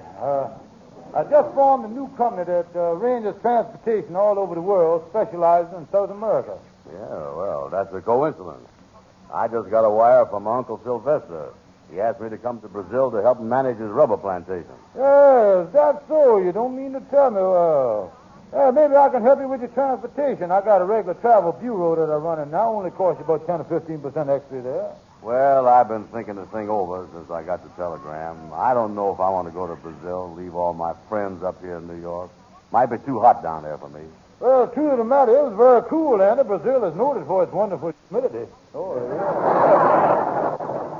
On a cool night, you can take an easy chair there and just sit out on the tarantula there with cigars in your mouth, you know. Well, Kingfish, I was talking to somebody about it, and they told me that sometimes it gets to 103 in the shade down there. Yeah, well, you ain't going to be crazy enough to sit in the shade, though, will you? Now about your transportation, then, you got to get a passport to get out the country. Yeah, well, I want to get on one that don't rock much because I get seasick. No, you're thinking of a transport. I'm talking about a passport, Andy. That's a little book with your picture on it to tell you who you is. Well, I know who I is. Yeah, but, Andy, you got to have a passport. Well, I ain't got no passport for the country I was living in now. Well, of course you don't, Andy. This here ain't a foreign country. That's funny. I was talking to my Chinese laundryman, and he told me it was. Now, wait a minute. Look here. Take my word for it. You got to have a passport, and you got to have a picture. Now, why don't you go down to the police department and get that picture of you that got down there? You know, they got your record. Yeah, that's right. Yeah. Must I get the full face or the profile? Oh, get the full face, but don't forget to snip the number off the back before you paste it on the thing. And you say that your company takes care of all the transportation. Huh? Oh, yeah. Tell you everything to do, save you worries, save you trouble, save you all that stuff. Say, somebody told me that I got to pass through customs. What is that? Customs? Everybody passes through customs, Andy. It's a lovely trip. You'll enjoy that. Yeah, well, tell me this.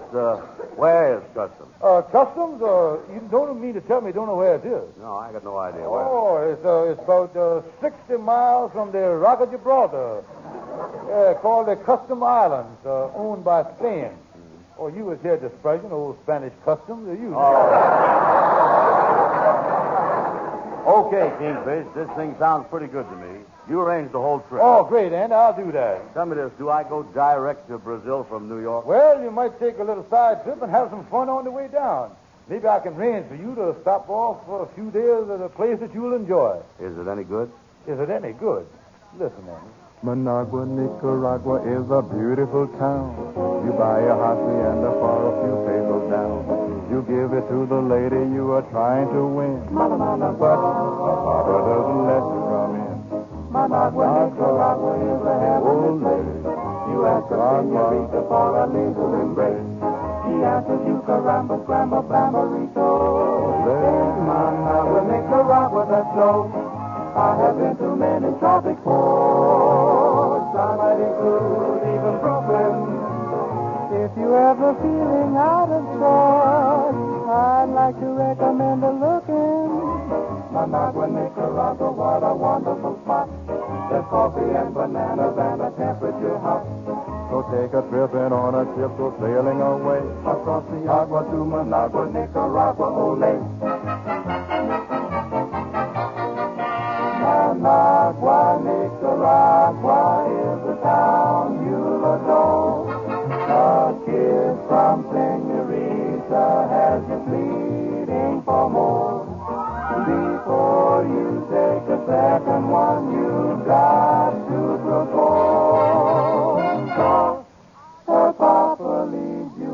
by the nose. Managua, Nicaragua is really the top. You buy a big sombrero from a neighborhood shop, and then the girls will follow you like in a parade. Because they want to walk in the shade. You can see some enchiladas all the day long, provided that the stomach is especially strong. So take a trip and on a ship go sailing away. Across the Agua to Managua, Nicaragua. Across the Agua to Managua, Nicaragua.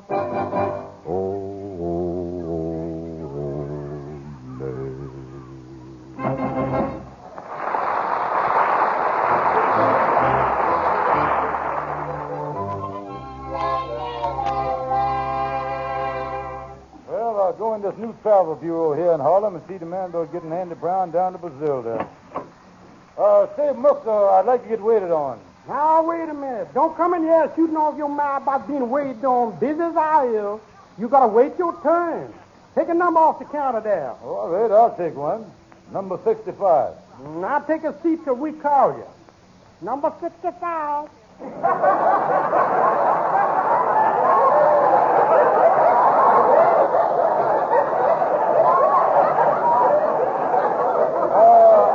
I'd like to find out about the boat passage. Yeah, glad to take care of you, my friend, because that's my business. Matter of fact, I'm right in the middle of arranging a round-the-world trip for a fella right now. He don't want to spend but $75. Two around the world for $75. Can you work it out? Oh, yeah. Of course, he's going to have to do an awful lot of walking. Yeah, I see what you mean. Yeah, I got to get this ticket over to him right away, too. Excuse me a minute while I check this over. Yeah, go ahead. Stick this thing out there. SS, Queen Elizabeth to England, walking across Europe, take Shanghai Express right into Shanghai, China. Now, let's see. 7,000 miles from home, and there's $1.85 left. $1.85? I sure hope he likes China. Look here, mister. I ain't got much time. I want range passage for a friend of mine. Certainly. I can handle it for you. Been all over the world myself. Where does he want to go? Brazil. Brazil? That name sounds familiar. Let me look at this big map here. Brazil. It ought to be on there. Mm-hmm. It ain't in Europe. Don't see it in Asia. Wait a minute. It's coming back to me now. Wait a minute. Let's get over here. Let's get over to Africa here. Yeah. No, it ain't there. What is this place here? Say, how about sending your friend to Australia instead? No. He want to go to Brazil. Well, we can't send him there if we can't find a place, can we? Talk sensible, man. Can't you find a place on the thing? Wait a minute. Here's a spot for your friend. Hawaiian Island. He can see them hoochie hula girls in their grass skirts. No, he wants to go. You know them gals over there wear long grass skirts in the winter, short grass skirts in the summer. And if he leaves now, he'll get over there just in time to see them rotating their crops.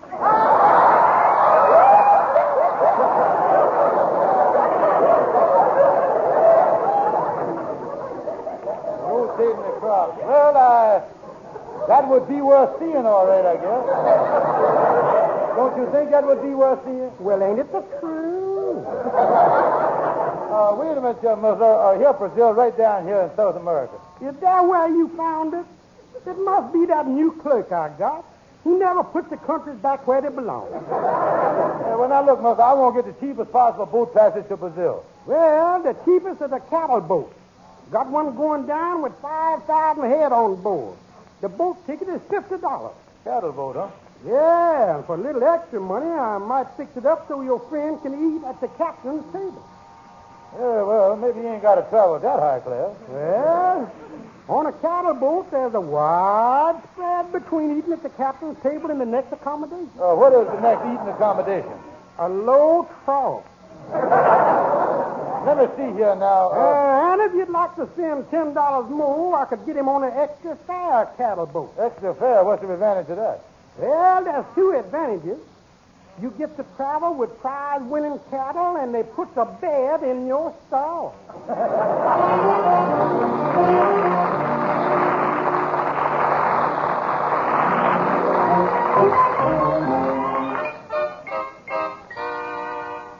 Well, Brother Andy, I was back. I had to spend the whole $150 that you give me. Here's your ticket to Brazil. Oh, big ocean liner, Andy, big ocean liner. Yeah, let me see this ticket. Oh, there you are. Look at that. A lot of ticket there in it. About 1.5 feet long. Look at that. Yeah, say here, passage for one on the SS Guernsey. Oh, yeah, Andy, that's a double-A prime boat, all right, boy. That's a good boat. Well, it's funny I never heard of the SS Guernsey. Is that going to be a nice crowd on there? Oh, yeah, they'll be mostly a Texas bunch. You get along. Hey, you're going to like the boat, Andy. Well, will I get a chance to talk to a lot of friends on the boat? Oh, yeah, in the evening you can sit out on the deck there and chew the cud with all the people there, yeah. Well, wait a minute. I don't know if I want to talk much at night like that. I want to get to bed early. Yeah, well, Andy, I'll guarantee every night you'll be in the hay by 7. I know that. Hey, Kingfish. I know this is a kind of a silly question, but could this be a cattle boat I'm going on? Well, there's a few cattle on board, but the finest boats on the ocean carry cattle on them. Cattle will travel on all boats. Even the Queen Elizabeth got a steerage on it. Oh, yeah. Yeah, well, how many cows is on this boat? Oh, well, the steerage on this boat handles about 5,000, small group. How about getting me on a boat where they uses people for steerage? Oh, don't worry about steerage, Andy. With the wind blowing right, you'll never notice it, I tell you what. Oh, there's a lot of advantages in traveling on a cattle boat, and think of the amusement. What kind of amusement? Oh, there's a lot of deck sports. Lasso yourself a few steers, play pin the tail on the heifer, and all that stuff there. Well, I guess the cattle boat's okay. Oh, fine, Brother Andy, and I'll get all of our friends to come down to the dock when you leave and bid you bon Holstein. By the way, Kingfish, where'd I go to get on this boat? Oh, just go down to Pier 52, Andy. Which boat is it? Well, I don't know exactly where it's standing, but you can, mister. Just follow the flies. Come in, Amos, come in. How is you, pal? Well, traveler, I just come over to talk to you. Yeah. Well, I'll leave you two boys alone. See you later. So long, boys. So long. Well, I'm going to Brazil, Amos. Got my ticket and everything. Yeah, I was over to the newspaper talking to Fred Gwendell, and he told me that you're leaving. He wants to come over and interview you, Andy. Oh, boy, that's great. Put my picture in the paper with a story, huh? Oh, yeah. What kind of stuff are you going to tell him? Well, I'll start off with my childhood, my school days. School days. Hey, remember your school days? Oh, that was one of the happiest weeks of my life. Well, I'll tell Gwendell to come on over here then for the interview, huh? Yeah, tell him to bring a bunch of pencils with a lot of paper. I'll give him an interview like he ain't never seen before in his life. Well, Andy, I hope you have a nice trip and arrive in Brazil nice and healthy, boy. Healthy? Amos, by the time I get off that boat, I'll be homogenized. That's it.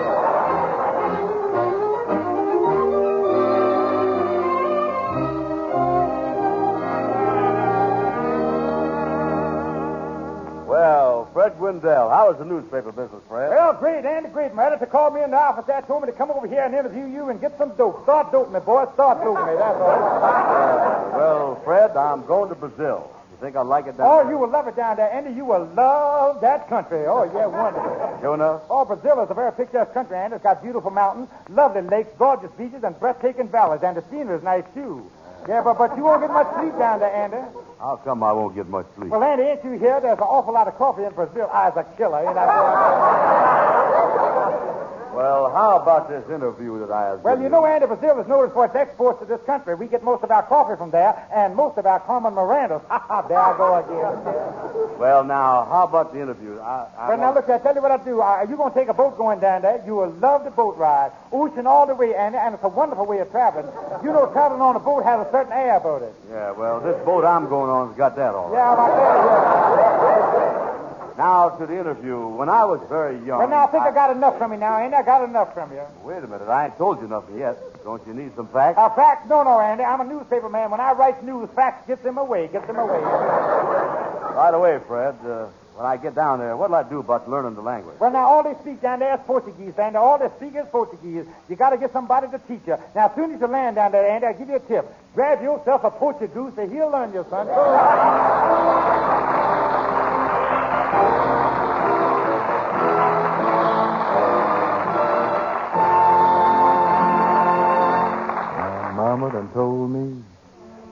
flowers and me paint. My mama done told me, said she, son, a woman with sweet talk can give you the big eye. But when the sweet talking's done, a woman's a two-faced, So right, brother. or worrisome thing who leave you to sing the blues in the night. Right. Now the rains are falling here, the train are calling, ooh-wee. My mama done told me, hear that lonesome whistle blowing across the trestle, ooh-wee. Yep, my mama done told me. Ah-hoo-wee, da-hoo-wee. Oh, clickety-clacker, echoing back the blues in the night. The evening breeze will start the trees to crying, and the moon will hide its light. When you get the blues in the night, take my word, the mockingbird will sing the saddest kind of song. He knows things are wrong, and he's right. You know he's always right. From Natchez to Mobile, from Memphis to St. Joe, wherever the four winds blow. I've been in some big towns and heard me some big talk, but there is one thing I know. A woman's a two-faced, a worrisome thing who leave you to sing the blues in the night. Got the blues on my left, the blues on my right, the blues in the day my mama was right. I've got those blues in the night.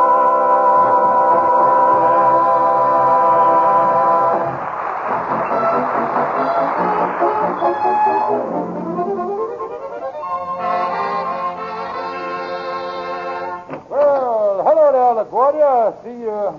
See you about some legal matters here. Hal, come in. Yeah, well, tell me this. As you're going out, I see a note there on your desk, say, back at 4 o'clock. No, that's my appointment with the chiropractor. He's coming over at 4 to work on my back. Oh, yeah. Now, listen, LaGuardia, let's sit down and get down to this legal advice here. Now, here's the story. Another fella got a telegram from his uncle to come to Brazil for a big job, and I want that job. Why don't you take his ticket and go down there? Well, if I'd done that, is there any possible way I can get in any trouble? Oh, sure. There must be some way. I'll find it. No, look here. I done decided to talk him out of going. Now, could he do anything to me? Well, he could call the Coast Guard and start extradition proceedings. Extradition proceedings, what is that? I don't know exactly, but it's somewhere where they find out where you're going to be and check up on where you ain't, and then they pick you up where you is and bring you back to where you were. Yeah, it is. Can they do that, Stonewall? Oh, yeah, they can. Now, I remember one case I had. I went with the police up to Canada to bring back a man. Yeah, did you get him? Ah, yeah. I brought him all the way back to New York. He fought all the way, but I got him there. And boy, was he mad. The man was mad, huh? Yeah, I'll say it was. I had the wrong man. Oh, yeah.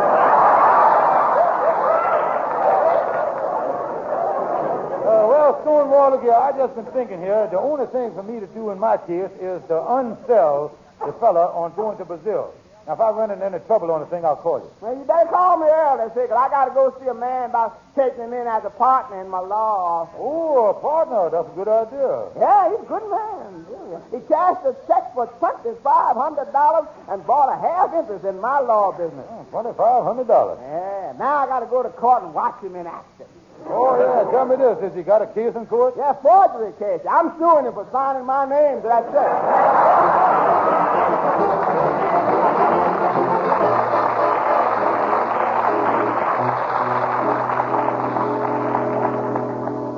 Come in, Kingfish. I'm getting all ready for my big trip to Brazil. Well, now, wait a minute, Anna. There's still a few little details that ain't been took care of yet before anybody leaves for a dangerous country. What kind of details? Well, now, before you can leave, Andy, you got to get your inoculation shots. I'd say you'd be ready for surgery at 9 o'clock in the morning. Surgery? Oh, nothing to worry about. You might get over it. You just gotta go to the hospital and let the doctors give you them inoculations with them hypochondriac needles, you know what they say. Well, wait a minute here. I don't want nobody jabbing me with no needles. Them needles hurt. No, Andy. When they plunges that needle into your arm, you don't even feel it. The needle? No, your arm, boy. Well, what is I got to have all these shots for? Brother Andy, you was traveling with purebred blooded cattle, and they ain't taking no chances. Yeah, I don't want to mess up the cattle. But these shots you talking about has got me scared. Well, you got to have them, Andy. Going to Brazil, that's the law. The law reads that you got to have tetanus shots, typhoid, yellow fever, and the worst of all, of course, is the jaundice shot. Now, where do they shoot you for that? Usually in the left jaundice. Oh, no, that's where I fooled them. I had my jaundices cut out when I was a kid. Oh, I do. But I was going anyway, and I'm going to go home and pack up my stuff and catch the boat tonight. Yeah, well, I'll tell you what you do, Andy. Give me your boat ticket, and I'll go over to see my doctor. Give me the ticket now. That's it. Okay. I'll have my doctor stamp it for you so you won't have to take the shot. Yeah, that's the stuff. Do that for me. There he is. There's the ticket. See you after a while. So long. Well, it didn't work. $200 a week. That's big dough. I was going to take that job myself. I was doing this land as good. I was going down and get on that boat. South America, open up them golden gates.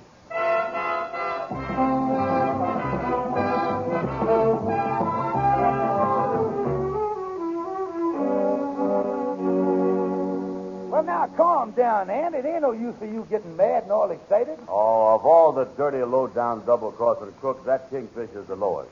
He done took my steamship ticket, and last night he went down and got on the boat himself. Oh, hello there, Sapphire. Where's my husband at? He didn't come home last night, and he left a note saying that he was going away to make his fortune and that he'd send for me later. Yeah, that no-good chiseler took my ticket and left for Brazil because he knowed that I got a wire from my Uncle Sylvester offering me a job down there, $200 a week. Good heavens! What's the matter? I wanted to fix things so George wouldn't hang around with you no more. And I'm the one that sent you that wire and signed it Uncle Sylvester.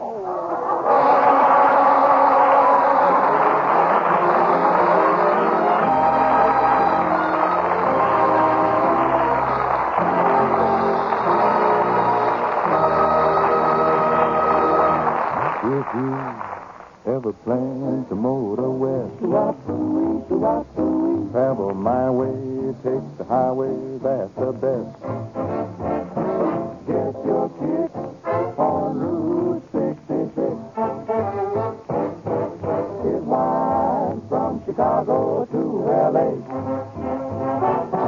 More than 2,000 miles all the way. Get your kick on Route 66. You go through St. Louis, Joplin, Missouri, Oklahoma City, look mighty pretty, you'll see Amarillo, Gallup, New Mexico, Flagstaff, Arizona, don't forget Winona, Kingman, Boston, San Bernardino, won't you get hip to this timeless hip? When you make that California trip, get your kick on Route 66. Leaving for L.A., shouting hip hooray, going across today. Hey, hey, hey. Haven't got to worry, but I'm gonna hurry, 'cause we got a gal in town heading for that state. I hate to be late, so don't you hesitate, Jake. Can't wait. Once you get hip, you drift to this timeless hip. When you make that California trip, get your kick on Route 66. I'm happy as can be, so won't you come with me and take that righteous route?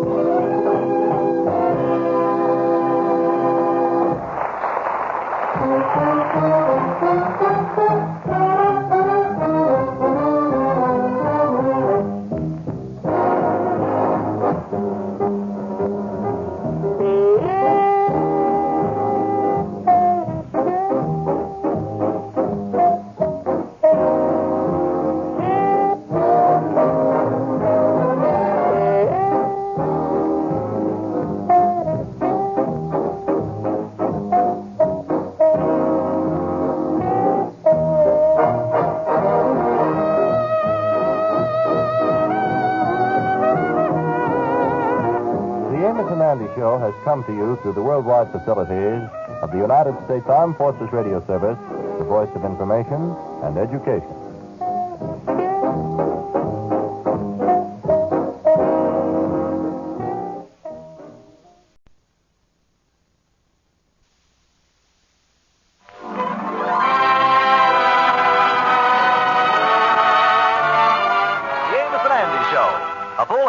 Entertainment with all the Amos and Andy characters, plus Bud Gruskin and his orchestra, and those famous Delta Rhythm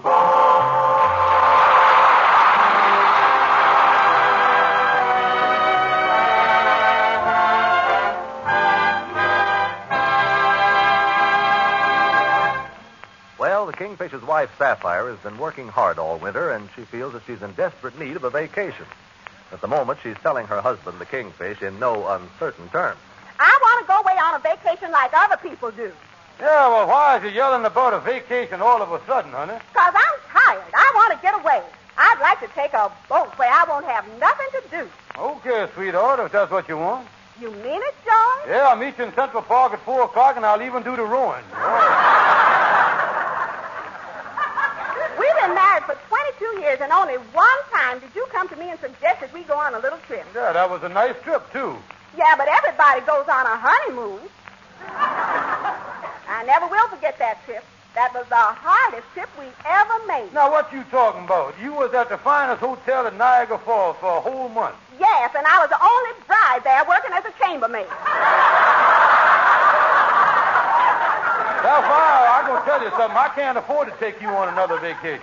Well, what I want to know is what's happened to that money that I put in the sugar bowl every week so we could get out of town this summer. Well, I had to dip in it so we could stay in town this winter, that's all.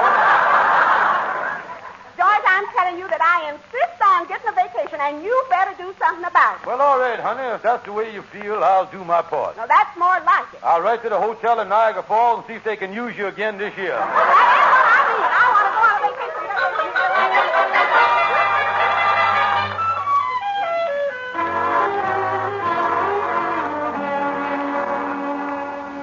Oh, I tell you, Henry, my wife really hopping on me about going away on a vacation. Yes, vacation talk is up in the air right now. And unfortunately, the vacation prices is in the same place. Yeah, I don't know what to do about it. Well, we ain't decided. But I know last year I couldn't get away, but Mrs. Van Porter went to Saratoga Springs to take the bath. The bath, huh? What's the matter? Was your plumbing out of order? No, Kingfish. These is mineral baths. Oh, minerals. Yes, you know, doctors recommend that your minerals need bathing every often so often. I don't know where Sapphire wants to go, but she's been nagging my head off. Tell me this, Henry, what do other people in the society crowd do about vacation? Well, the Worthington Peabodys will go away this summer because their winter motoring trip to Florida didn't work out too good. Oh, didn't, huh? No, they couldn't agree on a car. She's very social, you know, and wanted a Cadillac. But he insisted on a Lincoln. Well, what happened? They stood on the highway for 5 hours and nothing went by but Fords and Chevrolets. They was going to hitchhike, huh? Yes, but after their experience in getting to Florida, Mr. and Mrs. Peabody say that they'll never do it again. Why not? They claim a very low class of people is driving automobiles. Yeah, the automobile club ought to do something about it or it's going to kill hitchhiking, all right.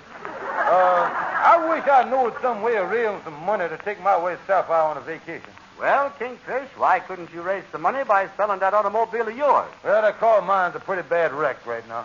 Yes, but you know Andy has got a new girl. He ought to be a pretty good prospect for your car, Kingfish. Yeah, that ain't a bad idea. Andy is a good prospect. Yeah, I could sell him this car, and that'd give me enough money to go away on a vacation. See you later, Henry. I'm going prospecting.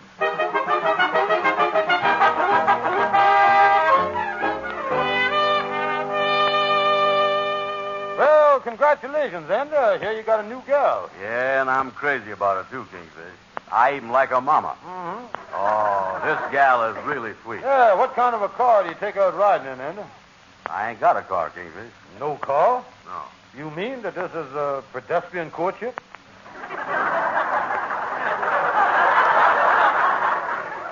Andy, everybody that's courting a gal needs an automobile. Yeah, maybe you're right. I think I'll go out and look for an automobile. Well, all you got to do is look straight ahead right out there at the curb. There she sits. I'm going to sell him a car. Well, I wouldn't want to buy a car like yours, though, Kingfish. Hey, well, what's wrong with it? Come on, step outside and look the thing over. All right. I just had it fixed up. You did? Oh, yeah, the door on the driver's side now has got a handle on it. And the two front fenders are tied on with solid copper wire. Oh, yeah. Hey, Dash, here's look over there. What make car is that? Well, it's got Chevrolet wheels, Pontiac radiator, got Oldsmobile fenders, Buick springs, and a Cadillac hubcap. You was here at General Motors, ain't you? Yeah. Well, this takes in the whole corporation.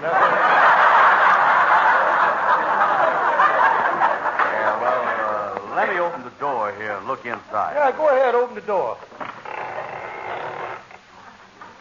Nice tune, ain't it? The thing I want to hear is the motor. Start it up once.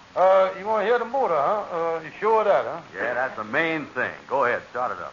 Okay, let me get down here, sit down here in this thing. Here we go.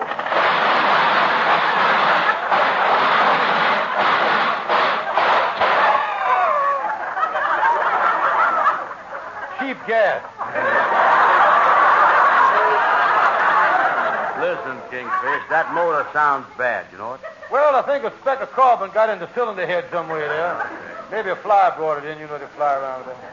Listen, start that thing up again. I want to hear that again. Hear it again. All right, I'll start it. Here we go.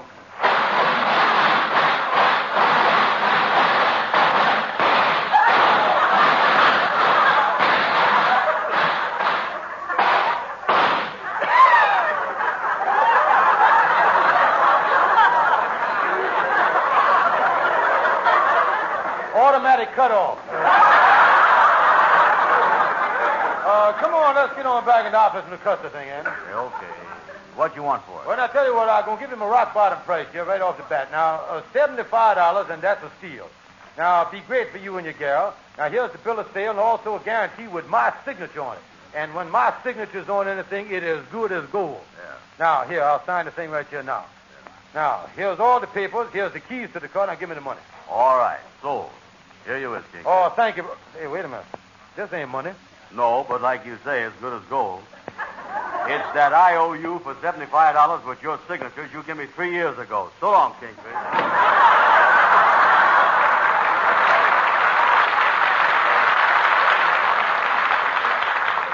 Well, how you like that? Paying me with one of my no-good IOUs. That's dishonest. George Kingfish Stevens speaking. George, this is Sapphire. I got some good news. Oh, what's that, honey? A friend of mine that belongs to my club just called me up and told me she had a cottage up in Canada, and she ain't going to use it this summer, and we can have it all to ourselves. Oh, that's wonderful. So we ain't got to worry about our vacation no more, honey. In fact, we can leave right away. You see, we can drive up in the automobile. The automobile. Oh, yeah, the automobile. Yeah. I'll tell you, honey, I'll speak to you later about the automobile. I'm busy right now, honey. Goodbye. Oh, me. Oh. Well, it ain't no use letting a lot of tears start running down my cheeks here. I got to look on the bright side of this. And there's one thing certain. Can't see the sun when you're crying. A tear can hide the brightest sky of blue. You can't hear a song when you're sighing. No matter how the birds sing for you. Suppose you made believe your eyes were cloudy window panes. I'm sure you'd clean them up to look for rainbows when it rains. You can't see the sun when you're crying.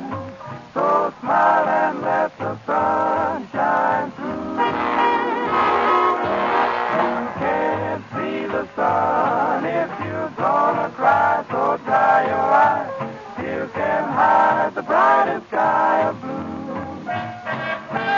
You can hear a song when you're sighing. No matter how the birdies sing for you.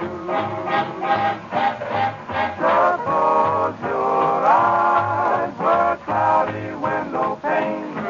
You know you'd clean them up to look for the rainbow when it rains. You can't see the sun when you're crying. So smile and let the sun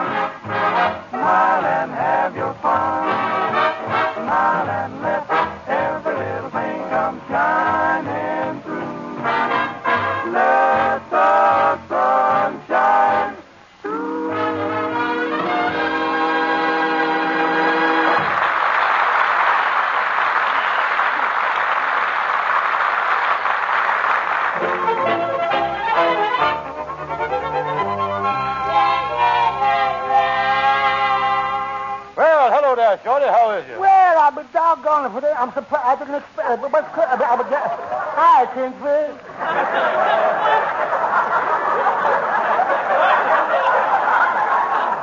Shorty, I believe I'll sit down in your barber chair here and have a shave and a haircut. I refuse to give a haircut today, Kingfish, but I'll give you a shave.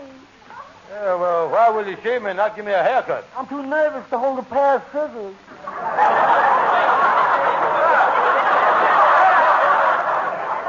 Shorty, I come here to tell you that me and my wife has been invited by a friend of hers to take a cottage up in Canada for a vacation. Canada? I went down to the depot last summer to buy a ticket for Canada. Yeah, well, where was you going? I was going to Saskatchewan. That's why I didn't go.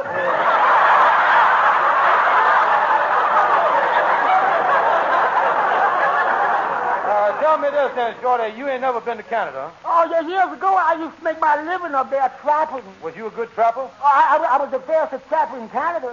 The very fastest. Sure enough? Oh, yeah. One day I went out into the woods. I set the trap. I covered it up very careful. I stayed real quiet. And in 5 seconds, the trap snapped. Yeah, what'd you catch? My foot. Listen, Shorty, me and my wife is invited up to Canada, but I done sold my car to Andy, and I know you bought a new car this year. I'll give you $10, no questions asked, if you'll give up your car for 2 weeks. You give me the 10. There you is. Where is it? At the auto loan company. There's $200 due on it.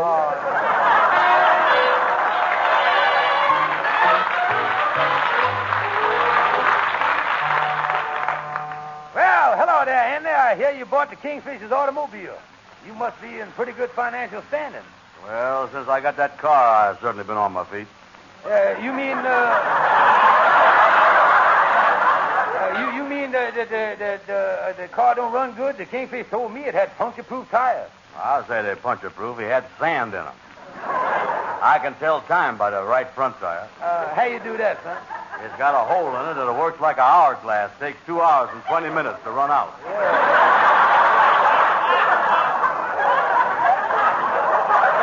Well, I guess you'll take your new gal out riding a lot, won't you? Oh, yeah. As soon as I got the car this morning, I took her out in the country. We parked, and then when I wanted to start the car, there I was, stuck. Oh, did you run out of gas? No, I run out of sand. When you take your gal out riding, you ought to never leave the beach, son. Yes, sir. Well, Andy, old boy. Well, hello there, Kingfish. Come in, Kingfish. Well, hello there, boys. Andy, I want to talk confidential to you. Yeah. Well, there goes a big deal. I'll see you all later. So long. Hey, wait a minute, Amos.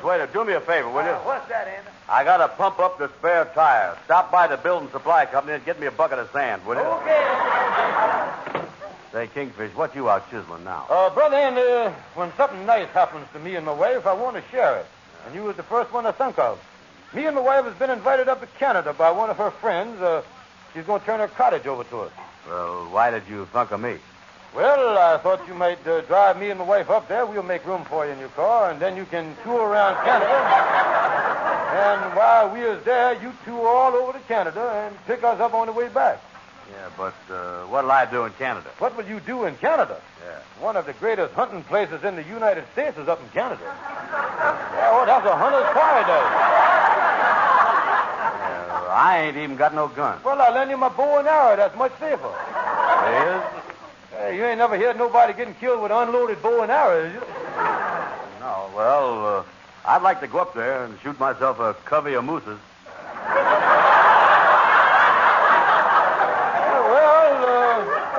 This is the right time, all right. The moose season just opened up last week. Yeah, maybe I could get some antlers. Yeah, you're in luck again. The antler season opens up tomorrow. Yeah. Tell me this, Kingfish. What kind of equipment I need to hunt moose? Well, you ain't got to have no trouble there, Andy. You just take a moose horn along with you. Okay, I'll take it. But will the moose know how to blow it? Oh, sure you will. Yeah. Is it any duck hunting up there? Oh, plenty duck hunting. The country is loaded with duck blinds. What's them? Well, that's where you hide from the ducks. Well, what you want to hide from them? You got a gun and they ain't.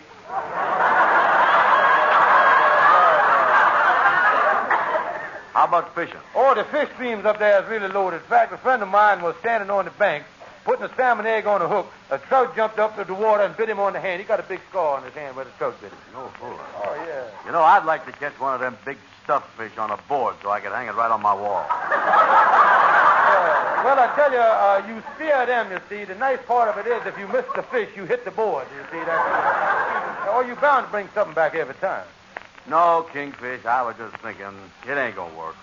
I would be willing to drive you up there, but I know my gals want to leave town, and I ain't going without her.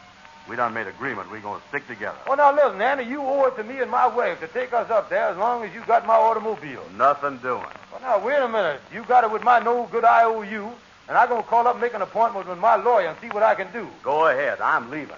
That big bum took me. Well, hello there, Brother Andy. How is you? Well, Fred Gwendell, what you doing in this neighborhood? Well, just been across the street getting a haircut. Andy got the hair right there in my pocket. Got it right there in my pocket.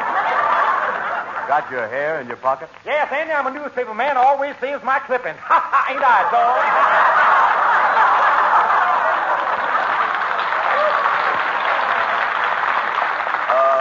Congratulate me, Gwendell. I just bought an automobile. Automobile's a dangerous thing, Andy. A dangerous thing. A few years ago, I was hit by an automobile, broke both my legs. 2 legs broken. What'd you do?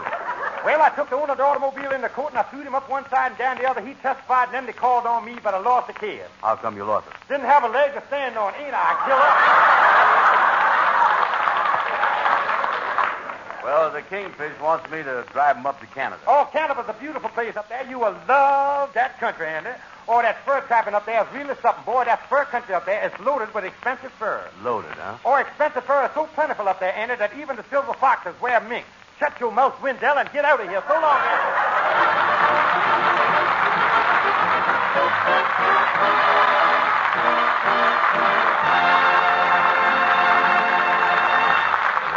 April showers may come your way.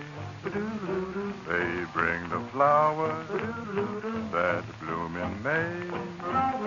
So if it's raining, have no regret, because it isn't raining rain, you know. It's raining violets, and where you see clouds up on the hill, you soon will see crowds of daffodils. So keep on looking for a bluebird and listening for his song whenever April showers come along. I'm singing in the rain, just singing in the rain. What a glorious feeling, I'm happy again. I'm laughing at clouds so dark up above. The sun's in my heart and I'm ready for love. Let the stormy clouds chase everyone from the place. Come on with your rain, I've a smile on my face. Walking down the lane with a happy refrain and singing in the rain. And where you see clouds up on the hill, you soon will see crowds of daffodils. So keep on looking for a bluebird and listening for his song whenever April showers come along.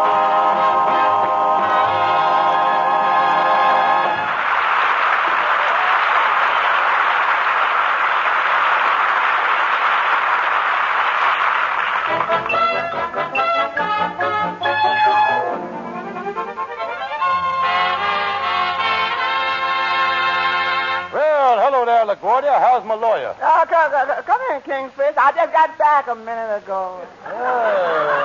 Where was you? I was down at the Columbia University.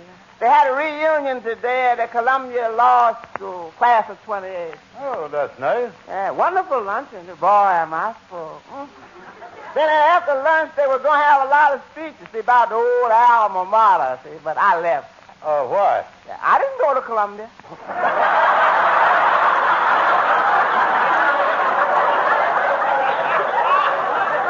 Yeah, you know, I know a lawyer in this town that went to a certain university, And now he's just bored. They won't let him go into court. Well, I graduated in law from a correspondence school. They won't even let me go in the post office.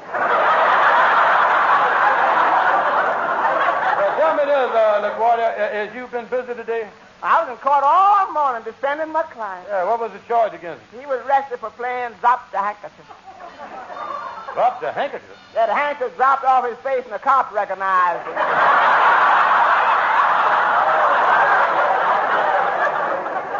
I bet there's a lot of crime going on at that. Is the electric chair Sing Sing busy? Busy? Oh, man, they had to put an electric dabbing post.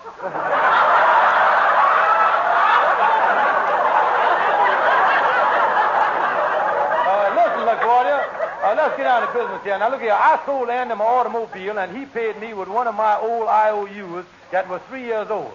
3 years old? Yeah. Now, that's just the question. Is the IOU good that long? You know anything about the statute of limitations? The statute of limitations.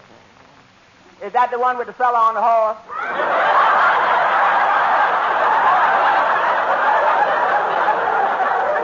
No. I'm talking about an IOU. Ain't they paid for that statute yet? No. Now, listen. This morning, my wife phoned me that a friend of hers invited us up to Canada to take their cottage. Now, Andy won't drive up there because he's in love with a gal, and he won't leave unless she goes with him, and she don't want to leave New York. Oh, well, play on her feelings, Bud. Tell her that Andy's a sick man. He ain't got but a short time to live. See that? He ought to go away for his health, and then if she loves him, she'll go away with him.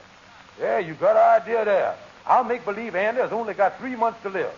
I'll go in the gal's house first as Andy's doctor, and then have Andy come in a little later. So long, LaGuardia. Yeah, wait. Now, I'll walk out with you. See, I got to go home and put on my tuxedo. I'm going out tonight. Oh, where are you going? They're having a buffet supper tonight at Columbia after the speeches is over. Oh, yeah,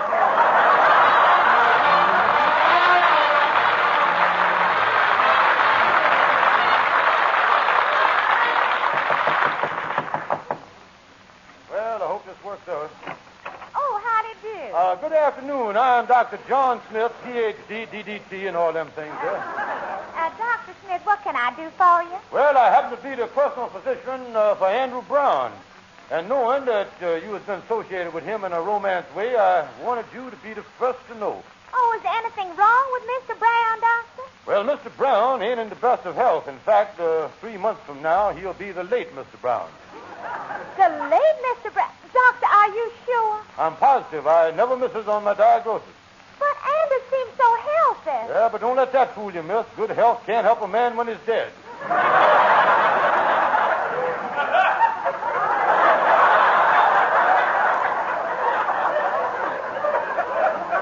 Doctor, have you called in specialists?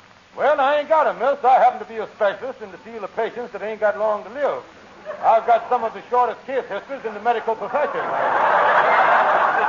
I never heard of that type of specialist. Oh, there's something new in the business. The patients, with patients living only a few months, it gives us doctors the longest summer vacation, you see what I mean? Oh, excuse me, Doctor, I'll get it. Hello, Josephine, honey. Oh, Andy, darling, your doctor's here, and he told me everything. Yes, Mr. Brown, I considered it my duty as a doctor to tell her the whole truth. Well, Josephine, now that you know that I got exactly 3 months to live, don't make no plans for the 28th of July. Yeah, don't make no plans for the 29th either. He might linger a day extra. I can't always think like that. Oh, and I hate to hear this sad news. What's wrong with him anyway, Doctor? Well, Mr. Brown is suffering from a very rare malady. A thing called hereditary hydrophobia. Hereditary hydrophobia? Yes, Mr. Brown inherited the hydrophobia from his father and the hereditary from his mama, you see. Yeah, Mama had the worst case I ever seen. Oh, good heavens, Doctor, do you think there's any chance of me getting anything from Andy? Well, there might be. He ain't made out his will yet. I don't know what he wants to do. Yes, Josephine, I... Mr. Brown, I don't like that. That sounds like you was a little ahead of schedule there. That's a June cough you got, and it ain't even May yet, you know.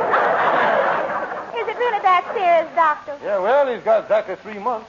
Doc, just when you figure on me going? Well, I figure, Mr. Brown, that you was due to depart on Monday, July the 28th at 8 p.m. That's Eastern Standard Time, of course. Yeah. Oh, Doctor, what can I do to save him? Well, there's only one thing that might help him. If he could get away from the automobile fumes of New York and inhale the fresh carbon monoxide of a place like Canada, the trip might save him. Well, if that'll cure his hereditary hydrophobia, I'll cooperate 100%, Doctor. You can depend on me. Thank you.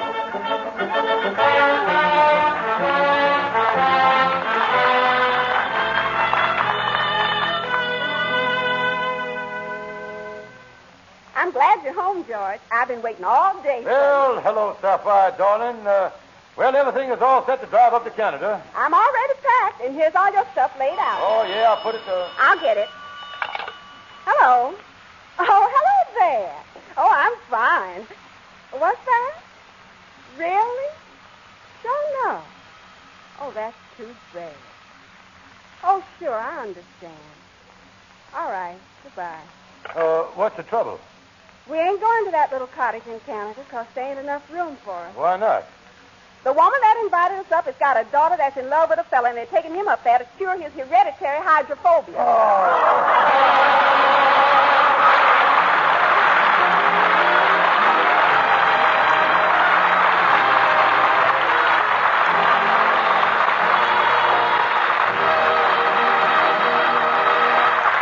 I got a right to sing the blues. I got a right to feel low down.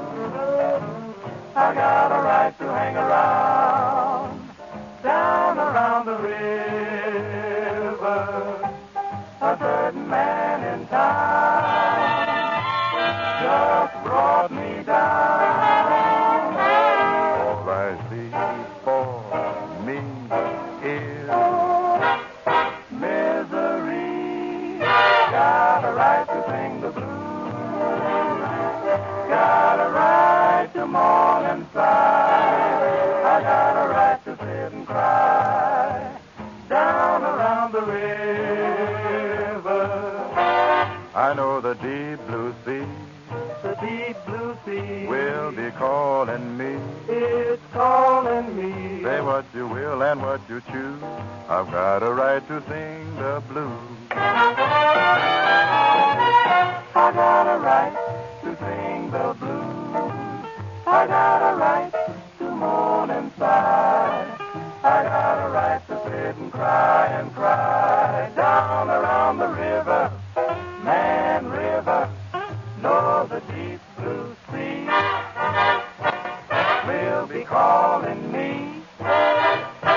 Say what you will and what you choose. I'll sing the blues.